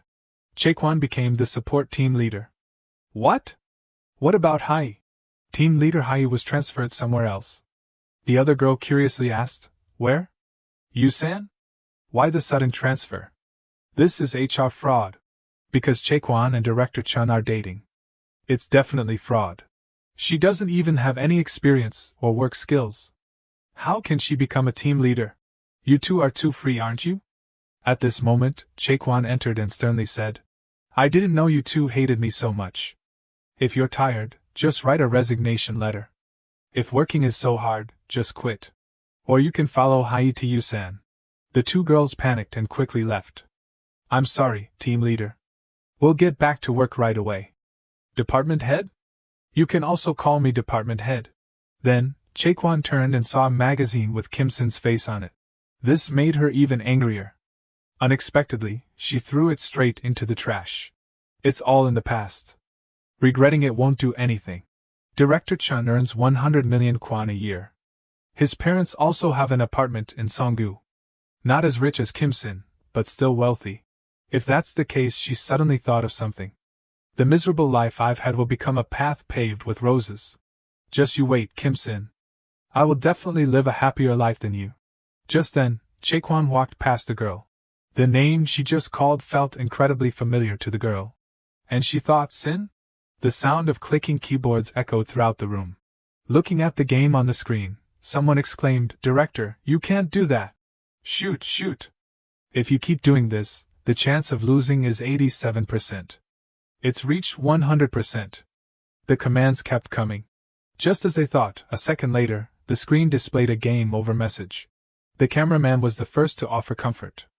Well, everyone fails sometimes. But inside, he was screaming, Are you kidding me? The investment god is just a noob at games. The girl taking notes beside him quietly judged, the god of investment turns out to be just a chicken when it comes to gaming. After a word or two, they continued to urge him, but it's so cute, right? Director, play one more game. Kimson smiled, but tears fell into his heart. Why me? Do I have to film myself playing games? The more I play, the worse I get. What's going on? The scene changes to a certain headquarters. Shouting and the sound of a table being slammed echoed, without any specific content. The content lacked any emphasis. Bumtae frowned angrily. It had been a month since Director Kimson established Dream Rainbow. The production costs were high, the staff were all talented individuals. And the working environment was excellent, needless to say. Why isn't there any product yet? He yelled. Ho-chin was the first to speak, Director Bumtae. The current situation is not favorable at all. The corona pandemic is spreading more and more, making filming difficult. So many big companies have had to cancel their filming schedules for disease prevention. He spoke softly, but inwardly cursed. Is this guy crazy? Does he not watch the news? Keep up with the situation, he added curtly. All we can do is prepare. Before he could finish, Bumte sharply knocked him on the head. No! He started lecturing. PD Ho-chin, with such a weak spirit, what can you achieve in the future? When I first started in this industry, I had to walk barefoot in the cold winter. He was getting carried away when someone interrupted. Director Bumte. Suchin raised her hand. May I share my idea? At first, he scoffed. Interrupting your boss? Truly a dentist, however, she asked again. Boss, will you let me speak? He replied, all right, very bold. Screenwriter Suchin, go ahead. Now she began to speak. My idea is, what if we film the company director? Ho-chin exclaimed in surprise. The director? Bumte was speechless, but Suchin continued, we should film him. Currently, our company doesn't have any representative works, but director Kim-sin is different. She listed a few things about him. Divorced his wife, invested in Khan, ranked in the top 10 richest people in Korea. He has all the elements for views. Exploiting the director, I mean filming and posting it on YouTube. We'll have content and promote the company at the same time. Ho-chin asked worriedly. Screenwriter Kim, wouldn't that be anti-fan of the director? He was cut off by Bumte's praise. He said, that's dentist thinking. It's a great idea. Suchin replied indifferently, thank you. Can I leave work now? He laughed, you're funny too. Who knew she would say, I wasn't joking. Back to the present, Kim-sin sat helplessly in front of Suchin and Ho-chin. I agreed to film because I thought it would help with promotion. But I didn't know it would be filming this kind of stuff. The screen displayed a lost notification again. Lost again, Suchin said flatly. Can I leave work now? He got up from his seat and chuckled at them. It's probably a bit tense since it's the first time filming. I'll go rest for a bit. You two should rest too. They both replied in unison. You've worked hard, sir. He went to sit with Meng-yu. Meng-yu said, nice, huh? He sighed, good for the company. Meng-yu asked him again, what do you think? Turning the empty room into a PC room, huh? He agreed. It's good. I didn't expect everyone to like it so much. Indeed. After he left to rest, Suchin immediately sat down at a computer. Ho-chin asked her excitedly, Screenwriter Kim, want to play games with me? She flatly refused. I don't play with gamblers. Kim-sin chuckled to himself. There were only 30 people at first, but now there are 80. The Sotcom project is developing very well. It turns out that company benefits are very important. At this point, all the seats were full. A young man in a hooded sweatshirt also came. Kim-sin approached him and said, good thing you like this room too. What game are you playing? Hearing him ask, the young man replied coldly, don't bother me while I'm resting. I'm here to work for a few days because of Kan's offer, not as your employee. If you keep bothering me, I won't come tomorrow. He was speechless. He's colder than I thought. As long as he does a good job. Then he placed an envelope on the table and said, all right, sorry for bothering you. I'll leave this here. The young man was startled. He looked at the envelope as if it were a strange creature. Then he picked it up and questioned him, what's this? I want to quit. Do you think you can buy me off with money? Talking about saving the world? So you're just a money grubber after all, he criticized with a grimace. Kim-sin smiled. It's not money. But something even more valuable. He thought to himself, more valuable? Trying to entice me with material possessions? Dream on. He immediately flipped it over. The photo card in front of him slapped his previous thoughts hard. He froze. The person in the picture was the same person in the sweatshirt he was wearing. He stared for a long time, finally unable to bear it, and clutching his chest. Kim-sin called out to him in a panic, Eddie. He was even more anxious than Kim-sin. You know, Kim-sin, why do you have this rare photo card? He explained, I have a stake in a small broadcasting station in Korea. I got it through them. He slumped down, a broadcasting station? He stepped closer. I didn't know Eddie liked Jenny so much. If I happen to get Jenny's ticket later, I'll give it to you, Eddie. He smiled at him. His eyes widened. Looking at that expression, I've successfully recruited him. Occupation, genius programmer. Ability, SSS+. Reliability, 5 stars. A while later, Kim-sin opened a can of soda. He breathed a sigh of relief. Thank goodness. I've befriended Eddie. When he was so tense, I thought. I didn't expect Mon4Rch's advice to be so helpful. He had once said that to get to know an otaku, you have to target their bias. Lost in thought, his phone suddenly rang. He immediately answered, Yes, Dr. Huduan? Huduan said, Long time no see, Director Kim. He replied politely, Long time no see. Are you feeling better? He replied, I'm still fine. Kim-sin was speechless. Same as always, huh? Did you call me for something? Huduan said urgently, the situation is much more serious now. He listened, understanding nothing. He explained currently, medical personnel around the world are doing their best, but the number of infections continues to rise beyond control. There are already over 3,000 infections in Korea. If it continues to spread at this rate, I'm afraid that 70% of the world's population will be infected with COVID. The pandemic has broken out. Kim-sin was silent for a moment after hearing this. Not hearing a response, Huduan called his name, Director Kim? He immediately replied, I'm sorry, I was just thinking. Please do your best. When the con development is complete, I'll help you. He replied, Yes, thank you. Then he hung up. He sat muttering to himself, a pandemic? What will happen if corona spreads worldwide? Stocks and bonds will definitely collapse. An unprecedented economic crisis will occur. The assets I have will become worthless. Such a desperate situation. But why do I have a feeling I'll make even more money? He wondered. The current number of infected people is 58,472,345. Kim-sin thought to himself, when the world economy collapses, people will have no choice but put options. Put options are a method that can make money when market value falls. But if someone benefits from the system, then someone else has to lose. It's a zero-sum game. Having decided to sell, the put option buyer will still make money even if they go bankrupt. It's true that I'm making money to target the time of the outbreak. But I'm an investor. What I pursue is long-term profit, not the path of a saint. To run a company, to invest more, I have to have money. If I didn't have as much money as I do now, he thought, shaking the can of soda, I wouldn't be able to do anything. I might still be slaving away at Arco. He crushed the can. The path I've set is clear. Now let's move on. He threw it in the trash and stood up to leave. On the TV, the president was declaring, Trust in America. We will protect everyone from corona. So please support us. Yoli happened to receive a phone call. She exclaimed, What? You bet over 200 billion won on put options. Kim-sin chuckled, It's not betting, it's investing. She protested, What's the difference? Where did you place it? He said, The New York market. I predict it will fall in March. She rubbed her forehead. Oh my God! What's the deadline? He replied, Let me see. Next week.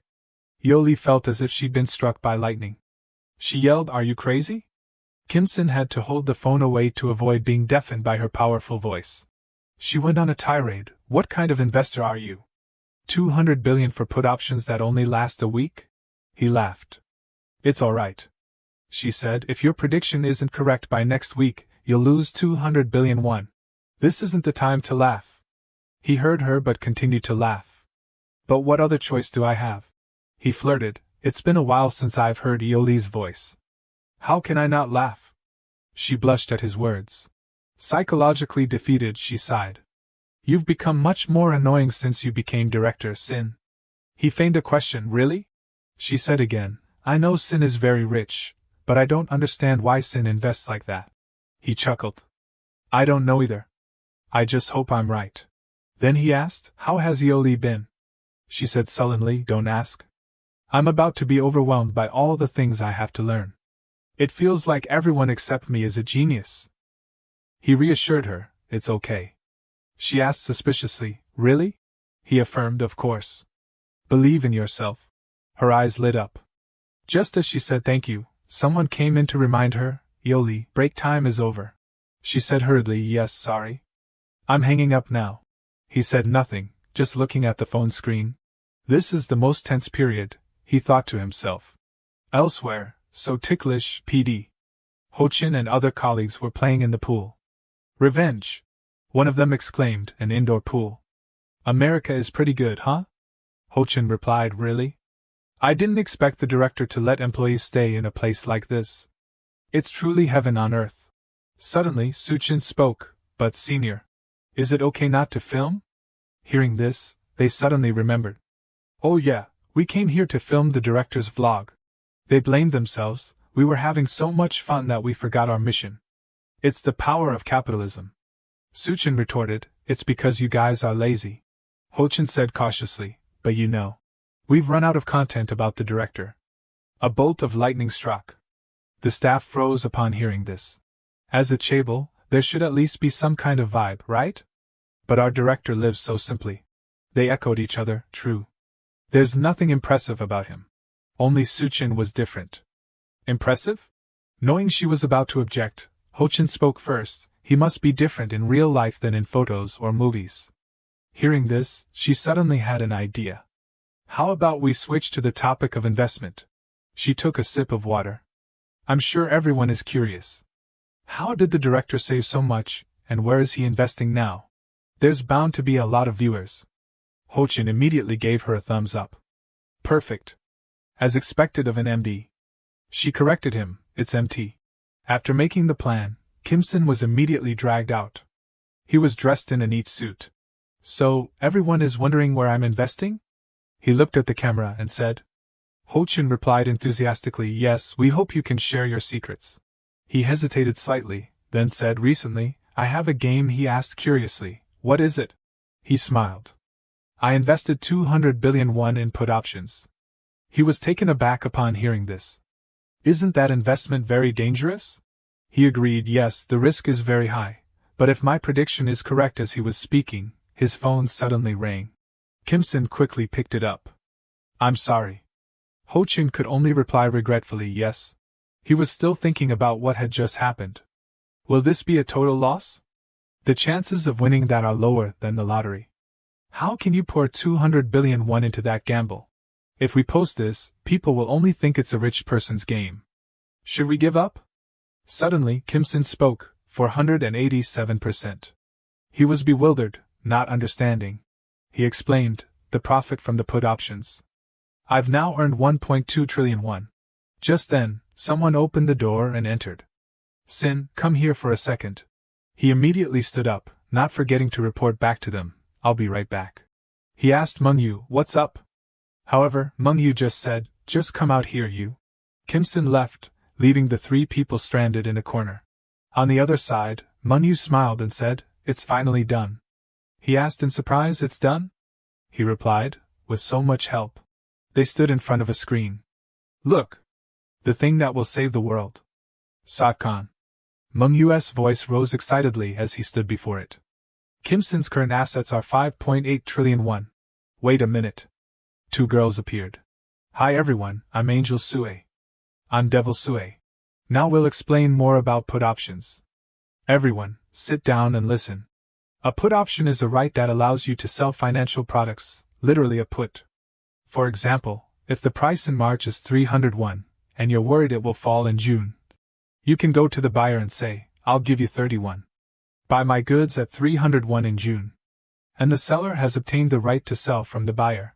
If the price actually drops to 100 won by June, the seller can exercise the put option they bought.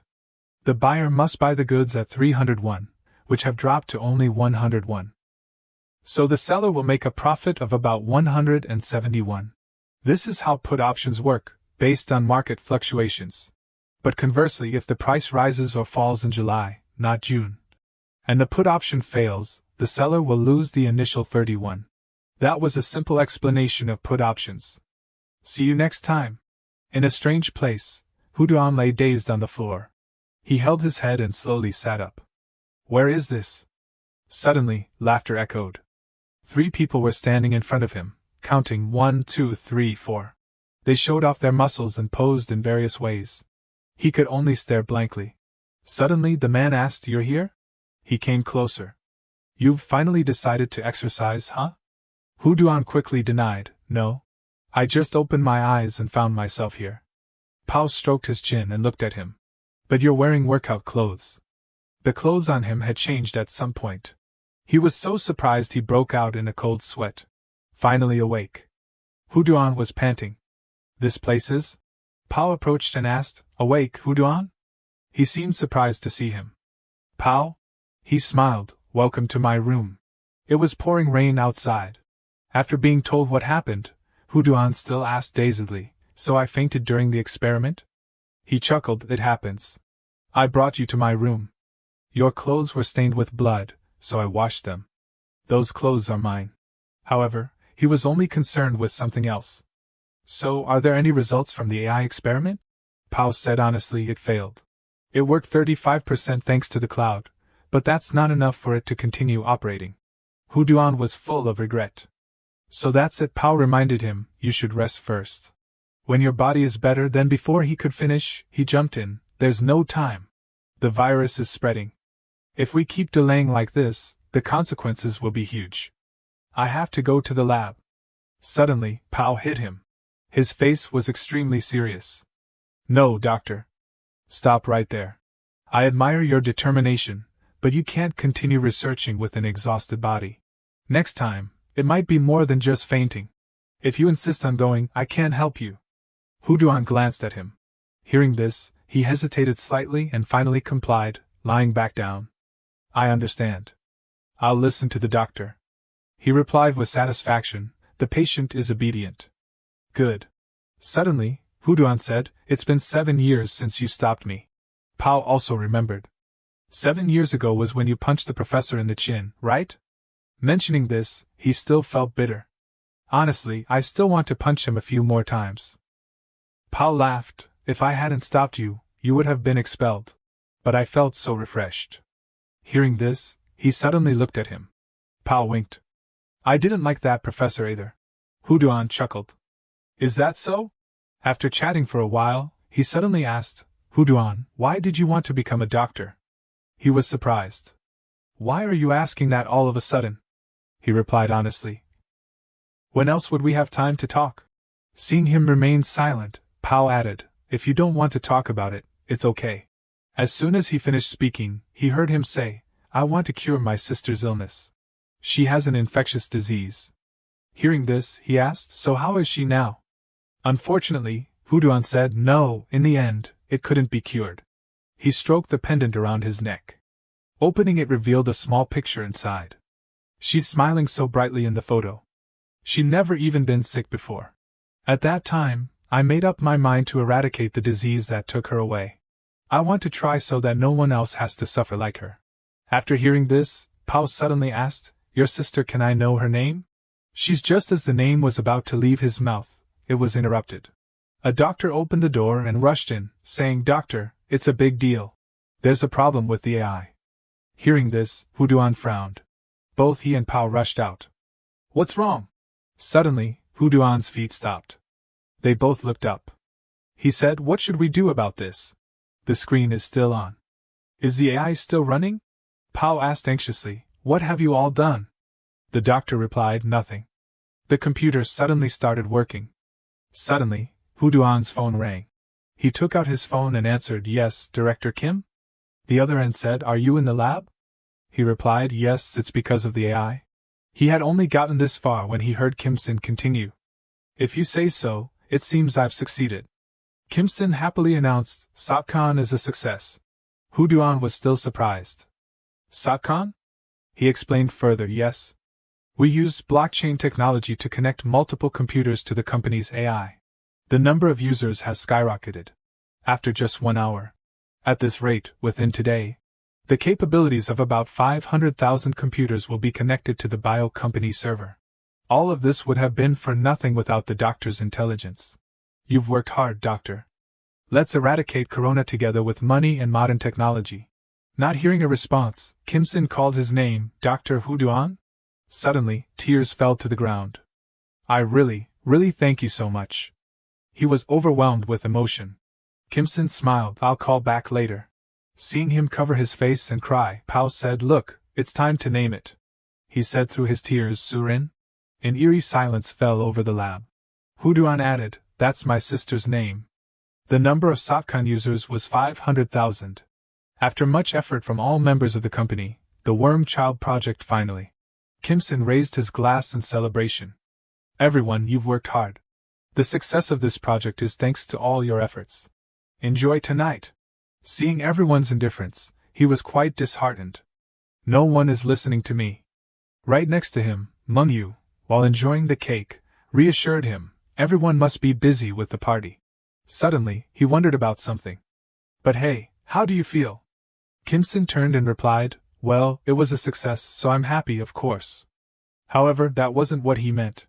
And so Mon4Rch confessed, from now on, we have to pay 500,000 won per con per day. Currently, Worm Child is released for 1 won every 4 hours. Estimated daily cost is about 7.4 billion won. Monthly, it's 229.4 billion won. Even you should be breaking out in a cold sweat, shouldn't you? However, Kim-sin calmly drank his alcohol unfazed. It's fine.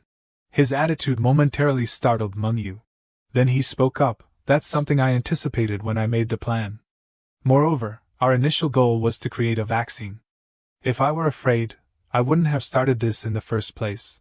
But Kim-sin argued money should be spent at the right time. His statement surprised Mon4Rch. This kid is a true CEO. A moment later, he approached and said, alright boss. Let me ask you something else. What's your next plan? We created Wormhole together, and the project was successful. Normally, the team would disband here. We've talked amongst ourselves, and everyone feels regretful about stopping. So I'll ask again. What's your next plan? Kim-sin appeared indifferent. Mon4Rch seemed eager for his answer. Faced with his question, Kim-sin calmly admitted, it's not clear enough to say yet. I don't even know if it's feasible. Making it a reality is our task. Suddenly, he said pensively, honestly, I want to create a real wormhole ecosystem. Currently, when people think about wormhole, they often think of speculation, scams, and negative things. Moreover, the practical uses of wormhole are very limited. I want to guarantee the minimum value of wormhole and create an environment where it can be used in many places. If the scope of wormhole's use continues to expand into various fields, could it become a real virtual currency? If that happens, the company's atmosphere, once joyful, now became strangely quiet. Everyone's eyes turned towards Kim-sin. Even the female employees. At this moment, he thought to himself, I think I just spoke out of turn. What did I just say in front of these smart people? They'll laugh at me for being a stupid literature student. I wish I had waited until I had a more concrete idea. No, I need to do some damage control. Suddenly, everyone started clapping enthusiastically at Kim-sin's suggestion. This situation left him bewildered. He seemed to not believe his eyes. One employee even cried, as expected of the boss. You've been harboring such a grand ambition. Another exclaimed, I knew it wasn't an ordinary wormhole coin. But how could you come up with such a grand plan? It's amazing. How should I put it? He's seeing dreams instead of money. Sounds interesting, doesn't it? Wormhole is just the beginning. At that moment, the entire company raised their hands in unison. Let's follow Sin. Their enthusiasm startled Kim-sin. Are you all teasing me? Mon4Rch chuckled. No way. They can be tough, but they never lie. It shows that your goal has touched their hearts. So, I think I'll resign and join you too. He affirmed firmly, I told you before. A true hero acts when they find something that makes their heart tremble. Hearing his confession, Kim-sin felt relieved. That's right. After all, the two high-fived each other. Then, from now on, I'll be relying on you, Vice President Mon4Rch. I'm the one who should be saying that, Director Kim-sin. After that, I established a company in San Francisco with the original team members and officially entered the wormhole industry. We created an online shopping mall exclusively for using Wormhole. We acquired the gem company and rewarded Wormhole to players, creating an environment where people could earn Wormhole besides mining. A few months later, the number of miners exceeded 1.6 million. As the number of miners increased, we gained powerful computing power and used it to provide cloud services to other companies. In just half a year, we became the largest company in San Francisco. And the speech that day, recorded by the film crew, was uploaded to YouTube. Just a short time after uploading, the views unexpectedly kept increasing. In addition, many people commented, expressing their admiration. Don't worry, Wormhole is only issued based on Sin's assets. Even if the price drops by 1 coin, it will still be worth $1. Moreover, He has already earned 13 trillion won from stock options. The wealth gap is truly scary. At this point, Wormhole had become a global brand.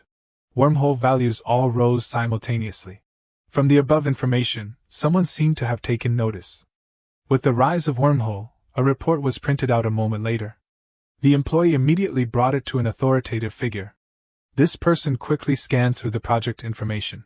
His eyes seemed to be plotting something. The person in the picture was Kim Sin. He said triumphantly, "This time, let's start with this." Cut to the next day at Kim Sin's company. An employee wondered, "Is there something strange about our company? While most companies are struggling because of the corona pandemic, our company is not only thriving but also expanding its business. Not to mention the generous salary. The minimum starting salary is $90,000, excluding bonuses and other allowances.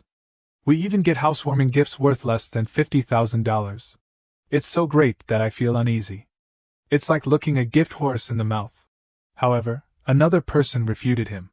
"If you have nothing useful to say, go to work." Hearing him question, "Don't you find it strange?" he affirmed, although normally he's only seen playing games and not paying attention to anything else, he's a master of networking and leadership, a brilliant commander who arranges personnel appropriately to achieve maximum work efficiency. Vice President Mon4Rch, along with strategic vision like DA, not to mention his uncanny investment and business abilities, every project is a resounding success. 318,000 YouTube subscribers. Korea's golden boy of investment, possessing assets. It's only natural that the company is thriving. It must be. Despite the truth, he was still skeptical. Even so, to build such a strong company with just 2 people. What kind of people are they? Suddenly, a loud laugh erupted from a room. Mon4Rch joked, "My friend has a YouTube channel with 318,000 subscribers. Sin, don't you have any reaction to our YouTube channel being so popular? You should at least sing a song to celebrate. The money dance." His actions left Kim Sin speechless. Yet he kept urging, "Oh, there are comments too. Wormhole. Let's reach 10 million subscribers." However, at this moment he sighed and said, "Thanks to you, I've had some fun moments." He replied, "Well, that's good. At least I'm glad you're happy." Mon4Rch asked curiously, "Are you embarrassed about being famous on YouTube?" Kim Sin shyly admitted, "It's a lie to say I'm not embarrassed that what I said is known to the whole world." But he retorted, "But the result is good, right?" This caught his attention. "Thanks to that, people know about the existence of Wormhole, and we've also conveyed our distinct direction compared to other Wormhole coins. Of course, there are still many conflicting opinions, but changing their perception is our task." After listening, he reminded him, "Mon4Rch." Despite that, he still pulled out Kim Sin's video. "Of course, just teasing you a bit for fun." Just then, a noise came from outside. An employee opened the door and informed the two, "Director Kim, I apologize for interrupting you." "It's okay." "What is it?" "There's a guest who wants to see you." He inquired, "Who is it?" She slowly revealed the guest's information. The two were astonished upon hearing it. Cut to the company lobby. During the meeting, the guest cheerfully said, "Thank you for welcoming me so warmly, even though I arrived unexpectedly. My name is Jim Bowman. My profession is investment support specialist." Hearing what he said, the two looked quite perplexed. A moment later, Kim Sin asked, "Could you tell me which area you support?" He immediately replied, "I can't say specifically. Each client has a different type of investment." At Bowman's answer, he pondered, "No specific information disclosed?" It sounds like a stock investment company or derivatives, but if so, he would have introduced the company name from the beginning. But he didn't. Meaning it can't be revealed to the outside. It's definitely nothing good. Suddenly, he stood up and retorted, "Excuse me, but I have no intention of entrusting my investments to others. I decline your offer." Suddenly, Bowman let out a sinister laugh. Hundreds of millions of dollars. This statement surprised Kim Sin. He calmly said, "If the CEO refuses my offer today, that's the amount of money you'll miss out on. Do you still want to refuse?" This offer seemed to have captivated Kim Sin. "You're very confident." Bowman continued, "If I weren't confident, I wouldn't have come here. As you know, Wormhole has enormous potential. The history of Bitcoin, Ethereum, is clear proof. The capital circulating through Wormhole is a huge, uncountable number. So you can control that huge flow of capital. Just like that, he seemed to have seen right through Kim Sin. What will you do? Faced with what he said, he wondered, is that even possible? Bowman's eyes were firm. It's very simple. Just push the price of Wormhole up. This statement made Kim Sin suddenly realize. At this moment, he revealed a cunning smile. You catch on quick. Currently, Wormhole is receiving great trust from the public. We will take advantage of this to issue an additional 100 billion. Wormhole, then use our power to push the price of Wormhole up sharply, and then sell it on the market. We can easily earn billions of dollars. In this situation, the two gradually realized something. Mon4Rch whispered, Sin, these guys are planning to that's right. The unusual price fluctuations in the Wormhole market recently. The ones pulling the strings behind the scenes are them. In that moment, Mon4Rch slammed his hand on the table in anger. There's nothing more to hear. Let's go, Sin. Staying here any longer is a waste of time. Yet, Kim Sin remained silent, unmoved. Seeing him remain silent, he called out to him. At that time, he was still thinking continuously in his head, what I promised everyone was one Wormhole for $1. Even if the market price of Wormhole increases, I only need to exchange 1 for 1. If the price of Wormhole rises to $100 per coin, and I issue an additional 100 billion Wormhole, and then sell all of them, then there will be nothing impossible for me in this life. At this moment, he seemed to have made his decision. Suddenly, he revealed a satisfied smile. That's a very tempting offer. Kim Sin's decision stunned Mon4Rch. Bowman admitted, Indeed, I thought you would agree. So, let's sign the contract right away. He suddenly apologized slightly. But it seems we can't sign the contract right now. He asked, bewildered, why? Kim Sin explained the reason. This is an important deal for both sides. We can't do business carelessly. How about we meet again on another occasion, when everything is better prepared? Bowman, his intentions seen through, had to comply. Indeed, I understand. Very good, we will soon arrange an official appointment. So he immediately stood up and left Kim Sin's company. Well then, I'll see you later. Mon4Rch looked very suspicious of his actions. After only a few minutes, he angrily kicked the table. Then he demanded loudly, Explain. Are you really going to agree to that offer? You said you wanted to create a different sub-ecosystem. Are you deceiving everyone? At this point, Mon4Rch was so angry that he couldn't say anything more, and had to grit his teeth and endure. Are you deceiving me too? Even though he was extremely indignant, Kim Sin still calmly smiled. This made him even more confused. You can still laugh? Hey, do you think I'm joking? Careful, I'll end our friendship. With that, he left in Mon4Rch's frustration. However, he still didn't let it go and insisted, Aren't you going to answer? Kim Sin continued to ignore him, then slowly opened the door and went out. Surprisingly, as soon as he opened the door, countless reporters tumbled inside. Mon4Rch was stunned. Who are these people? A YouTube film crew. Why are they here? Kim Sin quickly explained, they came to film my vlog. From put options to sub-ecosystems, everything I do is trending online. They didn't want to miss this once-in-a-lifetime opportunity, so they asked to film me working at the company. At this point, Mon4Rch began to realize his implication. He added, the entire conversation just now was recorded. Sorry for not telling you beforehand. I didn't know how to explain it to you then. Luckily, everything is alright now. As soon as he finished speaking, Mon4Rch rushed over and gave him a loving punch in the stomach. His special move seemed about to knock him unconscious. The vloggers quickly seized this opportunity to treat it like a movie. A few minutes later, Kim Sin was lying flat on the floor. Despite that, he still tried to get up. And then he finally spoke up. Don't let this kind of misunderstanding happen again. Seeing his attitude like that, Kim Sin seemed to realize his mistake and apologized. Mon4Rch immediately went to sit next to him. So, what are you going to do now? Call the police? No, I won't do anything. Kim Sin explained, we don't have enough evidence yet. If we act rashly, we will be defamed, or worse, they will get away. For now, we need to gather more evidence, and when we have enough, I will make them pay. Scene changes to outside. After Bowman left, he was still quite anxious. Suddenly, he stopped in front of a mansion with a massive design. He seemed very scared, not daring to enter. But finally, he mustered up the courage to knock on the door. The door slowly opened. He was struck by something terrifying. his face turning pale. It was shocking that inside there appeared a large, ferocious tiger. Suddenly a voice rang out, "Ah, this must be a surprise, right? It's feeding time." The tiger appeared extremely angry. It was the tiger that made Bowman terrified. Suddenly he started to interrogate, "So? How was the meeting with him?" He immediately replied, "Yes, he seemed interested in our offer.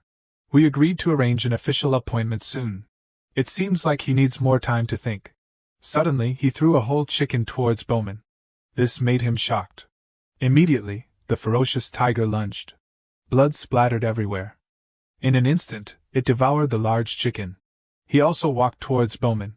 Bowman was trembling with fear. He still didn't understand what was going to happen at this moment. A moment later, he also spoke, "Listen, Bowman, do you know what the most important thing is when taming a beast? It's the right to control. Whether it's feeding or punishing, everything must be decided by the owner. Otherwise, it will be no different from a wild animal." Bowman immediately realized his mistake and hurriedly knelt down to apologize. "I will contact Kimson immediately to arrange an appointment, and I will use all means to lure him to our side. I will not disappoint you." Under the fierce gaze of the tiger, he was so terrified that he trembled. His sincere attitude finally convinced him. "Not bad. You can go now. Kimson, I thought he was just a stray dog, but it seems he has some brains. But anyway, he's just a beast." Late at night, the company lights were still on. "Yes, hello, Yili, long time no see." Kimson cheerfully answered the phone. "It's okay, I'm just dealing with some paperwork." "What are you doing, Yili?" he thoughtfully inquired. He paused, wondering, "Huh? You're home alone?" Hearing this news, his face suddenly changed, his eyebrows furrowed. He quickly put on his coat and went out to his car. Then hurriedly boarded the plane. The plane began to take off. A moment later, Yili opened the door and exclaimed, "Oh my God! You got here so fast."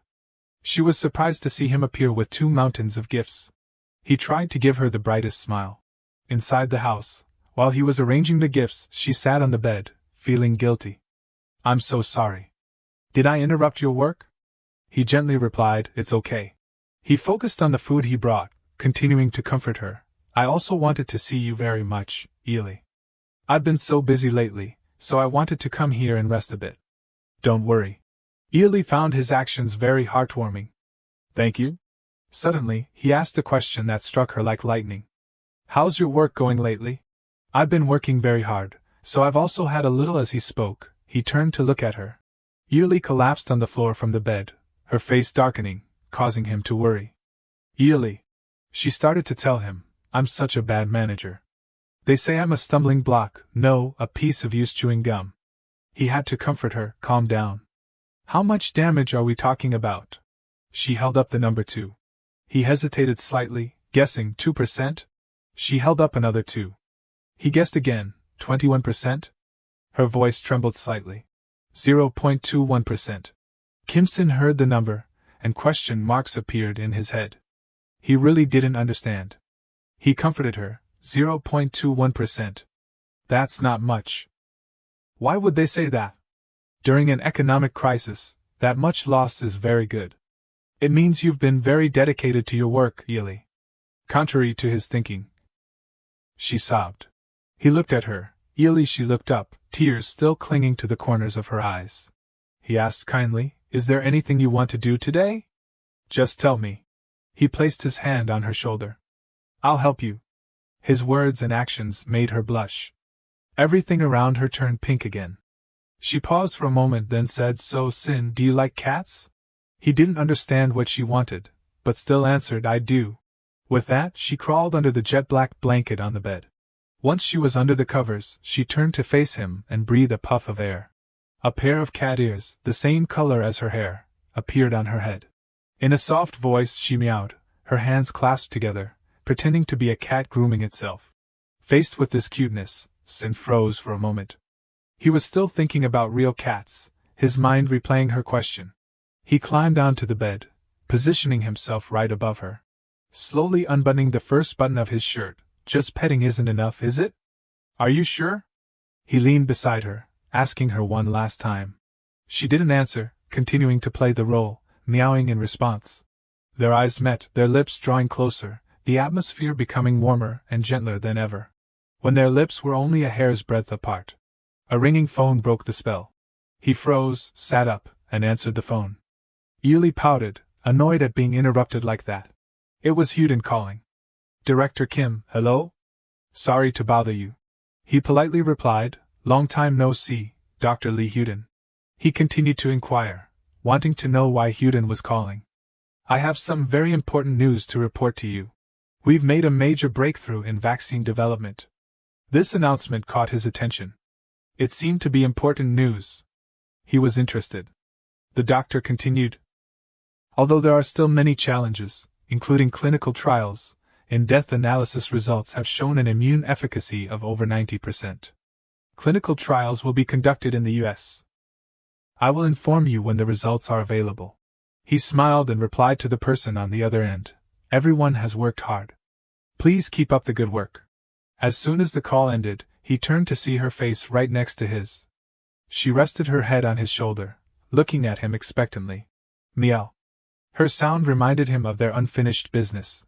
A long time later, when Ely was fast asleep, her head resting on his arm, he still couldn't sleep, constantly thinking about the vaccine that Dr. Huden had announced. Because of the pandemic, the world economy is in recession.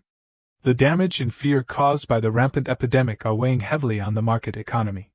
But if a vaccine emerges that can reverse this situation, he imagined vivid images in his head. It would be a war.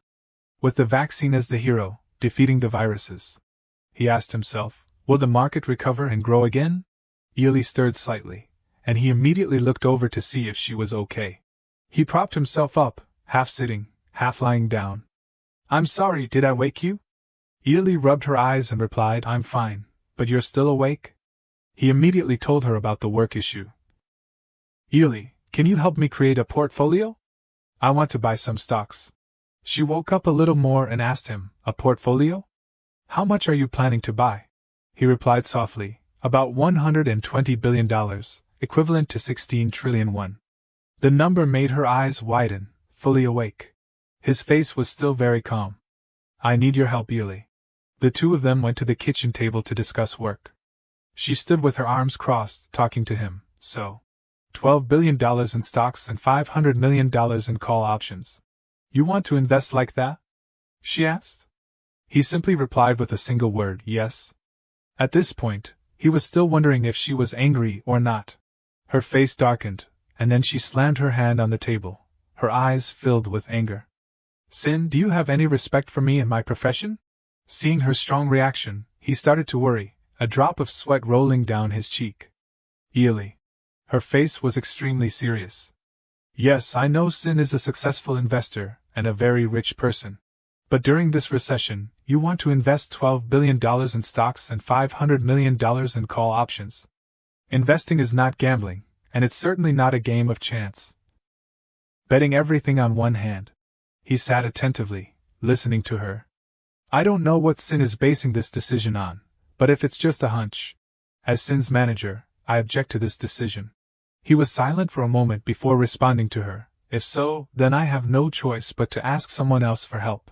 Hearing him say this so easily startled her slightly, her pupils constricting. This information was not very pleasant. I understand why Ely objects. Because anyone who hears it will think it's absurd. People will think I'm a money grubber, just wanting to get rich quick. But is it wrong to dream like that when everyone wants to win the lottery? Human greed always exceeds expectations. Even though they know the price has gone up a lot, they don't stop.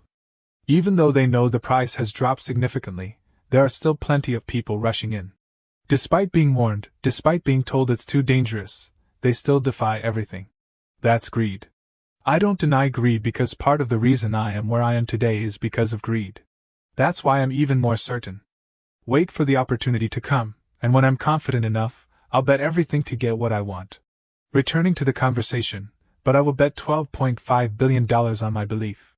Ely's eyes widened. Then, helplessly, she slowly closed her eyes and nodded slightly. Her hands relaxed. And she turned and went back to her room. If you've decided, then I won't say anything more. He sat there dazed. She called out, Why are you doing this? He was still stunned when a blue shirt flew straight into his face. change your shirt, let's go out. He wondered, where are we going so early in the morning? She was silent for a moment, then replied, DB Morgan. After a while in a taxi, the two stopped in front of a large glass building. He looked up stunned. Seeing it in person, it's truly magnificent. Ely quickly entered the building, not forgetting to turn around and tell him to follow. The two stepped inside the building. Ely, why did you suddenly bring me here? She calmly replied, because of your portfolio, Sin. The amount is too large for me to decide on my own. He continued to ask, but is it okay to come during working hours? It doesn't seem like anyone's here. As she spoke, she reached out and pressed the elevator button. Inside the elevator, she turned to him and asked, do you know who you are in Wall Street? Building a large company with your own capital in such a short time. The economy is declining, but you were able to earn $10.5 billion from put options. The Midas touch, turning everything you touch into gold. If Sin wants, the chairman of DB Morgan will come to meet you anytime. As soon as she finished speaking, the elevator doors opened, and two men in black were waiting in front of them. A man spoke up, please come in. Did you have any trouble getting here? He was startled. Korean? It's Chaebol, the managing director of DB Morgan. He introduced himself. Then he bowed. It's a pleasure to meet you. He gently replied, I never thought I'd meet a Korean at DB Morgan. Chaebol smiled brightly. Director Kim is here in person, how could I not come? Please follow me, I will take you to the premium room. Entering the room, he was served a cup of hot tea. He brought the cup to his lips and took a sip. The tea is delicious. He seemed satisfied. Director Choi was quite pleased to hear that. That's good. I worked very hard to get this premium tea. He took another sip to fully savor the delicious, premium tea. Getting down to business, Chaebol spoke first. Director Kim, Ms. Ely has told us, but are you sure about investing $12 billion in stocks and $500 million in call options? He replied concisely, yes. Director Choi continued, you also know that just one wrong decision, and you'll lose all that money, right? He calmly replied, I know. Director Choi thought for a moment. All right. He snapped his fingers, and a staff member brought out a stack of documents. First, regarding the $12 billion for stocks, I will personally create the best portfolio for you. He asked further about the call options. He put down the teacup in his hand. For that I apologize. But DB Morgan can help you. Kim Sin's current assets are 17.6 trillion won. I apologize. DB Morgan can help you invest in call options.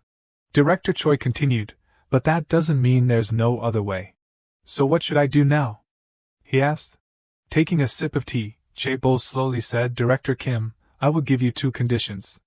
1. Sign a contract to distribute the call options with various financial institutions.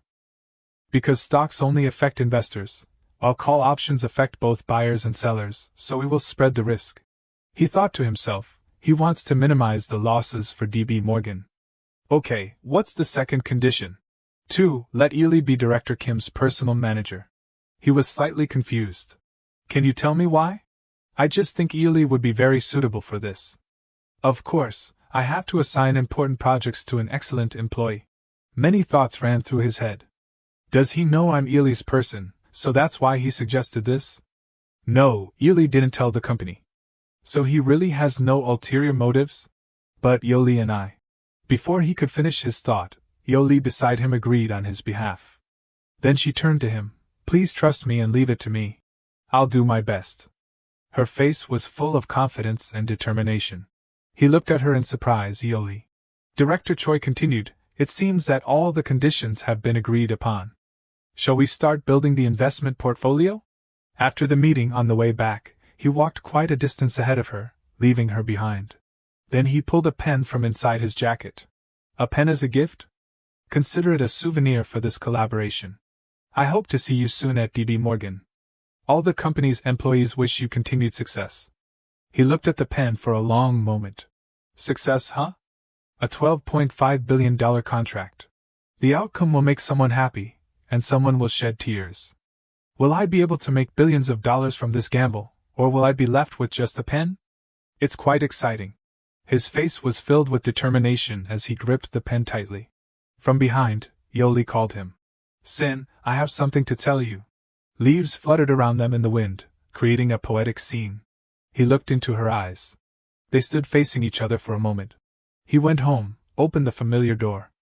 Mengyu was playing a game. Who is it? Sin? Take off your headphones. Why are you home so early? I thought you said you were going to take a break. He remained silent. Mengyu continued to inquire, what's wrong again? Hey! You, he looked at Sin with a puzzled expression. How dare you ignore me? Back in his room, he closed the door. In the darkness, he leaned back against it, his face distraught. He recalled the scene from earlier. Sin, let's stop this, Yoli said. Let's end this relationship today. Her words stunned him. Everything felt so sudden. She looked at him sadly. Sin also remained silent for a moment. Then he asked, the reason, can I know? Do you remember the day we had dinner on the yacht? Of course I do. That was our first time having a meal together. I dare to tell you now. Actually, at that time, I was very grateful to Sin. When I talked about my dreams, everyone on the outside cheered me on, but no one really thought I could do it. Sin was different. You looked me straight in the eyes. She recalled the image of that day, and said you believed in me? Perhaps it was from that moment that I started to have feelings for you, she said with a smile. He remained silent. She continued, you gave me motivation. Even though it was a small project, I stayed up all night to complete it. I worked hard to prove my abilities. So, when I received recognition from everyone and was assigned a big project, I felt like I had grown. Images flashed through her mind. Yoli was reminiscing about the recent past, a time filled with memorable moments. I suddenly realized that Sin was too far away. At that time, my feelings were really hard to describe. It wasn't jealousy or envy, but a feeling of suffocation, a tightness in my chest. And today, I understand what that feeling is. As she spoke, she placed her hand on her chest. I want to achieve my dream as your manager more than being by Sin's side as his lover. He didn't miss a single word. His head was bowed, each word piercing his heart. Then he raised his head. Trying to force a smile, since you've said so, I won't hold you back. He extended his hand towards her. Thank you, Yoli, for the past time. I hope to receive your support in the future, Manager Yoli. She also responded, extending her hand, thank you for our beautiful memories. I also hope to receive your support. The conversation ended with a handshake, marking the start of their collaboration in their new roles. Back in the present, he raised his hand and looked at it, remembering that handshake. Outside, Mengyu kept knocking on the door. Director, open the door. He opened the door slightly. I want to be alone today. Mengyu was a little surprised by his attitude, holding up 2 bags he had just bought. I bought hamburgers for you. It said double burger deluxe. Do you still want to refuse me? He sighed in defeat. All right, let's eat together. Closing the door and stepping out, Kim Sin's current assets were 18 trillion won. Bauman was furious, unable to stay calm any longer. He flung the documents everywhere and cursed repeatedly, damn it, Kim Sin, you damn brat. Who the hell are you to keep provoking me like this? You even dare to trick me. Bauman fell into a crisis, holding his head and sitting in a corner. He seemed to be going crazy. Damn it, what should I do? I should have persuaded him from the beginning. If this reaches the chairman's ears, things will get serious. I won't just be fired by him. I have to do something. Suddenly, an assistant walked in and called, Chief Bauman. Startled, Bauman snapped angrily, what is it? Can't you see I'm thinking hard? The subordinate bowed his head and stammered, I apologize. I just wanted to report the latest news about Kim Sin in the newspaper. I'm sorry to bother you. Bauman snatched the newspaper from the employee's hand and said, why didn't you say so sooner? Bauman opened the newspaper wide, carefully reading every single word. For some reason, he let out a sinister laugh. He laughed even louder. His face full of malice and wickedness, thinking to himself, there it is. People even made a funny video with ant characters to talk about Kim Sin, and it became very popular online. It starts with an ant happily humming a tune as it walks along a dike path. And carrying food, let's do our best today. I hope we'll succeed. Then suddenly the ant steps into a puddle. The ant chuckled, thinking, water? Then it suddenly froze, its face darkening, because before its eyes was a scene of many other ants happily playing in the water. They excitedly cheered, a waterfall. More. So refreshing. Real-time water temperature check. Meanwhile, the main character ant was panicked, shocked, and extremely worried. It told the other ants, "Hey, listen to me. What's going on here?" Another ant replied, "It's flowing." Foreign investors suddenly withdrew all their capital, so now the Korean stock market has collapsed. It's chaos here. It's beyond saving. The main character ant still insisted, "No way." The ant lowered its head, sadly blaming itself. "Everything I have is in there. From my pension, mortgage loan, senior citizen allowance, to my children's money." Some ants were celebrating, while others were on pins and needles, incredibly desperate and angry because the stock market was plummeting. It seemed that something had just happened that surprised the main character ant once again. "I don't understand what the hell is going on." The other ants cheered joyfully. Suddenly, a giant whale appeared. Everyone was stunned and frozen, glued to the sight. On the whale's back was a millionaire. The main character ant stammered in shock, "That person is the one called 10 trillion won." The billionaire resolutely encouraged all the ants, "Don't give up, comrades. This is an opportunity when stock prices are low. Don't give up. Keep going. For a brighter future and goal." Then the billionaire raised his fist. The other ants were surprised, guessing who he was. The main character ant was deeply moved. It was none other than Kim Sin, the one who dared to invest $12 billion in the crashing stock market and billions of dollars in Korean stocks, the hope of Korean investors. The other ants were both happy and a little scared, saying to each other, "A billionaire investing $12 billion in stocks. He also bought a large amount of Korean stocks. Is this our chance?" But I'm still hesitant. The billionaire on the whale's back continued to cheer and motivate everyone. "We've endured so much all this time." The other ants listened attentively to every word he said. Oppressed by underground forces, large organizations, and foreign investors, we couldn't do anything but watch them wreak havoc, because we were nothing compared to them. But now we're different. We have a great billionaire by our side.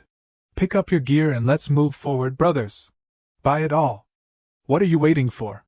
The stock chart was currently bottoming out, constantly decreasing. And more optimistically, there was a sign of increase. It increased a little more.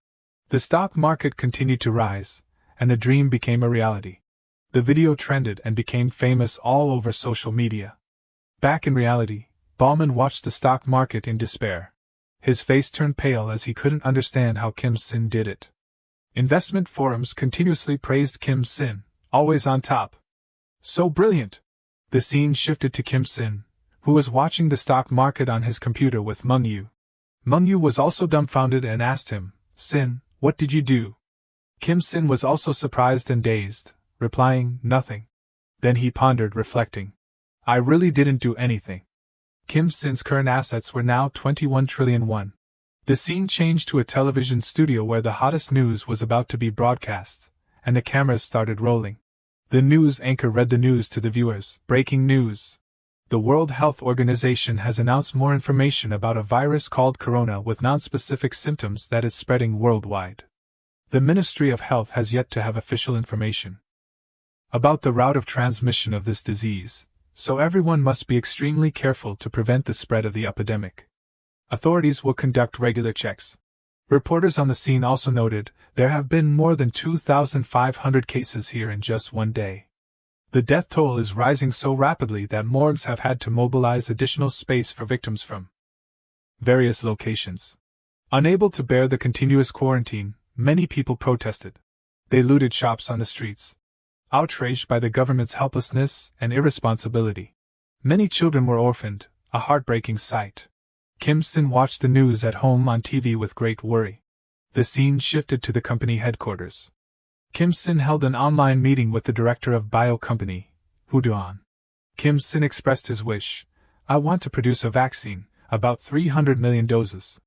Woo Do-an was so shocked that he coughed up blood. He coughed incessantly. Woo Do-an's assistant even had to rub his back to ease the coughing. Woo Do-an weakly said, "I'm sorry.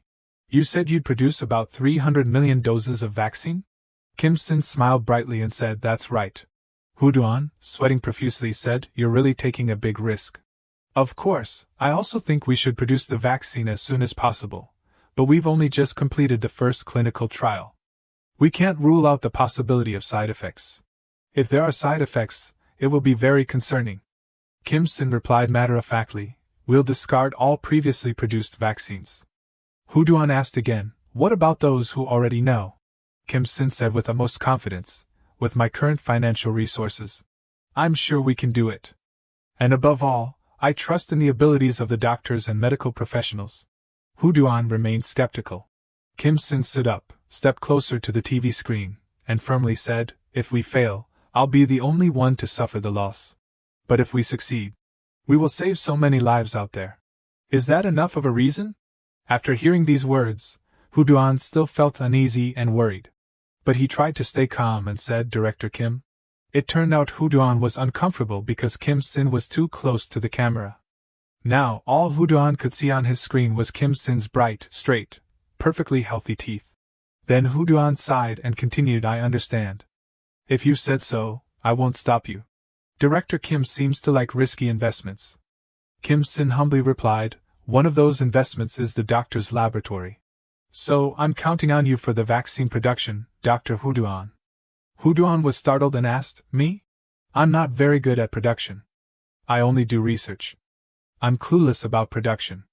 Hearing Hu Duan's confession, Kim Sin was so surprised that his jaw dropped. He was speechless. Kim Sin thought for a long moment, and honestly said, I don't know either. That day, the news of Kim Sin producing the vaccine before the completion of clinical trials spread worldwide, arousing the curiosity of many people. People gossiped and asked each other, is he doing this to monopolize the market and make a huge profit, or is it to save more people? The wider the rumors spread, the more attention the bio company attracted. After a while, the news that the vaccine had passed the second clinical trial shocked the world. To the point that the Prime Minister of the United Kingdom had to say, we need to contact Kim Sin before other countries. This is a matter of life and death for millions of people. Act quickly.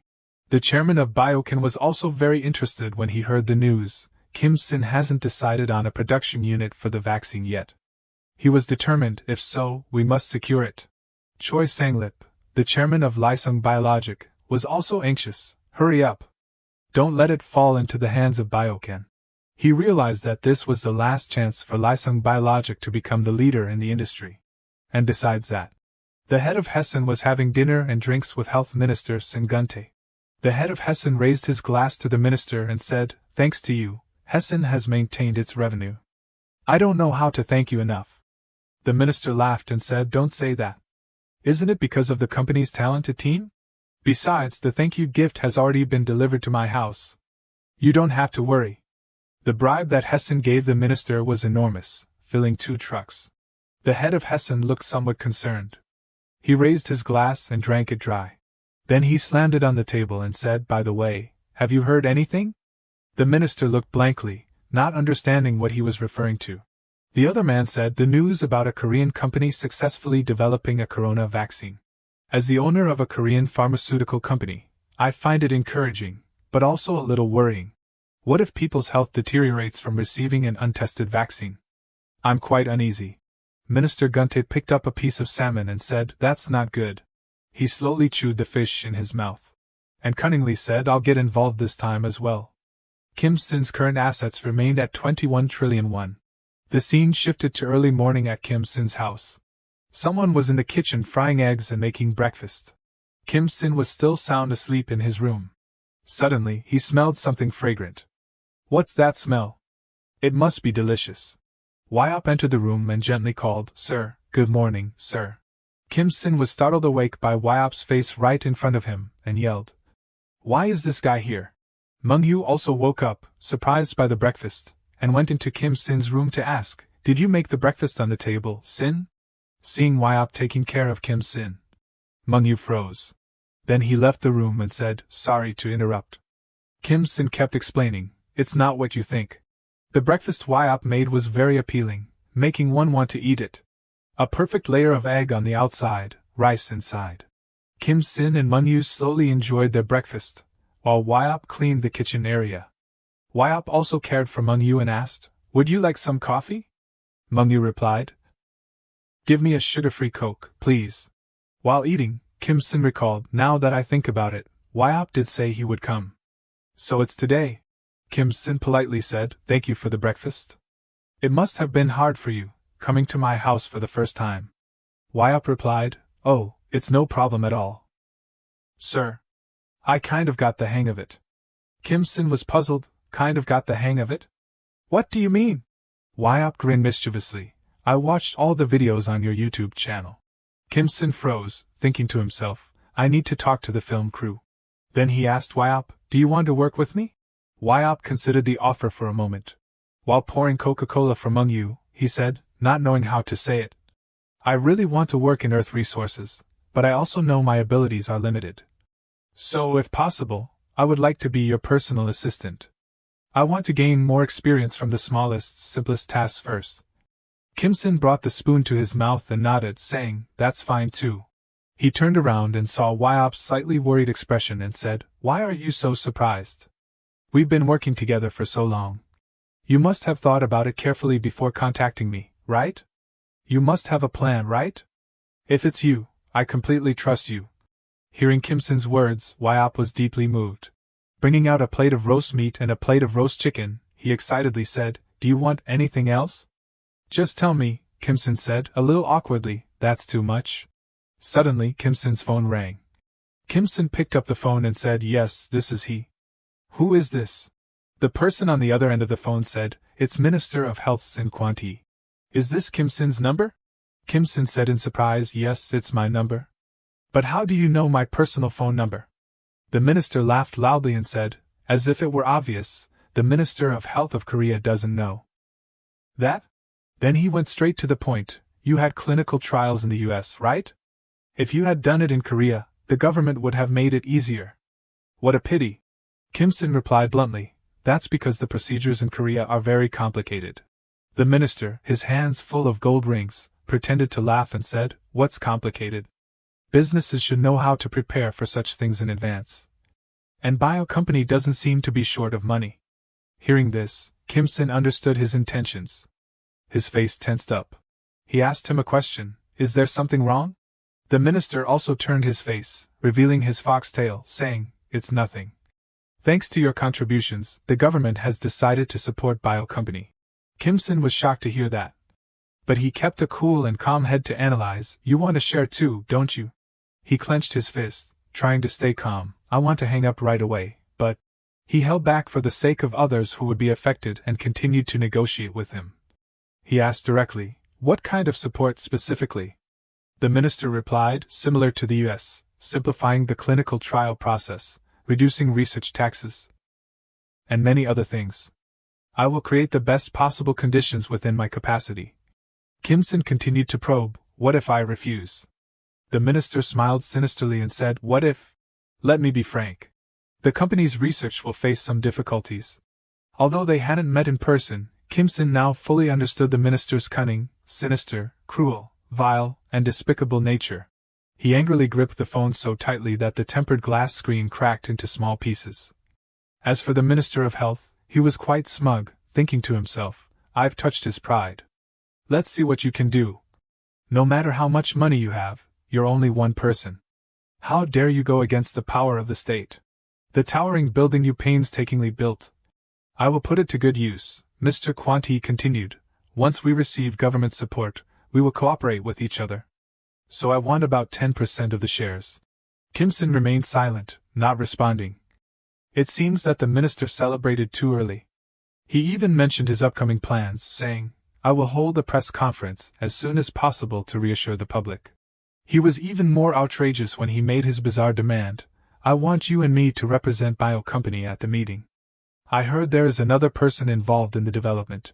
But compared to an unknown doctor that no one knows, it would be better for famous people like us to appear. He kept boasting about his power, while Kim Sin was disgusted and bored listening to the vile words coming out of his foul mouth. He snapped and cursed, you're so talkative. Hearing Kim Sin curse, Minister Kwanti was slightly taken aback. Mon4Rch, who was putting food in his mouth, froze when he saw Sin dare to curse at someone. Wyatt was also surprised, not expecting Sin to curse at that person. After moments of enduring, Kim Sin didn't hesitate, wasn't afraid of anyone anymore, but spoke clearly every word to let the Minister of Health know what politeness is. I tried to hold back, but I couldn't take it anymore. Mr. Minister, I have a lot of money and assets. If possible, I could also become a US citizen and transfer the entire bio company there. So stop playing games with people's tax money and do your job well before I post this conversation on social media. The minister couldn't speak back, so he was furious. He cursed to his heart's content, "That guy, is the government a joke to you?" Kim Sin hung up immediately, not bothering to argue with him anymore. At this moment, he was very angry and frustrated. As for Kim Sin, he put the phone down on the table. And was also extremely annoyed. He cursed, "It's really frustrating. How can there be such shameless and venomous people?" Kim Sin's current assets are 23 trillion won. When I was a sales representative for ACO, there was an incident at the hospital I was in charge of. A patient's eye was damaged. And during the surgery, there was an unfortunate incident. The patient was given first aid at a nearby hospital, but in the end, blindness was unavoidable. As a lowly sales representative, I could only hope they would receive adequate compensation. But when he heard the news from another nurse, Kim Sin was startled. "What? Only 20 million won in compensation?" The nurse whispered, "That's right. Our hospital director is so cruel. After all, the patient is an old person who lost both eyes, and they only compensated 20 million won. I heard that the doctor took advantage of the fact that the victim was a country bumpkin who didn't know anything, and used the surgery consent form to threaten them." In the previous conversation, she met with their family privately and said mockingly, "Your family seems to be having a hard time. Just accept this money." Back home, hearing Kim Sin's story, Mon4Rch's face turned red with anger. "That doctor, is he crazy? How can he say such things? Is he insane?" Don DP was very calm, took a sip of coffee and said, "That incident caused quite a stir for a while. That was the first time I saw Sin so angry." Suddenly, Mon4Rch asked loudly, "And then? Sin, what did you do?" Kim Sin replied, "I went to see that doctor." Mon4Rch clicked his tongue and laughed loudly. "Of course, you must have taught him a lesson, right?" But Kim Sin said, "No. I couldn't do anything. When I went to question him, he seemed prepared, using all kinds of arguments to refute me, pointing to the words on the surgical consent form, and in the end, those poor victims had to accept a settlement. They didn't receive any apology or adequate compensation, and the case was closed. That's why I can't accept the words of that minister. I'm just an investor, and this research achievement is Dr. Hodan's entire life. If he wants to use despicable means to steal that research achievement..." Suddenly, Kim Sin shouted with determination, "I will protect it at all costs." The other two sitting there couldn't help but be moved. "Sin, you really are. Hey you, come here. Even Dondep wanted to kiss you." Kim Sin's face turned pale with fear. "What? Get away from me." Suddenly, the door burst open, and an employee rushed in, calling, "Director Kim." Breathing heavily, he continued, "It's not good." But then he stopped abruptly when he saw Kim Sin being hugged and played with by his two friends like a child. He felt a little embarrassed, and immediately stepped back. "Sorry for interrupting." Kim Sin immediately said, "It's okay." Meanwhile, Kim Sin thought to himself, "I've only met men today." Then he asked the employee, "Screenwriter Ho-chin, what's wrong?" The question startled the employee, and he immediately reported, "The directors of DK Biosci and Lee Sun Bio are here to see you. Both of them are chairmen of the corporations." On the other hand, in the waiting room, the two chairmen of large corporations were talking. One voice rang out, "I didn't expect to meet Chairman Haichin here. It seems like you came to see Director Kim urgently." "I was also very surprised to meet Chairman Sanglip in Korea. It's very difficult to meet you." Both smiled politely, but in their hearts, they both knew this meeting was a tense, hidden struggle.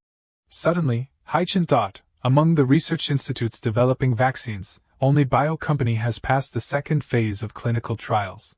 That means the outcome of today's meeting will determine the position of the giants in the pharmaceutical industry. In other words, this is an opportunity for Lee Sun and DK to take the lead. After that, Kim Sin also arrived and exchanged a few words. They were both startled after hearing him. "What do you mean?" Kim Sin immediately replied, "As you both heard. We will cooperate with whichever side offers the best conditions for the first 300 million doses." The next morning, a loud crashing sound rang out. It turned out that Ho-chin had dropped the camera. He was extremely frustrated, cursing in his head, but there was a bigger danger. "What should I do? How do I get past that guard now?" Suddenly, from behind, two women called out, "PD Ho-chin, stop it. You'll get in trouble." You don't have a camera now either. But that only made Ho-chin angrier. These naive kids. He thought to himself, the two directors of large corporations coming here directly is already hot news. Let alone the fact that it's related to corona vaccine production. As a PD, how can I sit still? Even if it's hell, I have to get exclusive news. Finishing his words, Ho-chin pulled another camera out of his bag. The camera's owner cried out, "That's my camera." Ignoring him, Ho-chin rushed towards the guard. He thought, running there is the mission of a PD. Arriving in front of the reception room, Ho-chin suddenly slammed on the brakes and found a hidden corner to hide in. It turned out that the conversation was over. They were leaving the room. Quietly observing, Ho-chin suddenly noticed something strange. Why are there expressions like that? Could it be that the contract failed? On the other hand, an employee, hearing the story, couldn't help but be startled. Producing 300 million vaccine doses by the second half of the year? We have to train more people and install new equipment. Isn't that practically a refusal? At this time, Sanglip was deep in thought, not saying a word, recalling the previous conversation. Sanglip spoke up, "Excuse me, but isn't that a bit risky?" Even Chairman Hai-chin agreed, "That's right. As far as I know, the clinical trials haven't been approved yet. Suppose those clinical trials fail. What I want to hear today is not your worries," Kim-sin coldly interrupted, surprising them. His voice deepened, and he said seriously, "But whether you can do it or not, I'll give you time to think until the end of tomorrow. I hope tomorrow there will be an answer that satisfies me." Back to Sanglip, while he was pondering, he called out, "Deputy General Director Kim."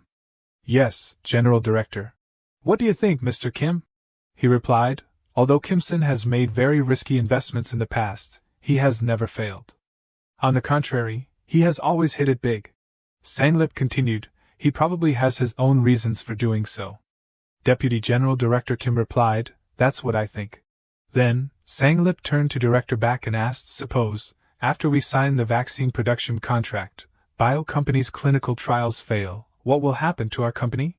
He replied, "Although there will be no monetary loss, the news of the failure will spread outside. It is predicted that it will more or less affect the company's image." After thinking for a while, Sanglip finally made a decision. "Let's do it." The scene shifted to another meeting. This time, it was on a larger scale, with many people present. Especially from Lee Sun Company, Director Back and Deputy General Director Kim were clearly tense. At this time, Kim-sin spoke up, "Let's hear your answers."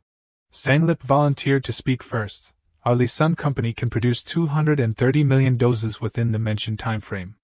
We set the production price at $3 per dose." Then it was Hai-chin's turn. "We can produce 200 million doses a month faster, by November. The price is the same, $3. Hearing that, Sanglip thought to himself, as expected, DK is not backing down. Kim-sin unexpectedly replied in a deep voice, 230 million doses and 200 million doses. Although they don't meet the requirements, I'm very satisfied. You've worked hard. Let's sign the contract, both sides." As soon as he finished speaking, the people from Lee Sun Company were stunned. Even the two directors were equally surprised. Hai-chin asked in confusion, "You mean, you'll order all more than 400 million vaccine doses?" "Yes," Kim-sin replied. "Why suddenly?" General Director Sanglip burst out laughing. Hai-chin thought, "He's lost his mind.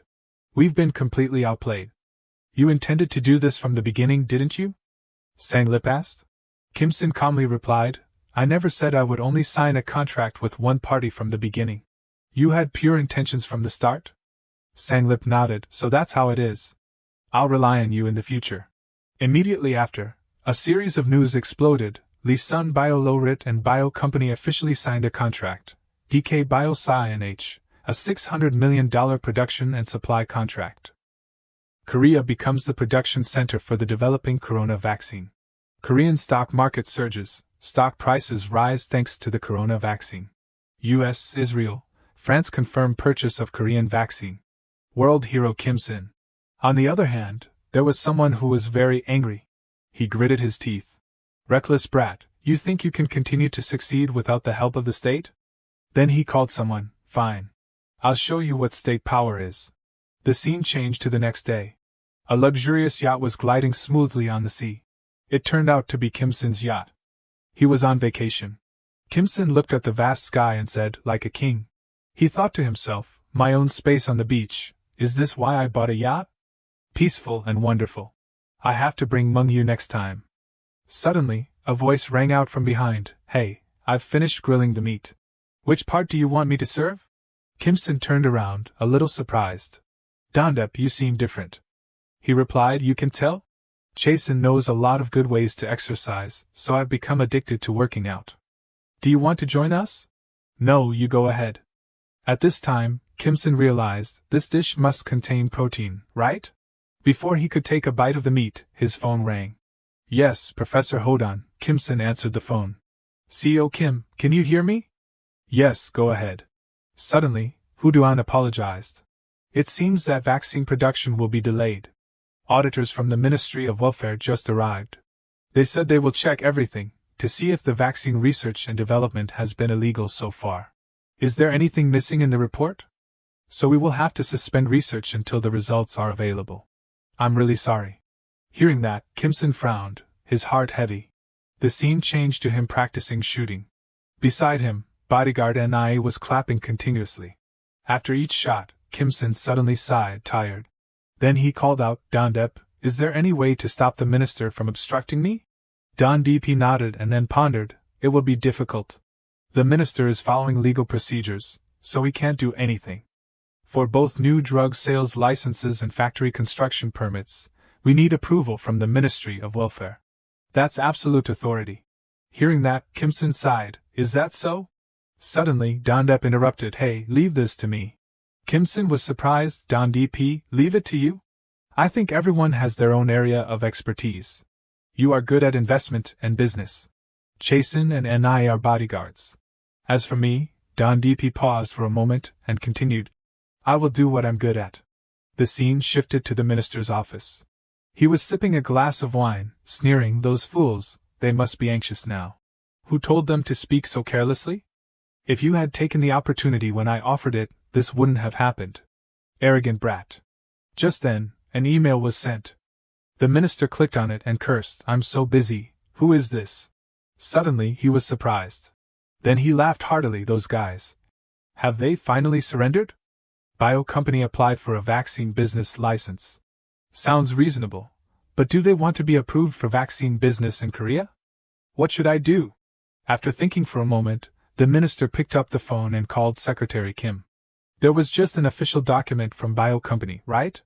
That. Reject it. As he spoke, he smiled sinisterly. The other end of the line replied, okay. The minister continued, just do as I say. I'll take responsibility anyway. At this time, he thought to himself, it seems those guys don't even know the basics. If they want to be forgiven, they have to bring money here. Suddenly, an employee rushed in and said, Mr. Minister, something big has happened. He asked, what happened? Why are you making such a fuss? The employee immediately replied, that the news just now. CEO Hosen has been arrested by the prosecution. Hearing that, the minister was startled. What? After that, he turned on the TV. A reporter announced that the prosecution had urgently arrested CEO Choi of the pharmaceutical company Herson today. CEO Choi is currently accused of embezzlement and tax evasion, along with suspicions of unfair imposition on other companies. In addition, evidence suggests the Ministry of Welfare is involved, as an accomplice of CEO Choi. The minister panicked upon hearing the news and shouted, what the hell is this? It's a complete conspiracy. The employee stammered, Minister, please take care of your health first. The Minister of Welfare suddenly trembled, chaotic thoughts rushing in, how could this happen? There was no information leaked to the outside. No, it's absurd. I'm innocent, I've erased all traces, this absolutely cannot be exposed. Where did this come from? Just then, the desk phone rang. The minister froze, cold sweat running down his forehead. The desk phone kept ringing continuously. The Minister of Welfare, with a face full of fear, picked up the phone with trembling hands. Hastily said, hello? On the other end of the line, a man said, it's me. Upon hearing that voice, his face was filled with terror. He quickly thought, this voice. It turned out that the person talking to him was the president. The appearance of the knave and the four of spades signaled a bad premonition. Shuffling the cards, Kimson hastily asked, what's wrong with Herson's representative? Don DP, it turned out, had secretly done one thing, investigated and found that the minister had done many things with Herson's representative, probably something shady. Directly asking Wyson, "Are you going to arrest both the minister and Herson?" But this task is quite difficult. He showed the hidden hearts card, implying that the minister is not like Herson's representative, very meticulous, and even asserted that even the National Intelligence Service would have difficulty finding evidence unless they appeared. Taking out another card and pointing it at Kimson's face, therefore. It turned out to be a spades card, implying they must first alert the surroundings. Something big is about to happen. In the Minister of Welfare's room, the phone call with the President was still ongoing. He continued to ask, "Do you know why I called you, Minister?" The Minister's hands clenched tightly. Reassuring himself, "Calm down, there's still no definite evidence, there's nothing to worry about." Suddenly thinking again, "Wait a minute," in the worst case with a worried smile. The Minister bowed 90 degrees, saying, "I apologize for causing this unnecessary gossip. I am still certain that I am completely unrelated to this matter, something very big related to many people. Unable to believe the absurdity, what is that about?" Along with the denial, "No, it's not." Now the President just wants to ask him a very simple question, but it made him freeze. "What were you thinking refusing the vaccine from Bio Company?" He didn't expect the President to ask about that, his face filled with utter panic. His eyes stared thoughtfully at Bio Company. His eyes suddenly realized something. Looking at the laptop screen right in front of him. Hastily thought, could it be? Back with Kimson and Don DP, Kimson thought, if we make such a big move, will the minister run away? As expected, Don DP also thought the same. The Jack of Spades implied the minister would certainly deny knowing anything. The worst-case scenario, he would use his resignation, which is the King of Spades. Even if the savings in his bank account won't disappear. Don DP showed another card, so the necessary card is. It's the Ace of Spades, Blackjack. This is the card that will surely suffocate the minister to death. The minister now had no blood in his face. The President reproached, "How serious is the corona damage? Even calling Bio Company to provide vaccines isn't enough. And yet you refuse the offer?" The minister panicked, thinking, damn it, how did it turn out like this? Recalling the time when the deal with Herson ended well, and even Kimson got scolded. The minister resentfully thought, everything should have been resolved, gritting his teeth, it should have been like that. Still not understanding why, his eyebrows furrowed. Shouting as the minister, was that decision right? His face stiffened, devoid of any strength. His legs began to buckle, unable to stand. His legs could no longer support him, and he knelt on the floor. The other end of the line shouted his name. The voice resounded loudly, all the corruption allegations and ongoing controversies. I know everything, because I will seriously prosecute all the misjudgments to the end. It turned out that his corruption had been exposed, and would now be prosecuted to the end. A group of sharply dressed strangers walked into the room. What's this? They introduced themselves as being from the police department, and requested the minister's cooperation. Assistant Na shouted, do you know who this person is? This is the Minister of Welfare of the Republic of Korea. The minister remained expressionless as two police officers restrained the assistant, who continued to yell, Minister, you must wake up. This guy dares to. That very day, the image of the Minister of Welfare appeared in the newspapers, complete with all the evidence of collusion with Herson. Billions of won in cash were discovered in his safe. This is beyond saving. Kimson read the newspaper and said the matter has been resolved well, and quickly apologized to Don DP. I'm sorry for making you do something bad. In response to the apology, Wyop thought he had done a good job. He also thought and said, it's a little strange, but if it were you, I think the minister wouldn't have lasted until the end. Not believing Don DP's words, exclaiming, really? Kimson was even criticized by Don DP, you're too kind and soft. Reasoning with Kimson, no matter how angry you are, if you sincerely apologize, the other person will forgive you. And if the minister also apologizes, they'll handle it skillfully. Right. His mind imagined the scene of the minister apologizing to Kimson. Probably like that. The iron was scorching hot, just like Don DP's thoughts. Politicians shouldn't do that. Don DP's eyes blazed with fire as he said, we must be thorough. Just thinking about it is irritating. Gripping the iron tightly, We must completely crush them so they don't dare to interfere again. Truly a righteous, albeit slightly scary, young man. Kim Sin wondered if Don DP had ever been deceived by a politician. Don DP replied, "Not me, but my father was deceived by a political colleague." Speaking of which, it was quite surprising. Kim Sin couldn't believe it, asking, "Your father was a politician?" "I can't believe it." Don DP even boasted that his father had smashed all the earthenware pots of his father's. Betraying colleagues. In front of them, the bio-company vaccine, which had passed its third clinical trial and was called K-vaccine, was being sold worldwide. Unexpectedly, the K-vaccine was remarkably effective with a 98% immunity rate. Thanks to this, the COVID-19 infection rate decreased significantly, and humanity escaped the pandemic disaster. Kim Sin lay on the bed with a tired face and dull eyes. Questioning himself, the vaccine sales work has become incredibly busy. I wasn't this tired even when I had 5 jobs before. He glanced and thought, at busy times like these, as expected. He took out his fancy iPhone and checked the best investment items. Recalling the last time he checked Bitcoin, the $500 million had increased to $4.5 billion. Now that the economy has recovered, wouldn't it be even higher? Maybe it'll increase to $10 billion? If so, I'll make a killing. But no, it wasn't as he thought. Looking at the phone screen, his face froze. It truly wasn't what he expected. So what is Kim Sin's current net worth? Take a guess. At a towering skyscraper. An employee walked in and informed Chairman Chadon that the CEO of Herson and the Minister of Welfare had been arrested. The chairman proudly praised, "Good work." He quickly told the employee, "Don't tell CEO Kim that we helped them. There's no need to boast about this small assistance, is there?" These two turned out to be working together to put those politicians in jail. Confidently saying, "I will run a bigger business than CEO Kim." The chairman of the Sun Group, Sun Chadon, has assets of $8 billion, which is equivalent to 10.84 trillion won in Korean currency. Chairman Chadon is the second richest person in Korea's financial world. He's rich, handsome, and tall.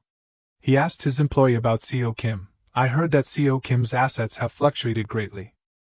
The employee replied, "Just as you heard." Thinking to himself, "Anyway, it's tripled. The vaccine sales have generated huge profits." He wondered, "How much is it now?" His employee hesitated, replying, "About $100 billion, which is 135 trillion won in Korean currency. A staggering number, and yet only 7th in the world's financial rankings." The chairman was silent for a moment, and could only say, "All this time, I've lived thinking I was a chaebol, but compared to him, I'm just an ant." Slapping himself, he couldn't believe he compared his personal assets to a large company. At Kim Sin's house at this time, it seems he was writing a letter to someone. Having sat for too long, he stretched, almost finished writing. Mung-yu walked closer to where he was sitting, wondering, is Kim really writing replies to each one? Why not let the staff do it? Kim Sin refused. "These are handwritten letters that they personally wrote to me." Mung-yu's hand picked up a letter and looked at it, quite surprised. It was from a girl named Amy, written to thank Kim Sin for creating the vaccine. She said that her mother has been crying lately because they have no money. Because of the corona pandemic, her mother couldn't go out to the supermarket. So Amy's mother often hugged her and apologized. Amy herself felt that she didn't need to wear nice clothes or eat good food, and she only liked being hugged by her mother. She also wondered, if corona disappears, will my mom be able to smile again, Uncle Kim? If so, that would be great. Mung-yu was choked up by Amy's words. He quickly praised, "What a good girl." Kim also agreed. Kim Sin expressed that he couldn't reply to everyone, but I want to reply to the children's letters and give them some small gifts. Mung-yu quickly advised Kim not to overwork himself. No matter how much money you have, without health, you can't do anything. Kim also intended to return to Korea to rest for a while. He was about to pick up another letter to read, unconsciously thinking of Captain Min-guk and Jang Ji-ai. "I hope everyone is doing well." A picture of a beautiful woman appeared before his eyes. That girl was Sue. "I hope she's living well now." A tall man appeared, seemingly Kim Sin's bodyguard, announcing that there was a visitor. Kim Sin was surprised. Why would there be a guest? The visitor was announced to be a woman from South Korea. He walked towards the door. suspecting, could it be Sue? That can't be. I can't think of anyone else besides her. Still secretly hoping. As he was about to open the door, still hoping for the woman named Sue. Surprise! The girl at the door wasn't Sue but Kyung. She wasn't shy and immediately said, "You must have missed me a lot, right?" Kim-sin slammed the door shut. She was still in the middle of saying, "It's really been a long time. It's truly the person he doesn't want to see who shows up." Kyung and the two employees following her were left standing outside. Just perfect. He thought he had gotten rid of her. But no, she was still very confident and said, "Look at you being shy. Don't be like that, open the door." Kim-sin was depressed.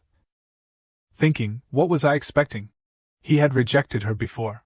He had to open the door and talk to her. Kim-sin wondered, "How do you know my house?"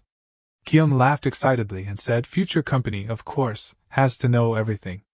The employees behind her even boasted about watching CEO Kim's YouTube videos and quickly said, "Please forgive our sudden intrusion." At this point, Kim-sin could only sigh in exasperation. There was nothing else he could do but let them into his house. Kyung stepped through the door and exclaimed, "Excuse me." Behind that innocent smile, she was planning something shady. Her eyes clearly showed her smugness.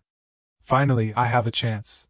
She had missed a clear strategy before. This time, she would make this relationship a reality. Kim-sin introduced the friends he lived with. Besides Mung-yu, there were 3 other people living with him. "Everyone, please greet each other."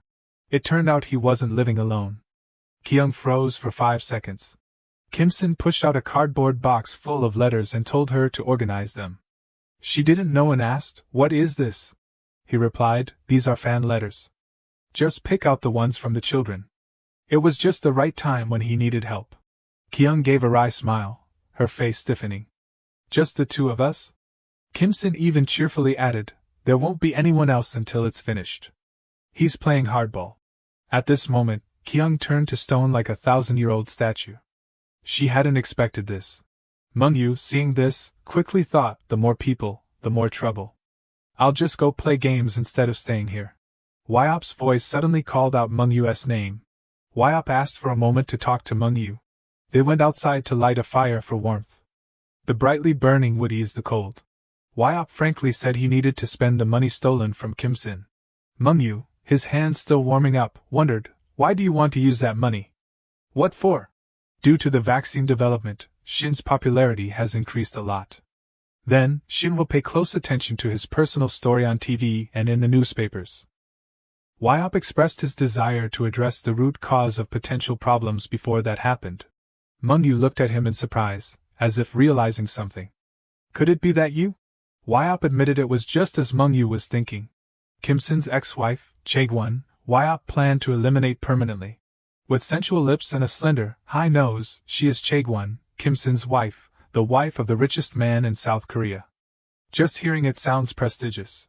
She was sitting in a room with a doctor, saying that lately she's been seeing Kim-sin everywhere, on YouTube, TV, even at the supermarket in the neighborhood. Tears streaming down her face, she expressed that every time she felt that way. She got so angry she could go crazy, her hands clenched with veins bulging, her face like she had eaten several chili peppers until her throat burned. The image of Chae-gwon's once glorious and affluent life. Now she could only lie down and reminisce. Currently, she was in an apartment in a high-rise building. Sitting in a perfect posture, she began to meditate, following the instructions in the phone clip. Take a deep breath, hold the position for 3 seconds. Start exhaling slowly, you will find peace in your soul, peace in this heart.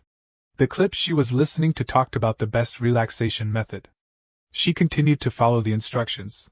A video appeared, a fresh, youthful girl introducing an advertisement for the OT shopping mall. Losing her composure, she tried to kick the phone away when she heard the phrase, "with the coins created by Kim-sin." Kicking the phone away, watching it fly, now she was breathing heavily. Pulling her hair, she screamed madly, "Kim-sin, that damn bastard, that idiot." Gritting her teeth, she thought back, if I had known this result, I wouldn't have agreed to the divorce. Now all that money and fame would be mine, not Kim-sin's like it is now. Her eyes seemed to pop out as she thought, what should I do now? I can't let myself continue living like this. While scheming, the doorbell rang, breaking the atmosphere of her anger. Chae-gwon suddenly realized something interesting. The phone screen was shattered. She realized what she should do. Chaegwon's plan was also to de-YouTube, naming the channel Confessions from Kim Sin's ex-wife, which is definitely a hot topic. When she gathered all the media, she would announce to the press that Kim Sin was a domestic abuser. Her eyes flashed with the thought of using that to demand settlement money from Kim Sin. She could probably make a few $100 million. This was a very good idea, so she was thinking about it when the doorbell rang. There must be a visitor. She wondered who would come. Probably those reporters again. She quickly refused. I don't want to do any more interviews. The person outside the door quickly said, I'm not a reporter. I'm here on business. They also asked Chaegwon for a little time. Here on business? She wondered what it was about. Standing in front of Chaegwon were two tall men. She asked, What's the matter? I'm busy, so please just say what you need to say. The two men wearing large glasses nodded at each other. What were they up to? Chaegwon looked at them suspiciously, as if something was about to happen. One of them pulled something out of his suit pocket. Frozen for a few seconds, Chaegwon realized what it was. Her friend was getting her hair done at that moment. It turned out she told her friend that they came to ask her to write a book. That's surprising. While Chaegwon was getting her nails done, she told them they were from Random Flow, a publishing house in New York, asking if she wanted to publish a book about her marriage to Kim Sin. She even investigated to make sure they weren't scammers. Her friend wondered if there were any conditions. Chaegwon frankly replied that she demanded $100,000 in editing profits. Her friend was excited about that amount. She readily advised Chaegwon, You definitely have to spend that money, don't hesitate. But she quickly said she needed to think about it. Her friend angrily thought, Why does she have to think about it? Shouting, just with Kim Sin's name, it will sell millions of copies. The tax alone is $10 million. In Chaegwon's mind, the figure of $10 million appeared. It would be even better if it gets made into a movie or drama. If that happens. Her friend's words made her stop hesitating. I have to live a completely new and luxurious life. In Chaegwon's mind, a vision of a luxurious life with servants appeared. She opened her mouth and said decisively, Book, with a firm nod. The man sitting in front of her praised her for thinking carefully. So, the contract immediately. She set the condition of receiving an advance and royalties. He could only apologize, but that's already the highest standard in the industry. Chaegwon blatantly said if not, then forget it. Asserting that only she could write it. How can others write it? Only I can write about this. If not, then sign a contract with someone else. The two men quickly looked at each other, wondering what to do. Still having to agree to that decision, they would adjust the terms a bit. She happily replied, telling them to think carefully. As expected, they also had conditions for Chaegwon. From now until the book is published, you absolutely cannot talk about your marriage to Kim Sin with the media or anyone else. This is content signed with a high price, so it must be exclusive. She smiled slyly and replied, Of course. The contract was presented.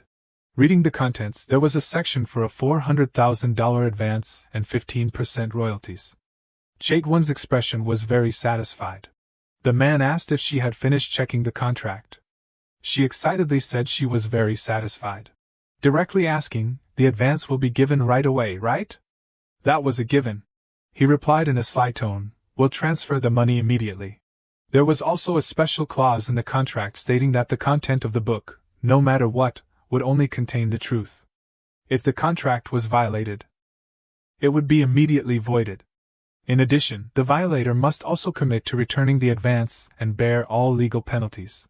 The corner of the room was decorated with many beautiful objects, along with the sound of celebration for the figure of 7.6 million won.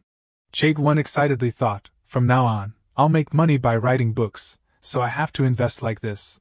It was her first time writing a book, so she was a little nervous. But what's so difficult about writing a long story? Easy as pie.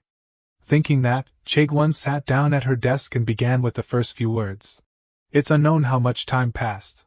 Only her chair had fallen to the floor. The computer was still on. Chaegwon alone was screaming. She held her head and wailed, Why can't I write a single word? Thinking she would create a masterpiece, she unexpectedly found herself sinking into the abyss that she herself had created. About a week ago, she had experienced a fateful encounter with her boss. He threw Chaegwon's draft onto the table roughly and demanded she rewrite it from the beginning. Of course, for someone as arrogant as Chaegwon, this was certainly a big blow. She kept asking why to her counterpart. He didn't hide anything but recounted. Kim-sin committed domestic violence, looking like a gambling addict. If careless, it could become a legal battle. Do you have any proof? Chaegwon confidently asserted that she herself was the witness and the evidence. The partner did not accept this kind of flesh and blood evidence and asked Chaegwon to provide other evidence with the same function, such as recording images. For example, someone could recognize her pain. Chaegwon quickly refused. However, she gave a few specific points even though she didn't have that, but her colleagues at the company would testify. She meant there was no concrete evidence. We clearly only asked you to write the truth. If you can't do it, please return the deposit to us. As soon as it came to money, Chaegwon turned into a beast and retorted. No, I can add a little more to the book, why be so strict? A question was raised that made Chaegwon speechless. So can Ms. Chaegwon here take responsibility for this content? Before her hesitation, the partner continued to reprimand. If you can't take responsibility, then write the truth. Before that, I can't approve. A series of actions above made Chaegwon have a headache for many days, even weeks to be able to complete the content. The alarm clock rang as usual. Yet it couldn't wake Chaegwon, who was dead drunk nearby. Until it went off. She just sank into her thoughts. When signing the contract, I thought I just needed to sell a lot of books. Why can't I write anything now? Should I say that I can't write now? No, I've spent all the deposit. What should I do? If I knew it, I wouldn't have written it. Why did I say write a book from the beginning? That's right, it's for making money. I did everything for this. I robbed Kim-sin's house and car under the name of settlement money. I'm dating an old middle-aged director, right? If it's for money, I can do anything. If it's for money, ending a few lines of confiding, Chaegwon immediately revived her spirit and continued her book-writing journey. Day by day, her nimble fingers became more and more skillful. I became a bad woman as much as I could. The next morning at the harbor, Kim-sin was already here. He shared some of his snacks with a lucky seagull. It turned out that it only ate shrimp. At the same time, there was also the appearance of Wyop and a black man. Wyop said, "Brother, will it really be okay? Are you just taking a golden vacation?" Kim-sin didn't let this bother him. He just nodded perfunctorily and continued feeding the other seagulls cakes. Wyop seemed to understand something. His eyes showed a difficult-to-describe bewilderment. "Brother, even though you are resting, I'm sorry. Can you give me a little time?" Faced with this request, the black man made a strange move that angered the seagulls. With Kim-sin's consent, the two sat on the edge of the floor to pour out their hearts. Wyop said, "I helped Chaegwon because of my own arbitrariness without telling you. Even if it was to prevent risks. But I should have told you before acting. I sincerely apologize for doing things my way." After thinking for a while, Kim-sin asked him vaguely, "Wyop, we've known each other for 5 years, right?" Wyop nodded, "That's right." Suddenly he praised him for doing a great job, which surprised Wyop. Kim-sin confided, "If you hadn't done that, I would have been worried about what to do. But I didn't expect you to step up and solve it. This is the best you've ever done." Wyop's eyes were stinging. He started to be moved by Kim-sin's words. "Brother, I love you. I will follow you for life. Leave the love out." Absolutely. The black man checked his phone and informed Kim-sin, "Sir, I received an emergency contact from Korea." "What's wrong?" That he became hesitant. Dr. Pao fainted and was taken to the intensive care unit. The two brothers were momentarily silent. Then, Kim-sin misunderstood that this Pao was Dr. Hodan and said, "That Dr. Hodan often." A few seconds of emptiness appeared between the conversation. He felt something was wrong. Wait. Who? Professor Pao? An emergency flight is getting closer to Professor Pao. Kim-sin, Wyop and the black man were all present in his hospital room. He was startled as soon as he entered. Oh my God. Professor Pao really fainted. Next to the old man's bed, there was another person actively looking after him. When he met Kim-sin, this person immediately expressed his sincerity. "Director Kim has arrived." "I'm really sorry, you must be very busy. It's because I was worried. How did it turn out like this?" This person guessed. It seems that working with an outside company led to stress, because he only does research, so he probably wasn't used to it. For some reason, Chae-sin stepped forward. He didn't say a word and knelt beside Pao's hospital bed, and even shouted, "Wake up, brother. It's time to practice the lower body." Suddenly he opened both eyes as if the end of the world was coming. Not stopping there, both of them started simple exercises and then screamed a few times with pleasure, almost losing their muscles. Wyop felt strange and asked Kimson, "Brother, the professor clearly fainted, right?" He sighed, "I don't understand what's going on either, so don't ask." Kimson quickly approached Pao to ask, "Professor Pao, are you really okay?" He replied, "Much better, lifting weights is still the best after all." Hearing that, Kimson felt somewhat relieved. He just gave him a few more words of advice. "Please try a little harder. I will soon find specialized personnel for external communication." Outside the hospital corridor, Kimson and Wyop's group left the room after visiting. Wyop said, "It's good that we came quickly. Luckily he still looks healthy, right?" However, Kimson still had something very concerned in his heart. "Wait a minute, I seem to have forgotten something." At Kyung's place, with her seductive nightgown, she had a bored expression on her face. Then she shouted in the middle of the presidential room, "What the hell, where is this person? I searched the whole house but couldn't find him." At the same time, the secretary received a notification from the phone and reported, "Director Kim is currently in Korea." Hearing these words, Kyung was immediately silent. "Korea? Didn't say a word to me." I thought she would flare up with anger like a storm. But the next second she spat out words that surprised others. "What a wonderful person. He even works on his day off. A wise wife has always supported her husband." The three of them quickly packed their luggage and headed to Kimson's place under Kyung's lead. Despite objections, it was useless. Back to Kimson, he was a little surprised by the scene here. Many employees lined up neatly at the gate. At the same time, an old man with silver hair came forward to greet him. "Director Kim, right?" "Yes, it's me, but..." "Sorry for being a bit abrupt, but could you give me a little time? Our superiors urgently want to meet the director." Kimson was skeptical and asked, "Who is it?" A luxury car had been waiting there beforehand. "On the car," he replied, "it is the current president of the Republic of Korea. Our President D-Dun." True to the noble title, Kimson's escort was surrounded by many bodyguards. This made him a little surprised. "The president directly looked for me, so I was strangely nervous," the old man with silver hair said again. "Thank you for taking the time here despite being busy." Kimson politely declined skillfully. "It's nothing, I'm on vacation right now. Why does he want to see me?" "Before we talk about the main thing, I have something to say to you." Every word made his heart race. Suddenly he bowed his head before him and expressed, "What the Minister of Health and Welfare has done recently, as a representative of the government agency, I sincerely apologize." Kimson was frightened by this action.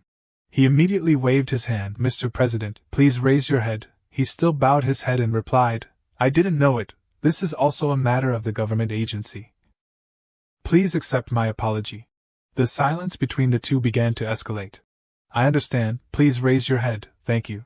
Kimson whispered, "I'm very surprised. I didn't expect the president to personally apologize. D-Dun said that apologizing has nothing to do with the position. So can I hear the story from you now?" D-Dun immediately said, "Director Kim, how much do you know about the current economic situation of Korea?" "I know a little. Now the economy of the Republic of Korea is not stable at all. Oh no, it's like a bomb that doesn't know when it will explode. Therefore, this country needs people like Director Kim, not just ordinary capitalists, but talents who will lead the next generation. I will support everything needed. Can you strengthen me in the future?" Faced with this heavy responsibility, Kimson would of course be very hesitant. Abandoning his homeland would be no different from a criminal, but on the contrary, he was too small to be able to cope with it. After a while, the car also took the two to the place. The driver announced, "We have arrived at the Rainbow Art of Dreams." Kimson also had his own decision. In front of D-Dun, he made a deal. From his coat pocket, he took out a small piece of paper and signed it with a pen. Then he handed it back to D-Dun. "Please take it." He didn't know what it was, so he opened it up to see. "What did he give me? It looks like a piece of paper." The next things were what overwhelmed D-Dun. The figure of 50 billion won had been transferred to him. Kimson said, "My condition is very simple. Show me how you spend that money." With nothing left to say, Kimson got out of the car and said goodbye to D-Dun. "Thank you for giving me a ride." He was still in the car, constantly looking at the numbers on the stock. Then he called the driver above. "North team first." "Yes, sir." Team leader North wondered what Director Kim's intention was. He was silent for a long time and then replied very hesitantly, "I'm sorry, sir, but I don't know either." "Is that so?" However, if carefully speculated, then I wonder if he is testing us. These words suddenly made D-Dun wake up. He burst out laughing in the car, causing Team Leader North to quickly apologize. No, that could also be a correct answer. A 50 billion worth test? Indeed, he's not an ordinary person, it will be busier later. In front of the place called Rainbow Art of Dreams, the giant billboard showing the hero of the world Kim Sin made all four embarrassed. A few whispers from passers-by made the owner of the image even more embarrassed. Because I contacted them before they did this strange thing, I should have kept quiet.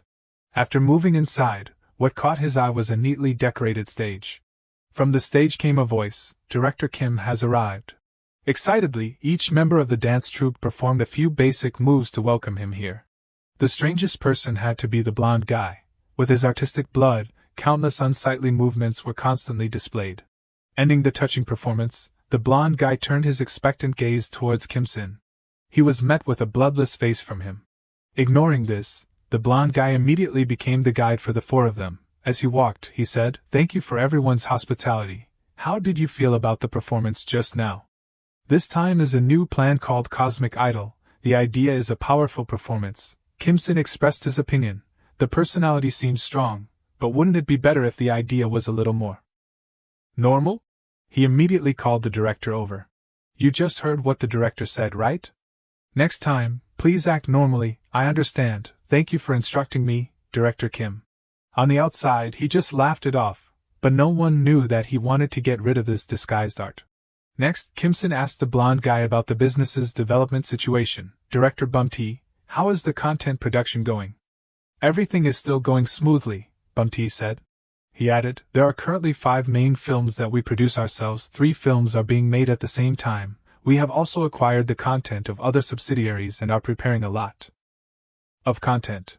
I'm so looking forward to it. I wonder what the content will be. Suddenly Bum-T hesitated. However, there is a problem. There is a drama called Squid Game that we put a lot of heart into. I'm worried about whether we can find a broadcasting platform because of the strict censorship of content.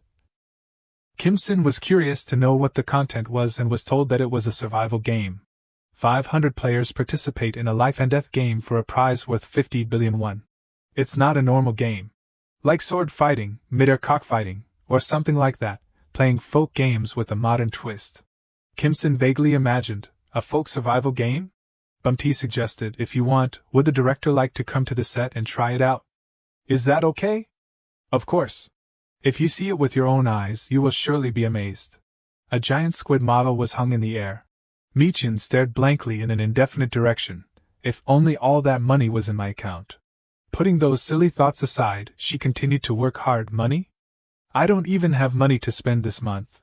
This month's rent can't be late either. I have to go out to dinner again. I should have saved some lunch boxes.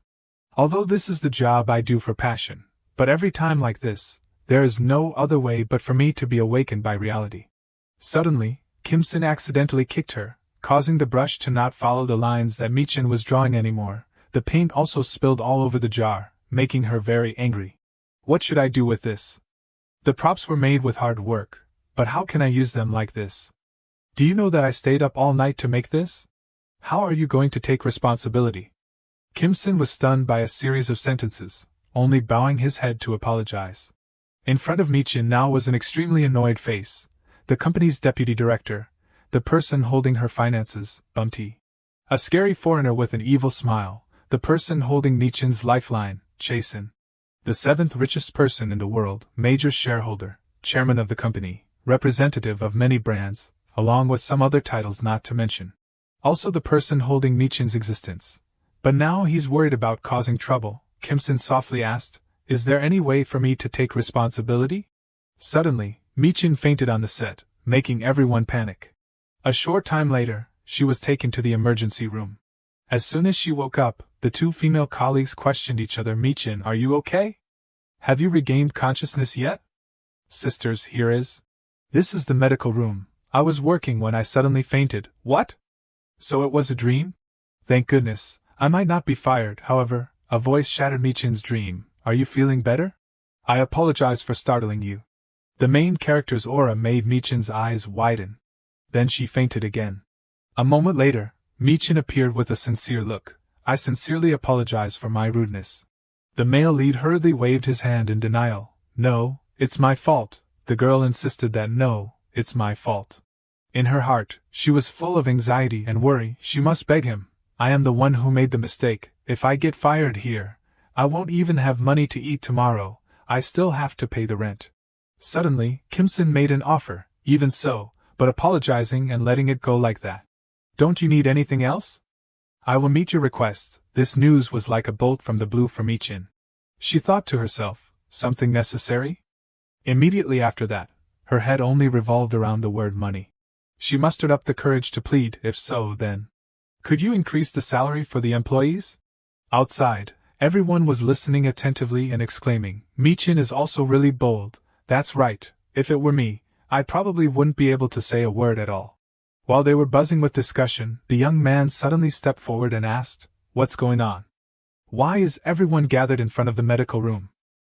The man signaled for silence and whispered, Mi-chin asked Director Kim-sin to raise their salaries.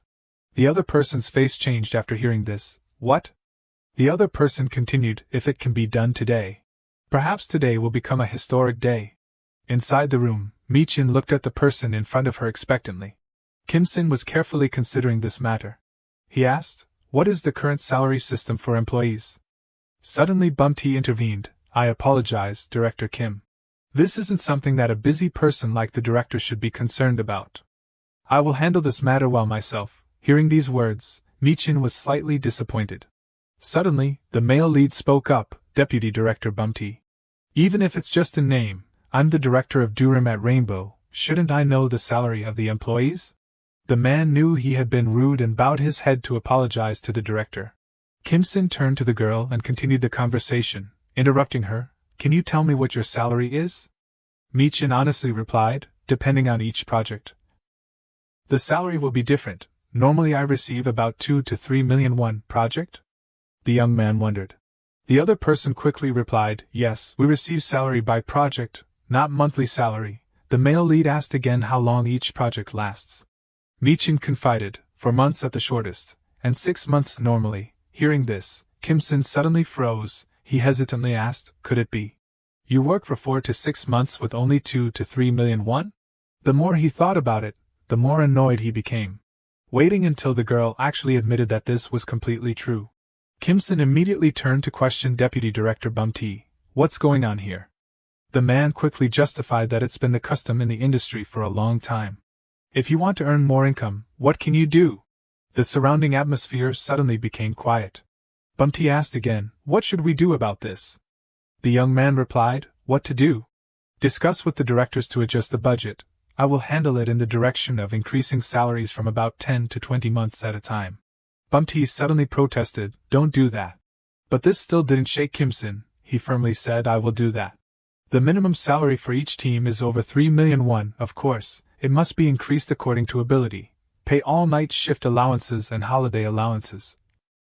I will pay bonuses based on actual quarterly results. The young man declared, I will take responsibility for the loss. You just need to work hard. Hearing these words, everyone was as happy as a child. Everyone's cheers attracted the attention of those inside the room. At this time, outside, the young man exclaimed, that kid Mi-chin did it. This man immediately called his relatives to inform them, yes, it's me. Where am I now? Of course, I'm at the company, nothing's wrong.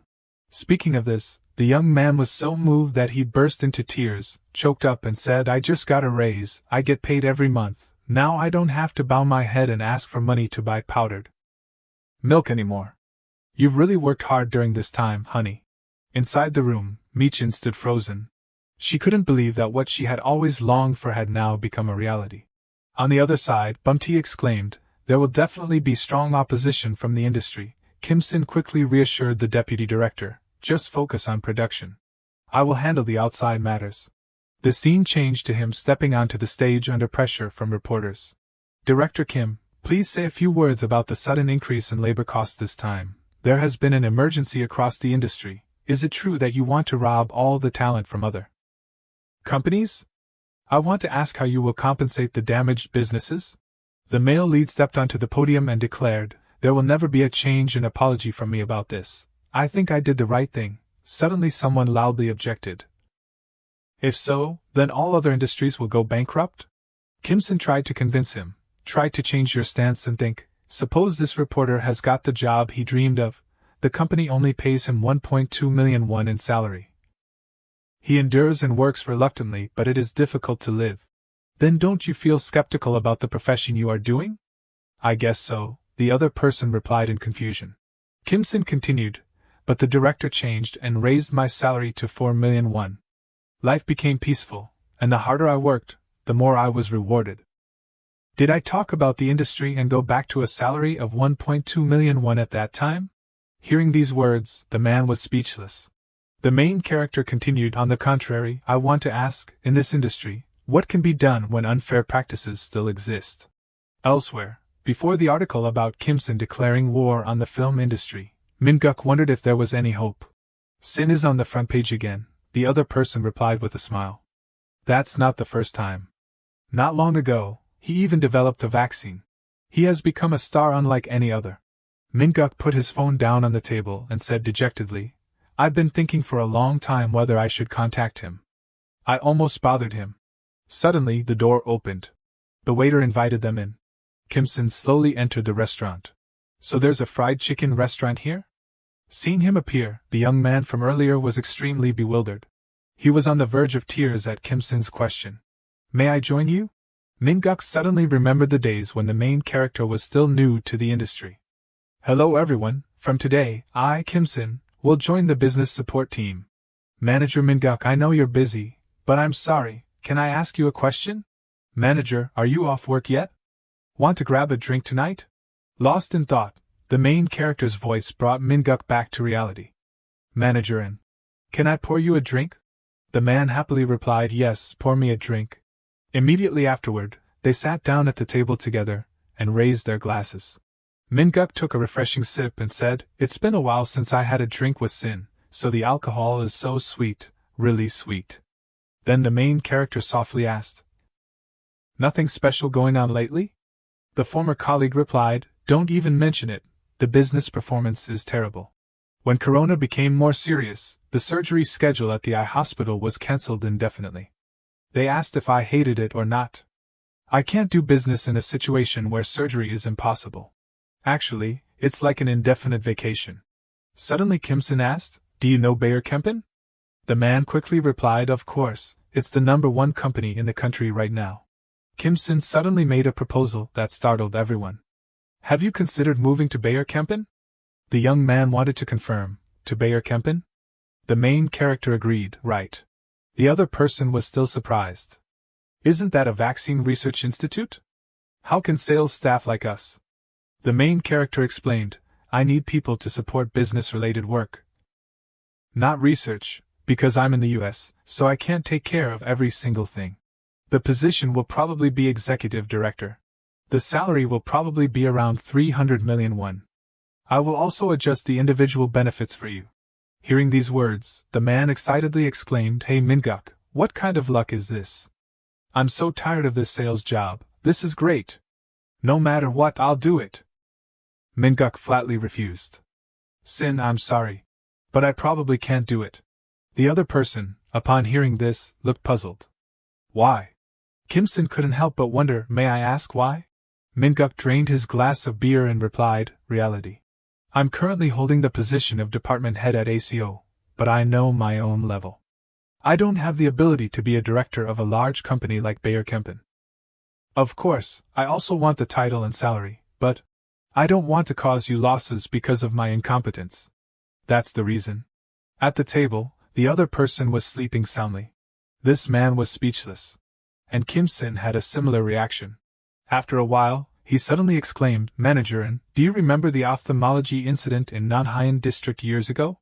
The other person quickly replied, the case of removing the patient's eye? How can I forget? He gripped his beer glass and began to reminisce about the past. In the company, he was talking to his superior on the phone. I'm really sorry, yes, I have no face left. Yes, I understand. We will quickly come to see you. I'm really sorry. After finishing the conversation, Min-guk put down the phone. He softly said, Sin, you've caused a disaster. At that time, the main character was a small employee who could only bow his head and say, I'm sorry. Min-guk seriously reprimanded, I told you that when working at a pharmaceutical company, you have to learn to forget what you've seen and heard. If pharmaceutical company employees keep exposing doctors' mistakes, it's extremely unpleasant. How can hospitals be evaluated well? While Kim-sin was deep in thought, the man suddenly said something that startled him. Humanely, that's right. If you turn a blind eye to such behavior, you can make a living as a normal pharmaceutical company employee. As a human, there are times when you fail. Don't worry, because no matter what, I won't harm you this time. Kim-sin stared blankly for a moment. The two continued to chat, downing glass after glass, without knowing when to stop. By the time there were no more people on the street, Kim-sin stood alone, quietly waiting for a taxi home. Suddenly, from behind his neck, something foul-smelling like a rag covered his head, pushing him into a dark car. Perhaps now he realized that he was actually being kidnapped. The car sped off into the night. Currently in the car were Secretary Nam, Kyung, and another female employee. Kyung was extremely hurried at this time. She angrily and repeatedly ordered Secretary Nam, "Step on the gas." Secretary Nam was terrified and hesitant. He stammered, "This is the maximum speed." The female employee wondered, "Director Kyung, why are we suddenly in such a hurry?" Kyung's reply was more than convincing. "I have a feeling." She was worried, her heart burning with anxiety.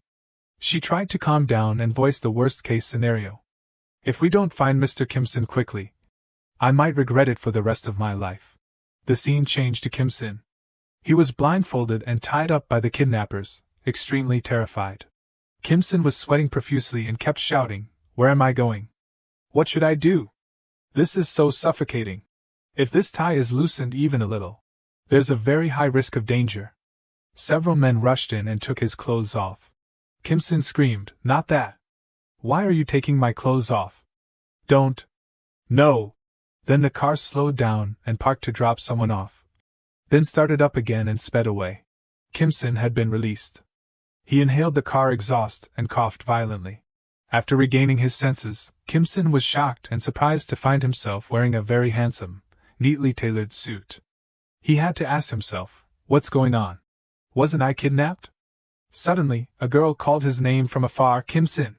Kim-sin looked up and scanned the distance to see who it was. Then he was startled and bewildered when he saw her. It turned out to be Sue, slowly walking towards him. She smiled brightly and said, "Long time no see." They walked together, but at this moment neither of them had spoken, so the atmosphere was a bit awkward and strained. Kim-sin was a little nervous. He was extremely confused, thinking to himself, "I'm going crazy. Obviously, if I met her again, I'd have so much to say, but when I see her, I can't open my mouth. It's not like I'm a teenager." Then Sue spoke first. "Mr. Sin?" Kim-sin was startled and mumbled a few times. Sue asked, "Did you come back to Korea for something?" Kim-sin immediately replied, "Oh, this and that." Sue was still very concerned about him and asked further, "Did the work go well?" Mr. Sin nodded and said, "Yeah, it's almost done." Sue reproached Kim-sin, "The work is finished, but you didn't even bother to contact me once." Hearing that, Kim-sin fumbled, hastily explaining, "That's not it. I was planning to contact you tomorrow morning." Sue laughed and said, "I believe you." Suddenly she stopped walking and confessed, "Mr. Sin, I really like you." Kim-sin was still stunned, not understanding what was happening. Sue continued, "You know, right?" Kim-sin's face was now as red as a tomato. Then he softly replied, "I had a vague guess." Sue looked him straight in the eyes and said, "Do you remember when we went to see a fortune teller together?" In the past, the two of them had gone to see a fortune teller together. Kim-sin nodded and replied, "Of course I remember." Sue continued to confide in Mr. Sin, "I really regretted missing that chance. Why didn't I take a little more courage? So I tried to forget it, and just see you as a close, normal older brother." Then, Sue tightly held Kim-sin's hand. Both of their faces turned red. She concluded, "But today, I'll seize that chance again." Sue was very nervous, sweating profusely, her heart pounding, patiently waiting for Kim-sin's answer. As for Kim-sin, he was very confused, not knowing how to respond. He was stammering when suddenly a loud, long beep startled them, making them wonder what was going on. From afar, a black car was speeding towards them at a super-fast and surprising speed. Kyung had replaced Secretary Nam to drive this black car. She was extremely cool, her foot constantly on the accelerator. From inside the car, she yelled, "Absolutely not!" and honked repeatedly. Secretary Nam, sitting in the passenger seat, was also terrified. He gripped the seatbelt and said, "Director, this is a pedestrian road." Kim-sin recognized Kyung driving towards them at a glance. Suddenly, a commanding voice came, "Alpha Team, all charge!" From out of nowhere, many men in black armor, holding shields, charged from all directions. A very impressive helicopter was flying in the sky. Sue was a little scared. She hugged Kim-sin. He didn't understand what was going on either. "What's going on?" Chai-sin rappelled down from the helicopter. Kim-sin was quite surprised to see Chai-sin here. Chai-sin patted Mr. Sin's shoulder and said, "Hello, boss. With your permission, boss, let me do this." Chai-sin embraced Kim-sin and Sue and then pulled them onto the helicopter. Kim-sin exclaimed in shock, "No!" As for Kyung, she was furious when she saw this. She pulled her hair. Secretary Nam saw that the director's hands were no longer on the steering wheel, so he was terrified. Saying, "The steering wheel, director." After Chai-sin safely got the two of them onto the helicopter, he quickly relayed the message, "This is Delta. Target acquired." Then a voice said, "Brother, you're surprised, right?" Kim-sin was very surprised to hear this voice. He guessed, "Is this Yop?" Yop sat in the cockpit, laughing and saying, "Thanks to you, I got to ride a helicopter. It's true that having a lot of money is the best thing in the world." Hearing that, Kim-sin asked, "Was this all your plan?" Yop replied, "I'm sure you have a lot of questions, but please bear with it for now. For sure. I will take you two to a special space just for the two of you." Yop piloted the helicopter, taking Sue and Kim-sin to land at a famous, high-class hotel. They entered the room and were extremely surprised, speechless, because the room was decorated with many candles and roses, very romantic. The bed even had rose petals arranged in the shape of a heart, very elaborate. The episode ends, and Kim-sin's current assets are 137,359.9 billion won. Sue's expression was very sad. She didn't know what to do. Kim-sin was also very embarrassed, not daring to speak to her yet. Sue glanced at Kim-sin. She saw him opening his mouth as if to say something. Then Kim-sin asked, "Have you eaten?" Sue was startled by this and stammered, "Yes." Kim-sin found Sue's reaction puzzling. "Did I just say something wrong?" Then he scratched his head, embarrassed, and said, "If you haven't eaten yet, I was thinking about what we should eat first." Sue, although very flustered, awkwardly replied yes. Afterward, Kim-sin quickly prepared a table full of luxurious dishes. Kim-sin cut a piece of steak and put it in his mouth, savoring it slowly. Sue also tried some of the dishes. They just focused on eating without talking or communicating with each other. The atmosphere became very melancholic, uncomfortably quiet. Then Kim-sin started talking to Sue.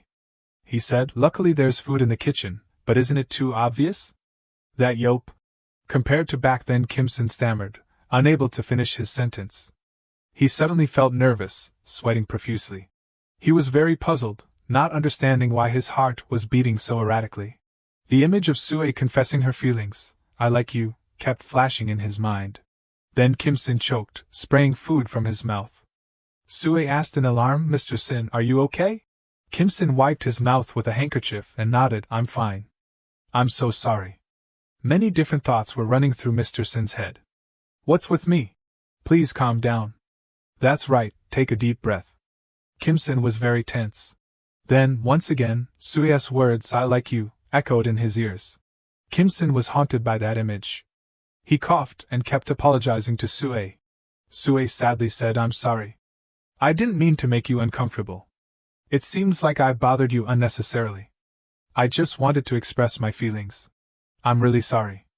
Kim-sin quickly waved his hand and said, "That's not it." Kim-sin kept stammering, unable to form a complete sentence. Finally, he managed to calm down and say, "I'm really happy." He even shyly covered his face after speaking. Sue was stunned, frozen. Her face was now as red as a tomato.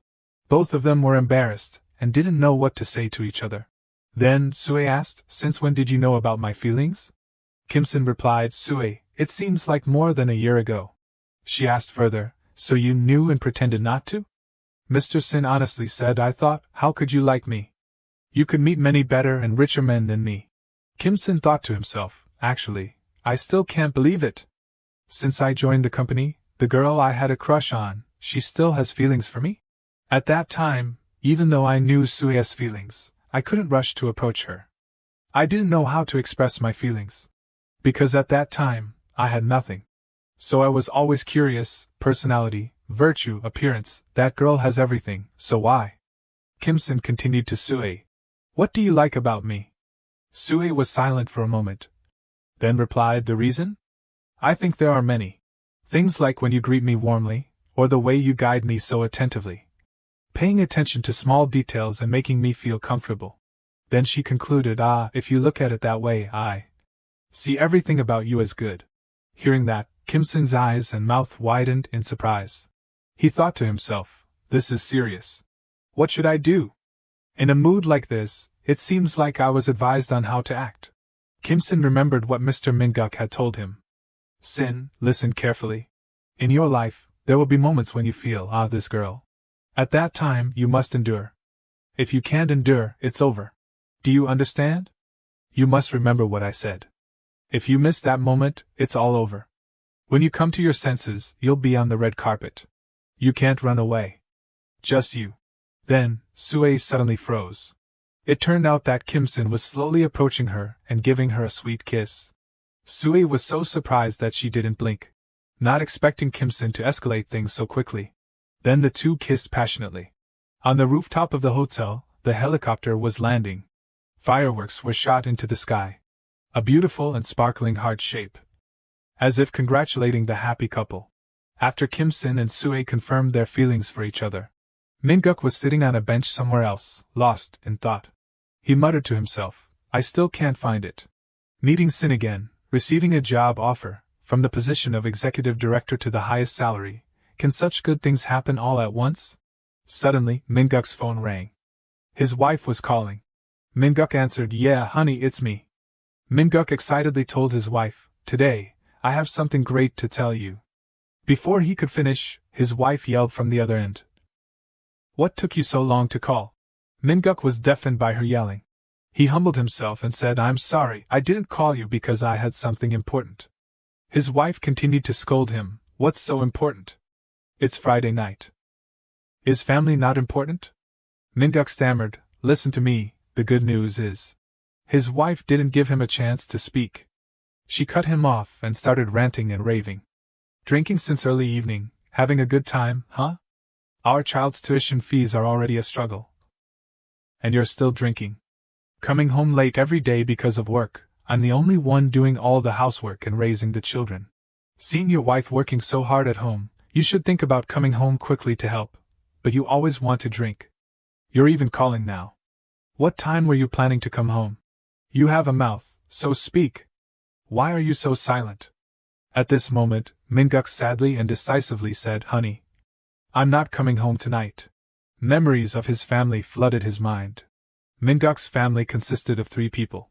The scene changed. Kyung recalled the time she met Minguk. The first time I met my husband was at a place arranged by our parents. Minguk was very awkward back then, stammering as he introduced himself. At that time, blind dates weren't uncommon. I, who longed for a love marriage, wasn't very satisfied. So I planned to refuse after responding appropriately. But Minguk, on our first meeting, told me, I fell in love with you at first sight. I won't let a single drop of water touch your hand. Can you meet me with the intention of marriage? At that time, I was shocked. A proposal at first sight? How can you say such an old-fashioned thing? But at that time, I didn't think it was so bad. I said, why don't we meet a few more times? After those few real meetings, we held a ceremony and officially became husband and wife. Although we didn't start out well off. I don't think it's really that difficult. Because the happiness that family brings is truly immense. But it's not like in a dream, the reality now is far different. Kyung, while washing the dishes, said frustratedly, not letting a single drop of water touch my hands, but just letting me wash the dishes for nearly 20 years. Is that it? I don't even want you to wash the dishes, I just need you to come home after work and help me out. Is that so hard? Leave it there and try doing it yourself. The result is really unbelievable. It's not that I don't understand my husband, he clearly also has troubles at work, so he wants to relieve stress. But just a little bit. Suddenly, the doorbell rang. The daughter excitedly went to the door, saying, "Dad's home." Opening the door, it was indeed Mon4Rch. The little girl rushed out and hugged him. Mon4Rch patted her head and said, "My princess, did you miss Daddy?" The little girl replied loudly, "Yes." Kyung put her hands on her hips, angrily about to yell. Then she sighed, summoning her strength to begin scolding.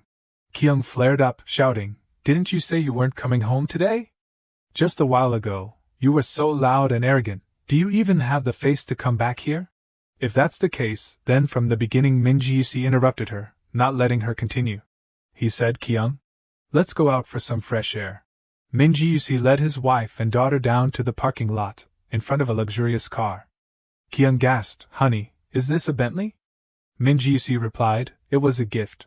Kyung asked in surprise, "You're saying that's a gift you received?" Mon4Rch replied, "I told you something important was going to happen, didn't I? Today I met Director Kim Sin." Kyung's jaw dropped in astonishment. "You said Kim Sin? The richest person in South Korea?" Mon4Rch continued, "I was very surprised when he sought me out. He offered me the position of CEO of Bio with a salary of 300 million won. He also granted me all sorts of expenses and bonuses." Mon4Rch took Kyung's hand and said, "I'm sorry for making you work so hard all this time. I didn't keep my promise of not letting a single drop of water touch your hands. I'm sorry for leaving you to handle all the housework alone. Because I was useless, I made you suffer all this time. Now I will repay you bit by bit. I'm always grateful to you." Hearing these words, Kyung was deeply moved and burst into tears. She tightly held his hand, sobbing, "I'm always grateful to you too." In front of the presidential building, a noblewoman personally welcomed Kim Sin. Upon seeing him, she expressed, "You saved the British people from the viral disaster. Therefore, in recognition of your contribution, our country will award you a medal. We hope that you will continue to strive for world peace in the future." After that, the awarding ceremony began. The royal sword was placed successively on Kim Sin's two shoulders. Finally, the president personally placed the medal on him. Kim Sin bowed his head respectfully to thank her. "This is an honor for me." At the company where Sue had just transferred, in front of everyone, Sue introduced herself. "Hello everyone, from today onwards, Mr. Sin, I am Sue, Director Kim's secretary. Please take care of me." Each member of the company was not surprised because she was a highly qualified individual. They competed to shower her with compliments. "Sister-in-law, please help us." Human ambition is truly endless, repeating the same mistakes. "She looks like a beautiful young lady." Kim Sin reassured her, "It's all a bit unusual, but they're good people. You'll adapt quickly." "Yes, sir." Pao inquired about the reason why Kim Sin had gathered everyone. It was understood that Kim Sin had something to announce. Kim Sin said to create a communication service to receive more information from customers. Then, he recounted the previous incident. "Do you remember I said I wanted to create an environment using money?" "Yes, we do. I've given it a lot of thought, and there seems to be nothing better than creating an environment like the service I just mentioned. Based on social networking platforms like movies, TV series, and video games, we can build diverse digital content." Pao softly asked, "The currency of that environment is Source Coin?" "Right. That's right. First of all, the core content will be the video content that our company has produced and secured over the past period, and we will focus on the games developed and adopted from Earth's research. Gradually, the program will be broadcast more widely." At this moment, Eddie interrupted Kim Sin. A question was raised by him. "To achieve that, don't we need to ensure public accessibility? It's like letting an ordinary person easily acquire Source Coin. Currently, apart from mining, it's very difficult to obtain it, and there are still many negative opinions about coins." Kim Sin was one step ahead. He brought out a contract and replied, "That's why I came up with this." All three of Eddie, Pao, and Yop quickly took it and read it. The general content inside was understood. Yop was astonished. "Indeed, with this method, anyone can easily receive coins, right? That's good, you're truly a genius." In response to their expectations, Kim Sin said that the project's name was Earth Channel. He also clearly demonstrated his confidence in his strong strategy. "Let's create a new model for the industry." At the television station, Chaegwan, acting as the production director, seemed to be dissatisfied about something. We must crush them. How much damage will that Kim Sin cause by planning to increase labor costs in the industry? His assistant diligently wrote everything down in the meeting summary. The reason for Chaegwan's dissatisfaction was that the media were continuously reporting on how Kim Sin's Earth channel was an act of killing all Korean television stations. He yelled, in any case, the public will be agitated. Chaegwan labeled it as a reckless venture of a newcomer. Back at Yop's place, he received information that TV stations were publishing many negative articles. It's time for them to try and bite back at us. Sue constantly updated the situation. She replied, fortunately, public opinion is still 50-50. Should we take action? Kim Sin said it wasn't necessary. Anyway, now, everything will be revealed. Currently, Kim Sin's company was starting a live broadcast with him as the representative. Hello everyone, I'm Kim Sin. As I announced earlier, today I will be unveiling the Earth Channel project. If there's no event and we just introduce it directly, it wouldn't be interesting, right? So today, I've invited special guests to introduce the project. Since they were difficult to invite, I hope you'll give them a warm welcome.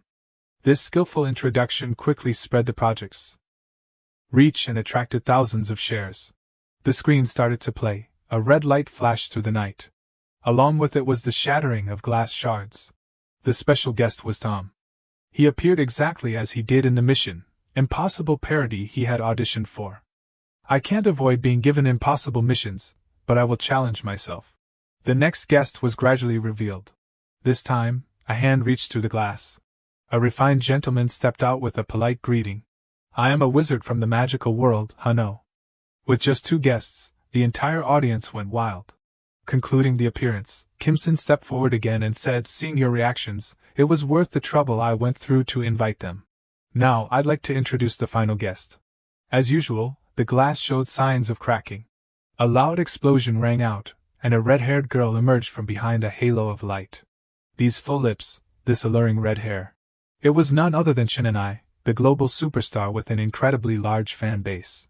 The chatter incessantly erupted. All the goats of the industry are here. It's not like you can just invite them whenever you want. What is Earth Channel, after all? Kim Sin continued the announcement. I've finished introducing the guests, now I'll announce it right away. This is what I'll be introducing today. It's none other than Earth Channel. Everyone started to focus intently. The comments continued to pour in. Could it be a hologram? I work in natural sciences, it's exactly like that, excuse me. Could it have 4 functions? Kim Sin quickly confirmed. Exactly, you're very perceptive. Earth Channel is an application with a total of 4 platforms. The movie world, where you can watch content like movies or TV series. The game world, where you can play various games. The play world, where users can freely upload or watch videos. And the world shops, where you can indulge in shopping. It's made up of these 4 platforms. This information made everyone extremely excited. An app with 4 functions? Are you trying to monopolize the market? Not stopping there, he added, and above all, the biggest difference between Earth Channel and other services is using Source Coin as currency. Understanding the confusion of the audience, Kim Sin hastily added, you can pay the periodic subscription fee through Source Coin. You can also sponsor Play World creators, or you can pay small amounts in the game world, making Source Coin a digital currency. Of course, you can use existing currencies, it doesn't have to be Source Coin. Conversely, buying and using Source Coin is also. While Mon4Rch was still wondering, I thought he was just a clown, but he's unexpectedly ambitious, Kyung exclaimed with pride, he truly is the man I chose. At the same time, Yop appeared from behind and timidly called out, Father. That's truly amazing. He hadn't finished his sentence before receiving an extremely stern look, causing him to flusteredly apologize. So sorry, Father. Finally, Mon4Rch ignored her son and turned to inquire, Kyung, explain why it's so great. She quickly and confidently affirmed, think about the original purpose of coins. Simply put, decentralized finance, or a currency created with the purpose of being used as the main currency. Right. But no coin has truly achieved that purpose. Prices fluctuate greatly and unevenly because, above all, there's no mechanism to guarantee its value. Source Coin not only can be exchanged for $1 immediately, but there's also a whole market that can use it. This means he's created a new currency. But there's still one big dilemma. Depending on how that problem is solved, it will decide the success or failure of this project. After a period of focused research, everyone could also realize, in the end, coins can only be used on Earth Channel.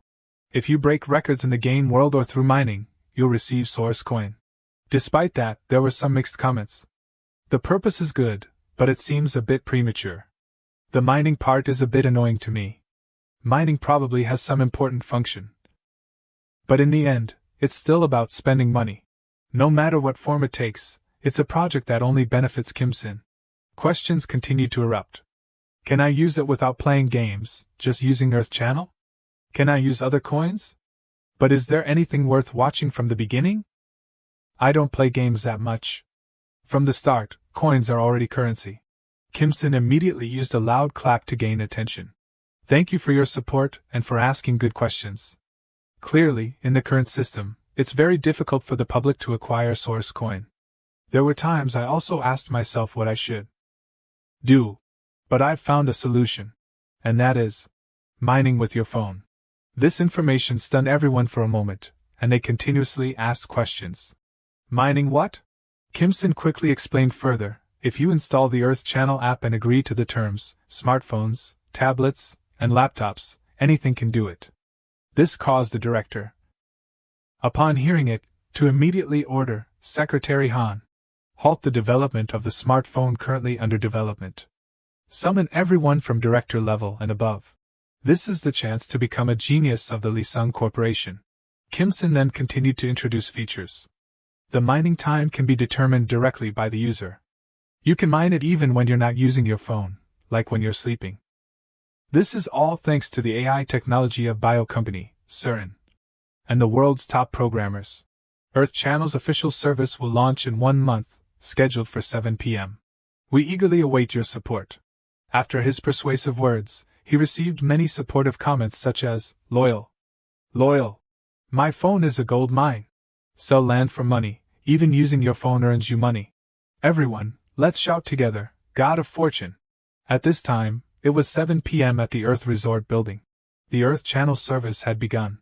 But the current number of subscribers was 0. He wondered why this was happening. No matter what, 0 subscribers is a bit too much, isn't it? There were 500 million viewers during the broadcast, and the audience's reaction was very positive. Could it be someone is sabotaging us? At the same time, Eddie informed him of some news. The server has been restored. Too many people accessed it at once, leading to a server crash. Now the connection is normal. You just need to press the restart button on the table. Seeing no reaction from him, Eddie called out his name again, Sin. Suddenly, he turned and praised him. As expected of Eddie. You paid attention to my request without me saying anything. You knew? Of course, who am I? As expected of Sin, you're a genius. His fawning smile terrified Pal, who was standing behind him. Kim Sin sent a request to the staff. He pressed the red button on the table as Eddie had instructed, restarting Earth Channel. A series of employees carried out inspection and security checks, along with a team tracking the number of subscribers. The number kept increasing, from 4 it went up to 8. The scene shifted to a park. While Dunsang was passing by, he saw 2 boys playing together. However, something seemed wrong. The older boy was trying to pull his younger brother up. Hyun! Wake up! Don't give up! Brother Chung-hoo, I'm sorry. I just wanted to, just once, play with you, that's all. Both held tight to the rope. Unfortunately, the younger brother couldn't hold on any longer and let go. Goodbye, Brother Chung-hoo. It was all just a rehearsal for the 2 boys. After landing, the 2 brothers frolicked around again. The squid game was so fun. This time I'll be Chung-hoo.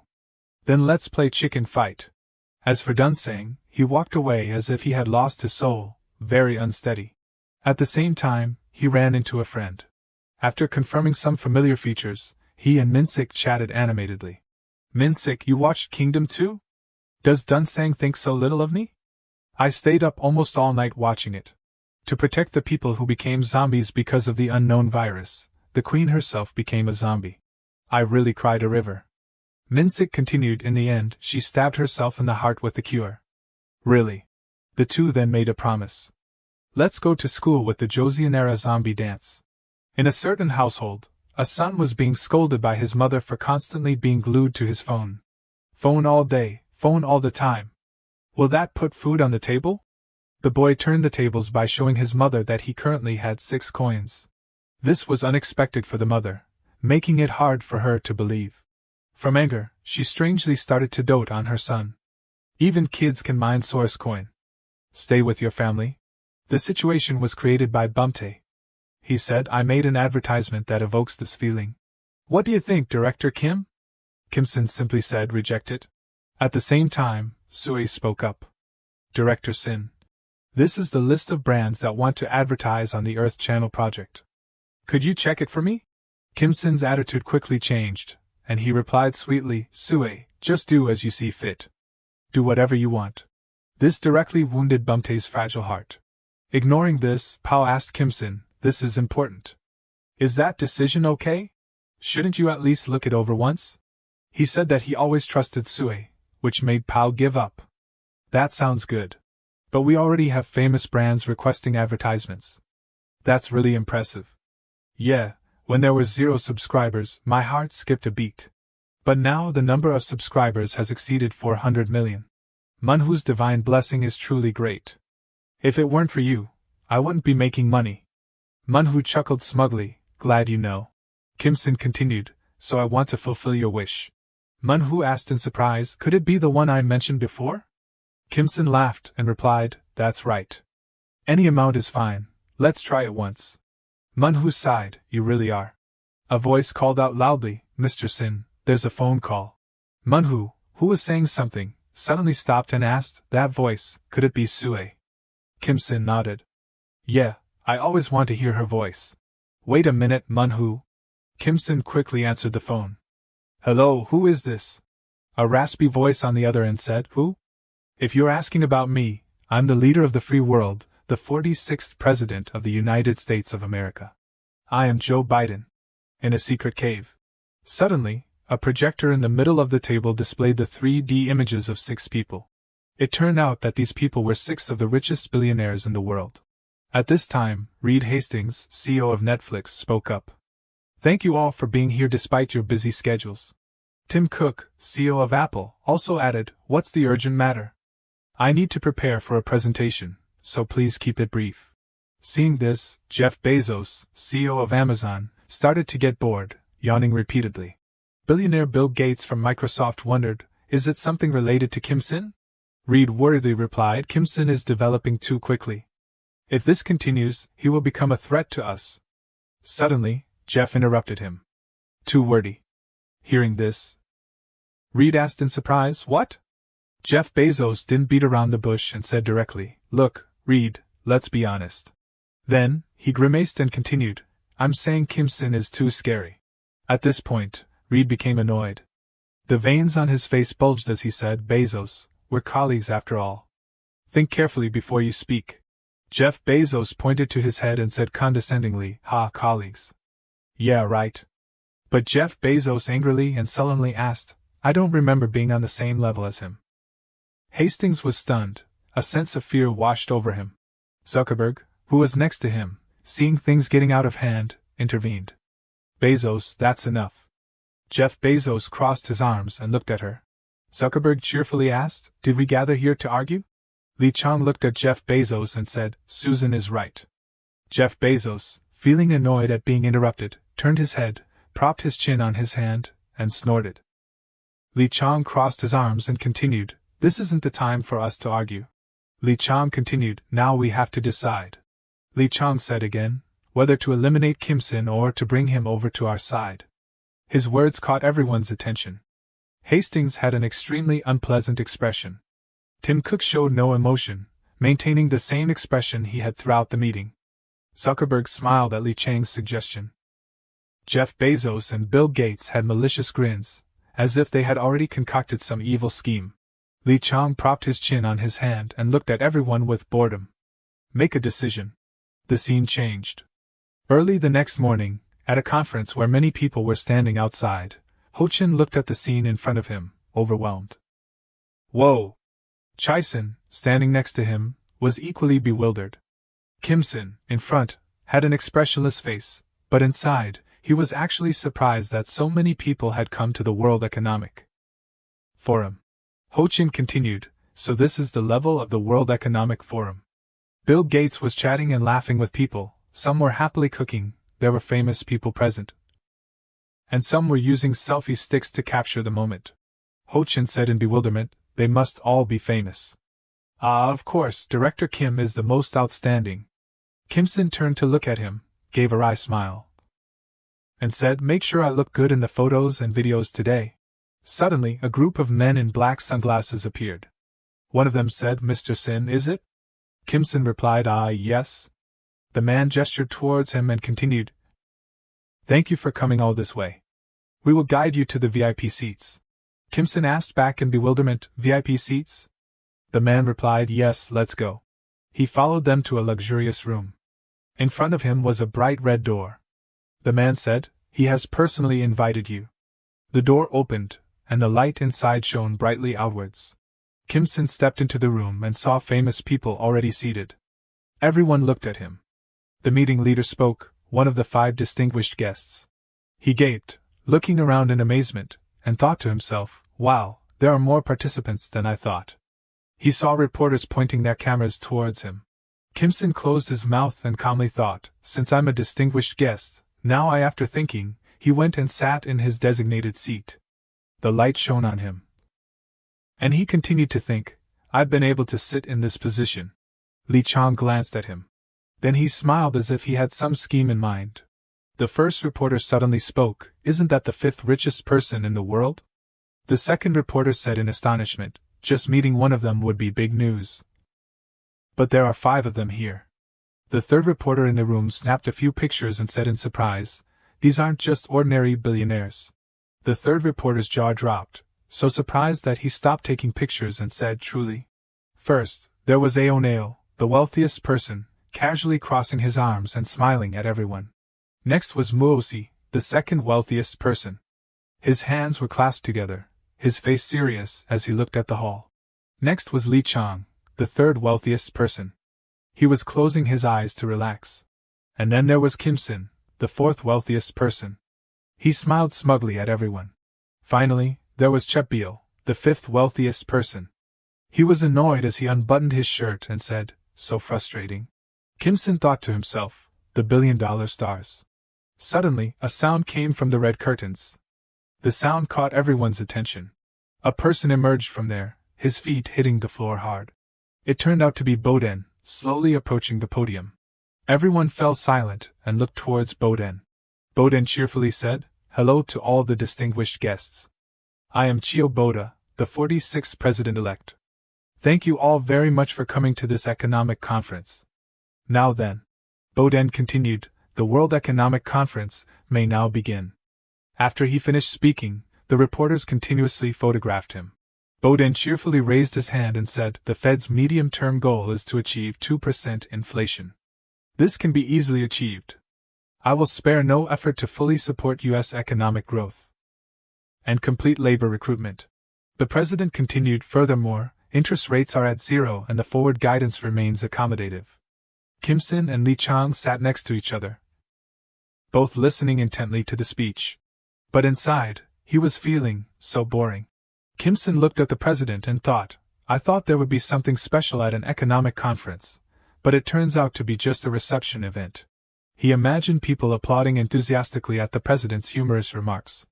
Kim-sin thought to himself, when the president talks about future policies, by having influential people like myself affirm them positively, the credibility of the new policy will be enhanced, and the guests will be given a special privilege. Back in reality, Kim-sin wondered, but there's still something missing. Boden said, so now let's hear the opinions of our guests. Then the president called his name, Mr. Sin, which startled him and made him worry, cursing inwardly, damn it. Kim-sin turned to look at the guard holding the microphone for him. He was confused and wondered, I didn't expect this at all. Why me? Boden looked at him with a cheerful expression and said, Mr. Sin here is known as the investment guru. Please feel free to speak your mind. Mr. Sin, what do you think the future economic prospects of the United States are? Kim-sin stood up with the microphone, flustered and silent for a moment. He was so worried that sweat dripped down. He was trying to reassure himself, don't panic, just say something moderately positive. Kim-sin thought moderate despite trying to calm down, he was still anxious. Finally, he decided to speak, the current U.S. stock market. The spotlight shone on Kim-sin. He clenched one hand and held the microphone in the other, calmly replying, I think it's completely full of bubbles. He couldn't believe he could give such an ignorant answer, and he thought, His words made the reporters filming him freeze, stunned and worried. Everyone at the conference was surprised and turned to whisper among themselves. The first reporter said worriedly, criticizing the U.S. stock market in front of the U.S. president. The second reporter said in confusion, isn't this a big deal? The third reporter said fearfully, in the worst-case scenario, I'll stay away from the U.S. What is he thinking? The fourth reporter was so worried he didn't know what to say. He thought, it's not unprecedented to contradict the president's policies in the history of the conference. However, those were prearranged questions and answers. There's never been anything unexpected like this. The fourth reporter looked towards Kim-sin and continued thinking, now. He looked at the president and thought, it depends on what the president decides. Boden looked at Kim-sin, hesitated for a moment, and then said, may I ask why? Kim-sin closed his eyes in fear, trying to reassure himself. After calming down, he opened his eyes and looked. Kim-sin, calmly, raised his hand, held the microphone, and stated, since the COVID-19 pandemic subsided, money has been flooding everywhere. The government and the Fed say that inflation won't happen, even with trillions of dollars circulating. But do you know how much money is circulating in the investment market? He continued, and that money is becoming a bubble, growing into real estate and cryptocurrencies. Surely, Mr. President, you are aware of all this. Kim-sin's eyes suddenly became serious as he asked, do you think it's right to keep printing money? His words made Boden stare at him angrily. The whole conference was silent. Everyone was worried as they listened to his speech. Sang Jiusi and Aoneo looked towards Kim-sin. Sang Jiusi whistled, finding his answer quite good. Li Chan looked at him and smiled, while Chepbyo folded his arms and looked at him with disdain, a contemptuous smile on his face. Kim-sin and Boden stared at each other without saying a word. Then, Boden finally spoke. Mr. Sin suddenly, the president cheerfully replied, indeed, you have a point.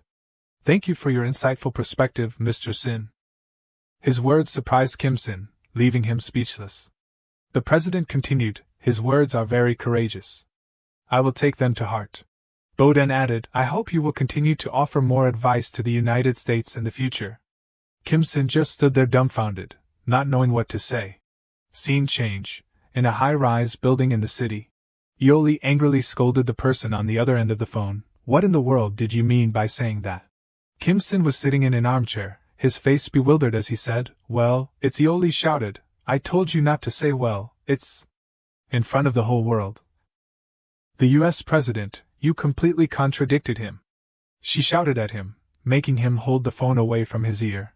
He stammered for a moment and asked anxiously, I really caused trouble, didn't I? Yoli emphasized her answer, super trouble. Yoli continued, I can't live like this. If this happens, let's not even talk about U.S. aid. She added, future business will definitely become more difficult. Kim-sin replied, but I really think so. Yoli leaned back in her chair, dejected, and asked, so, are you going to stick to the plan? He replied, yeah. He firmly said, sell all the U.S. stocks I own. I'll once again let the con ops soon in when the U.S. stock market declines. Kim-sin, fearing he'd said something to provoke more scolding from Yoli, held the phone away, closing his eyes as if bracing for impact. He noticed the silence and looked at the phone he was holding away. It seemed she was speechless. Yoli said, I understand. I'll set up a dedicated team. Kim-sin was surprised, unable to believe it. He stared at the phone in bewilderment and wondered, what's going on? She asked back, annoyed, what? He replied, no, every time I talk about investing you get mad. She angrily questioned him, do you want me to get mad? Yoli closed her eyes and continued, now I'm a manager, not a consultant. A manager's job is to fully support the client's choices. She opened her eyes and said, isn't that my job? Kim-sin hesitated for a moment, then replied cheerfully, that's right. He continued, I'm counting on you. Well, see you later. Suddenly, someone was approaching him from behind. It was Sue. She walked towards him with a devilish smile, radiating a murderous aura, and interrogated him. Who was that? Kim Sin turned around with a start, stammering, what? He looked up at her and answered nervously, oh, she's the manager in charge of the Morgan project. She looked at him and said, even so, you two seem pretty close. He stammered, well, we've known each other for a long time. She said, aha. Kim Sin thought fearfully, I can't tell her she's Chin's girlfriend. What should I do in times like this? Ah, but... He saw her blushing and scratching her face. He thought, Sue looks so cute when she's jealous. Sue said shyly, it's not that I don't trust you, but how should I put it, you seemed very close. Kim Sin's train of thought was interrupted by Sue's words. He stood up and asked her, Sue, are you busy right now? She replied in surprise, well, I'm almost done with work. But he immediately said, I see. Kim Sin moved closer to Sue and said, then we. Suddenly, a voice cut through their romantic atmosphere, you guys are making things difficult for us. He and she looked at each other in surprise. In the hallway, an assistant was chasing after someone, his face anxious as he said, no matter how urgent it is, after making a proper appointment. Before he could finish, Li Chang's group rudely opened the door to Kim Sin's room, causing him and Sue to turn and look. Li Chang said cheerfully, hello, Director Sin. Behind him were two bodyguards, one heavily tattooed man carrying a large black bag. Li Chang continued, it's a bit abrupt, but please excuse me. Sue looked at them in surprise, while Kim Sin's eyes showed wariness as he thought, that person. Li Chang said, first of all, I brought a gift. After saying that, the guard behind him brought the gift forward and dropped it roughly on the floor. He gave a creepy smile and said, do you like meat? The gift on the floor suddenly started bleeding onto the floor. On a beautiful morning, inside a luxurious white villa, Boden was watering plants with a pleased expression, saying, this conference was very interesting, don't you think? He continued. Aoneo. Aoneo was sitting with his legs crossed, looking at Boden. Aoneo replied, it's Kim Sin, so he must be an interesting person. I didn't expect him to dare to voice an opinion contradicting your statement in front of the whole world. He continued, is it okay to leave it like that? It could become an obstacle to your policies. Aoneo's words made Boden pause and think for a moment. Boden picked up a pair of scissors and moved them slightly. Then, he decisively cut a branch and replied, I will overlook this matter. Aoneo asked curiously, why is that? Boden continued cutting as he said, because Kim Sin's point of view could also be correct. After finishing cutting, Boden looked at the branch and continued seriously, the best way now is to prove my policy is right. In case Kim Sin is right, it's unavoidable that the public will criticize foolish policies. Therefore, I will overlook it for now. That way, it can also create the impression that I am tolerant and receptive to opposing views. Boden continued, we just need to. Aoneo smiled, resting his chin in his hand, his eyes watching him as he spoke. Boden added, fight to win. Scene change. At Li Chang's place, he and his two disciples had just killed someone. The body lay on the floor, blood splattered everywhere. He looked forward and gave a savage smile. Kim Sin and Li Chang were standing facing each other. He looked at him tensely, while Li Chang looked at him smugly. Li Chang spoke in a condescending tone, why aren't you saying anything? Don't tell me you're scared. As soon as he finished speaking, his henchmen next to him cracked their knuckles as if preparing for a fierce fight. Kim Sin put his hands in his pockets, ignoring his words. Sue, standing behind him, looked worried. Seeing that he didn't respond, Li Chang continued then, this side first. Before he could finish, Kim Sin interrupted him, no way. He continued, Chai Sin? As soon as he said that, Chai Sin appeared behind Li Chang's two subordinates, pointing two guns at them. They were taken by surprise. Then the two subordinates turned around and punched Chai Sin simultaneously. Seeing this, Sue worriedly called out his name, Chai Sin. Chai Sin said cheerfully, aha, don't worry, Mr. Sue. Chai Sin's glasses were tilted to one side, veins bulging on his forehead, and with a look of delight, he continued, I am very tough grade. The two subordinates were surprised and worried to see that he was unharmed. Before they could react, Chai Sin threw them both far away, simultaneously revealing an incredibly toned and beautiful physique. Kim Sin and Sue, witnessing this scene, could only express their amazement, holding up imaginary 100-point signs. Chai Sin said, these guys' muscles are as flabby as jelly. The two unconscious men floated in midair. he said with disdain. Train your lower bodies again, you brats. The two men crashed to the ground with a thud. Chison revealed his shining teeth and said excitedly, so? He cracked his knuckles and continued, now it's just you and me, huh? Li Chang clasped his hands behind his back and looked back at him. Li Chang calmly replied, you have quite the subordinate. He continued, but Sui had a bad feeling when she heard him say that. Behind her was a woman completely covered in a scarf, radiating a terrifyingly murderous aura. Li Chang added, you're not the only one with excellent subordinates. The woman covered Sui's mouth and held her, surprising her. She struggled and cried out, hey!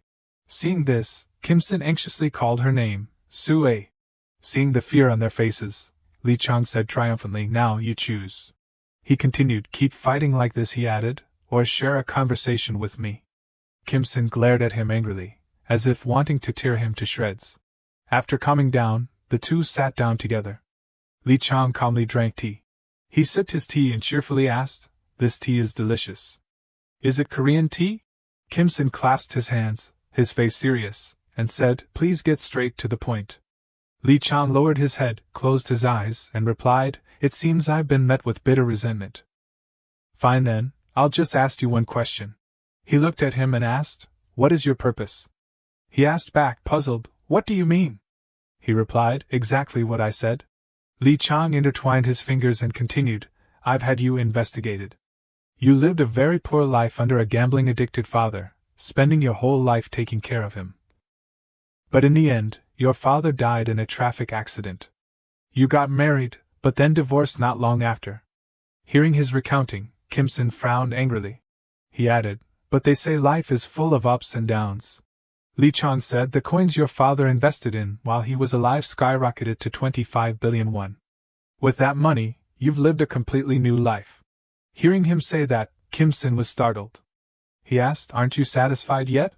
Li Chang, as if transformed into a demon, said, you're an ordinary person. No, you've achieved a level of wealth that even a political tycoon couldn't have. He added, is that all? Thanks to the vaccine development, you gained the honor of being a hero of the world. Wealth and honor. Li Chang gave a demonic smile, raised his fists, and said excitedly, if you're human, everyone desires these two things. Why do you crave even more? Kim Sin hesitated for a moment, then calmly replied, I don't understand the point of your question. Li Chang was so furious that the veins in his eyes bulged. He shouted, don't lie. He gave a devilish smile and continued, if it's you, I understand. Li Chang added, constantly fluctuating within us, an endless greed. Kim Sin's right eye suddenly lit up. Li Chang gave a terrifyingly demonic smile, his right eye also lighting up. Sui, seeing the situation wasn't good, glanced at him, worriedly thinking, Mr. Sin. Li Chang extended his hand and said, Kim Sin, cooperate with us. He closed his eyes and calmly said, if it's us, we can satisfy not only your greed, but much more. Kim Sin hesitated for a moment, then said, what is your purpose? Hearing this question, Li Chang smirked. He slipped his hand inside his coat and replied cheerfully, everything. It's about having everything in this world in our hands. Kim Sin, without hesitation, praised him, that's quite a grand goal. You truly are remarkable. Li Chang silently listened to his flattery, while the woman behind him, for some reason, became intently focused on their conversation. Following the habit of famous people, Kim Sin praised first, and then refused. This is not an easy goal. You must have worked very hard. I hear you loud and clear. Now please leave. Not understanding his reasoning, after a moment of bewilderment, Li Chang casually asked, do you know who I am? Since Li Chang asked, Kim Sin took the liberty of replying, I know, senior. You are the one who built the largest fortune in China in the financial industry, the person who invented Shibwa coin. Aren't you the owner of Tet Lot coin? After Kim Sin finished his recitation, Li Chang simply asked, if so, then you understand what you will gain if you join forces with me, right? Let's just say that's the case. Kim Sin replied ambiguously. Then he seriously explained, as you said, I have greater ambitions than others, but this is not something anyone can fulfill. If someone else starts to fill it, that is when the life of slavery begins. After listening to Kim Sin, Li Chang couldn't help but laugh heartily. I thought you were just a kid learning to do business. If that's how you think, then I have no choice. I have to go. Asterisk displayed a relaxed and carefree demeanor. Looking at his reaction, Li Chang asked in surprise, "What's so surprising? Didn't I say from the beginning that I was just here to talk? If I intended to harm you suddenly." Countless footsteps echoed throughout the room, surrounding Li Chang. He stood up straight, exuding authority amidst his forces, and continued, "I would have greeted you differently." He calmly looked at the line of people in front of him. Li Chang turned and left, not forgetting to compliment him. It was a pleasant conversation. "Then I'll see you next time." After leaving the message, they left one after another. She couldn't hold on any longer and collapsed on the floor. "My legs are about to break. The feud between tycoons I only saw in TV dramas. I never imagined it would be like this," she complained, but he could only reply, "It's my first time experiencing this too." After the two exchanged a few words, Chai-sen dared to ask, "Boss, what should we do with this?" He hesitated and asked, "This is probably not that thing, right?" "What thing?" she asked him curiously. At the same time, both of them looked down at Chai-sen as he worked. "First, we need to take a look." So Chai-sen decisively used a paper cutter to open the package. Inside the blood-soaked styrofoam box, they couldn't hide their surprise. "Huh! This," Chai-sen said in bewilderment, "protein-rich crocodile meat. I'm sorry, I'm really sorry," he frantically pleaded, because below him was a large family of hungry crocodiles. Hanging upside down above the crocodile pool, Sankey couldn't help but scream and beg, "I'll definitely repay the damages, no matter the cost, so please, please stop and forgive me." Chai-sen explained, "You know this stuff? Crocodile meat is high in protein, low in fat, and lower in calories than pork." Kim-sin turned to her and asked innocently, "But why crocodile meat?" "Let me see," she pondered, while Chai-sen was still excitedly examining the gift. So Kim-sin took her hand and suggested, "Let's find out together." "Where?" he replied romantically, "Anywhere, as long as it's just the two of us." She thought she misheard, huh?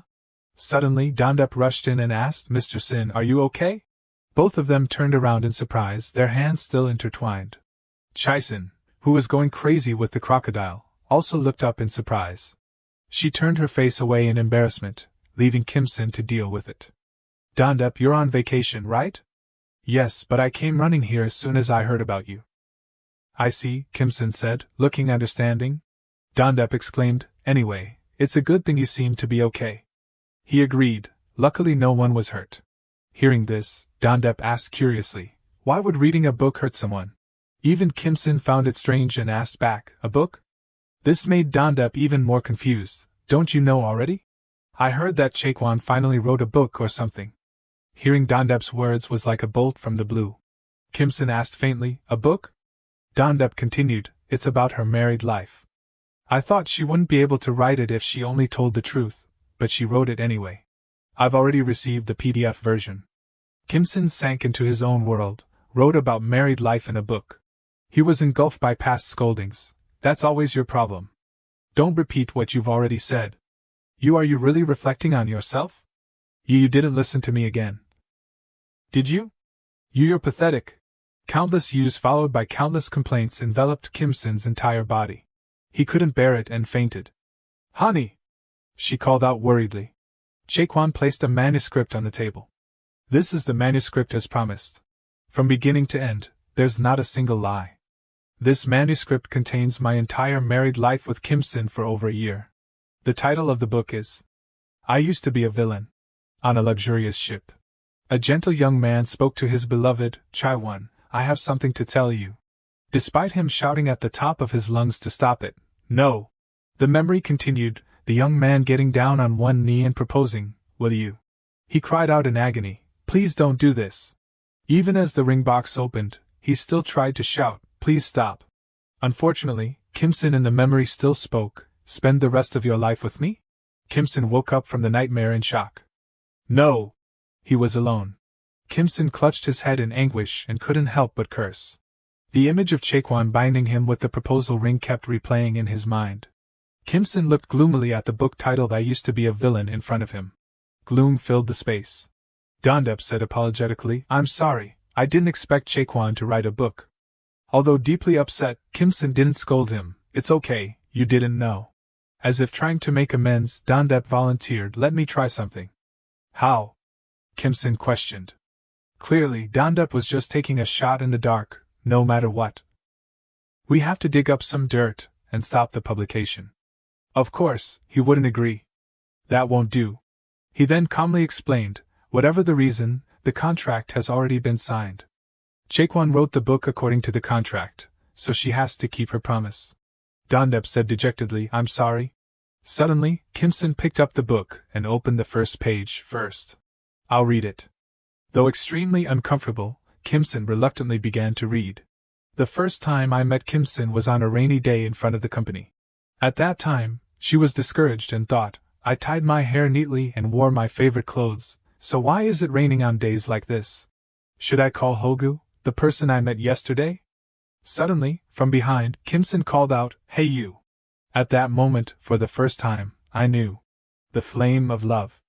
At that time, Kim Sin cheerfully offered, If you don't have an umbrella, I'll cover you to the subway station. Kim Sin stood there elegantly with his umbrella. And she was touched, or the flame of love within her was suddenly lit. Reading up to this point, Kim Sin reminisced, from the beginning, it wasn't that I didn't have any feelings.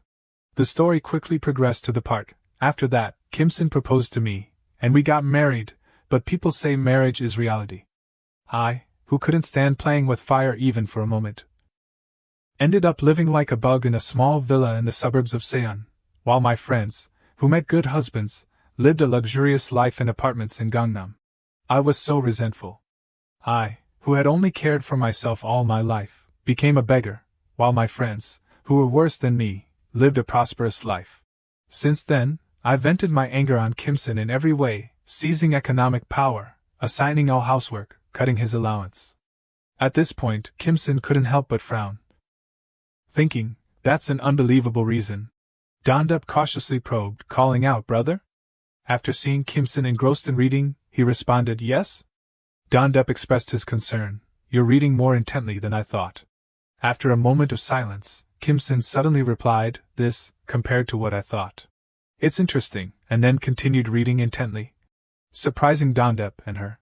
At this point, Kim Sin stopped reading and expressed his thoughts, from the first day we met, to the proposal, to the marriage, and then starting the psychological manipulation and lies. I'm quite surprised it's written more truthfully than I thought. I knew it was a dead end, but I still wanted to see how it went. So then Dondup hesitated, not finishing his sentence, prompting Kim Sin to seriously question himself. He frowned, caught between choices. Finally, he made a decision, publish it. Dondup immediately asked, But wouldn't that reveal too much about your private life? Kim Sin simply replied, Everything's been resolved anyway. On the contrary, I think it's better. It seems I've been overestimated by everyone. This might be a good opportunity to dispel some of the illusion. And most importantly, how much can a book like this sell? The result was that across all platforms, the best-selling book was I Used to Be a Villain. It was even featured on the news. Hello, I'm Rin, reporting on controversial issues. Today, I'd like to introduce you to the hottest book lately. Yes, it's I Used to Be a Villain. This is a memoir by Kim Sin's ex-wife. It had such an impact that an old man burst into tears after reading the book and reflected, After reading this book, I realize how wonderful my wife is. At the same time, all the newspapers reported divorce rates decreased thanks to the Kim Sin effect, as well as the fact that 10 million copies were sold out and another 20 million were added, making it the best-selling book. Looking at those results, he suggested, Director Kim, let's adapt this book into a movie. Kim Sin was left dumbfounded. Hey, but it was undeniable, however, that its formidable appeal led to the current sales figures of I Used to Be a Villain reaching 28.6 million and selling out in an instant. Jaekwon's wealthy soon-to-be husband opened their future wedding photo sample and asked her to look at it with him. Inside the screen was a handsome couple in a very affectionate pose. Director Chung suggested, If we get married, let's take pictures like this too. It was unclear what Jaekwon was thinking, but she looked very tense. Suddenly, a notification appeared on Director Chung's phone. The bank sent his account balance as usual.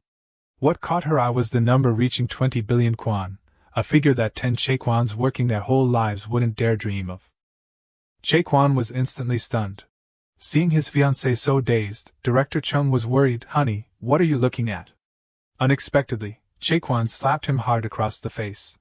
While he was still bewildered, only able to ask simple questions like, "Honey, why suddenly?"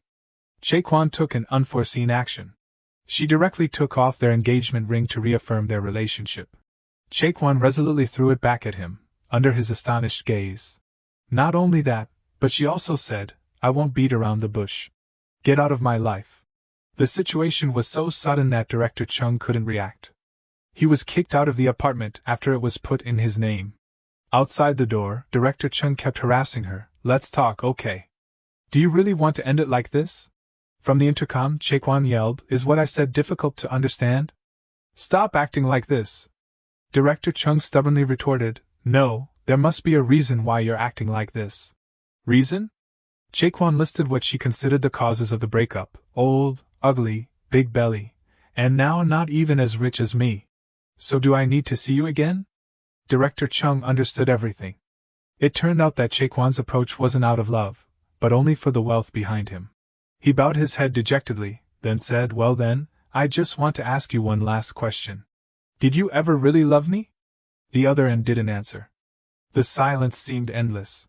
Until Jaquan admitted that she had once had feelings for him. However, her next words made Director Chung heartbroken. "Loved your money and status. Is that so?" Now Director Chung had nothing left to regret. He no longer urged his hand against the door like before. Elan reluctantly left the place he once considered his everything. As for Jaquan, after hanging up, she became more excited than ever. She recalled the 20 billion that she craved and couldn't stop screaming. Finally, "I become rich. What should I do first?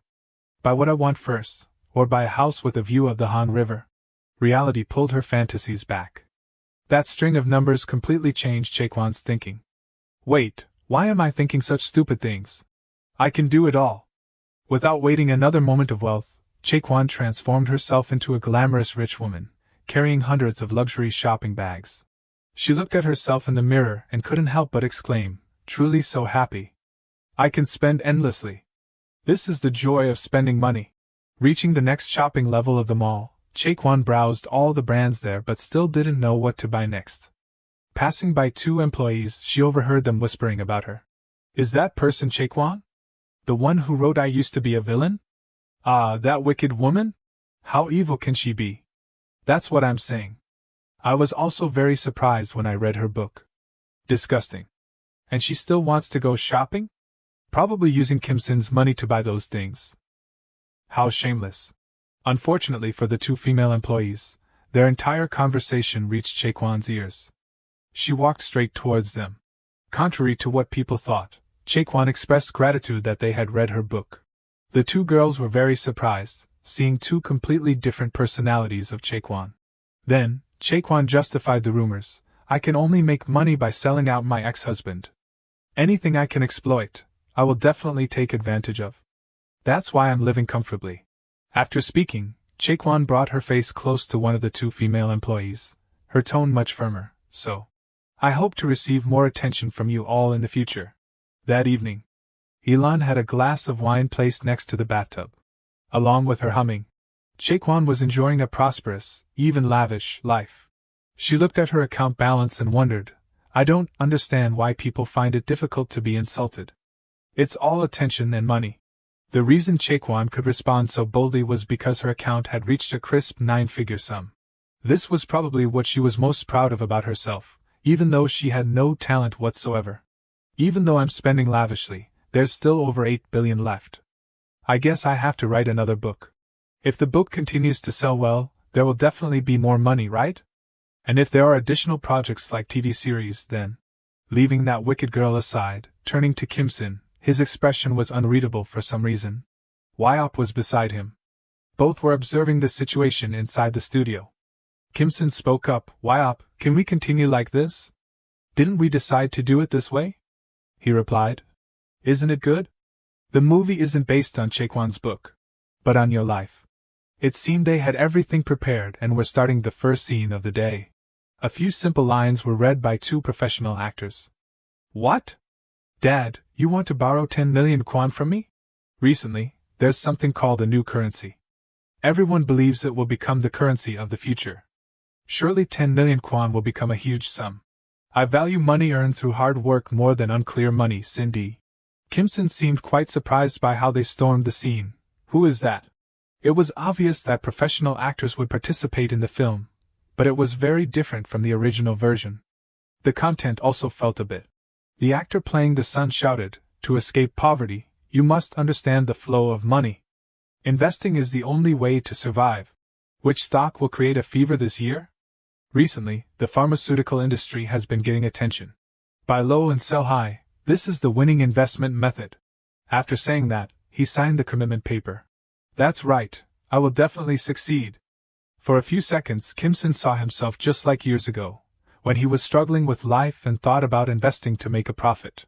In another scene, there was a tragic accident, with everything shattered. The son's desperate cries after seeing his father lying sprawled on the road, "Dad! Wake up! Dad!" Unfortunately, he had already passed away. Surprisingly, the father woke up and uttered his last words, "Cindy, I bought coins with your money." "Why? I told you not to use that money." He put his hand on his son's cheek and instructed, "Remember, those who persevere, persevere until the end, are the victors." After those words, the father breathed his last, leaving a lingering despair in the son's mind. Bumty was moved to tears by this scene. Not only him, but others on set couldn't hold back their emotions either. Sobs could be heard everywhere.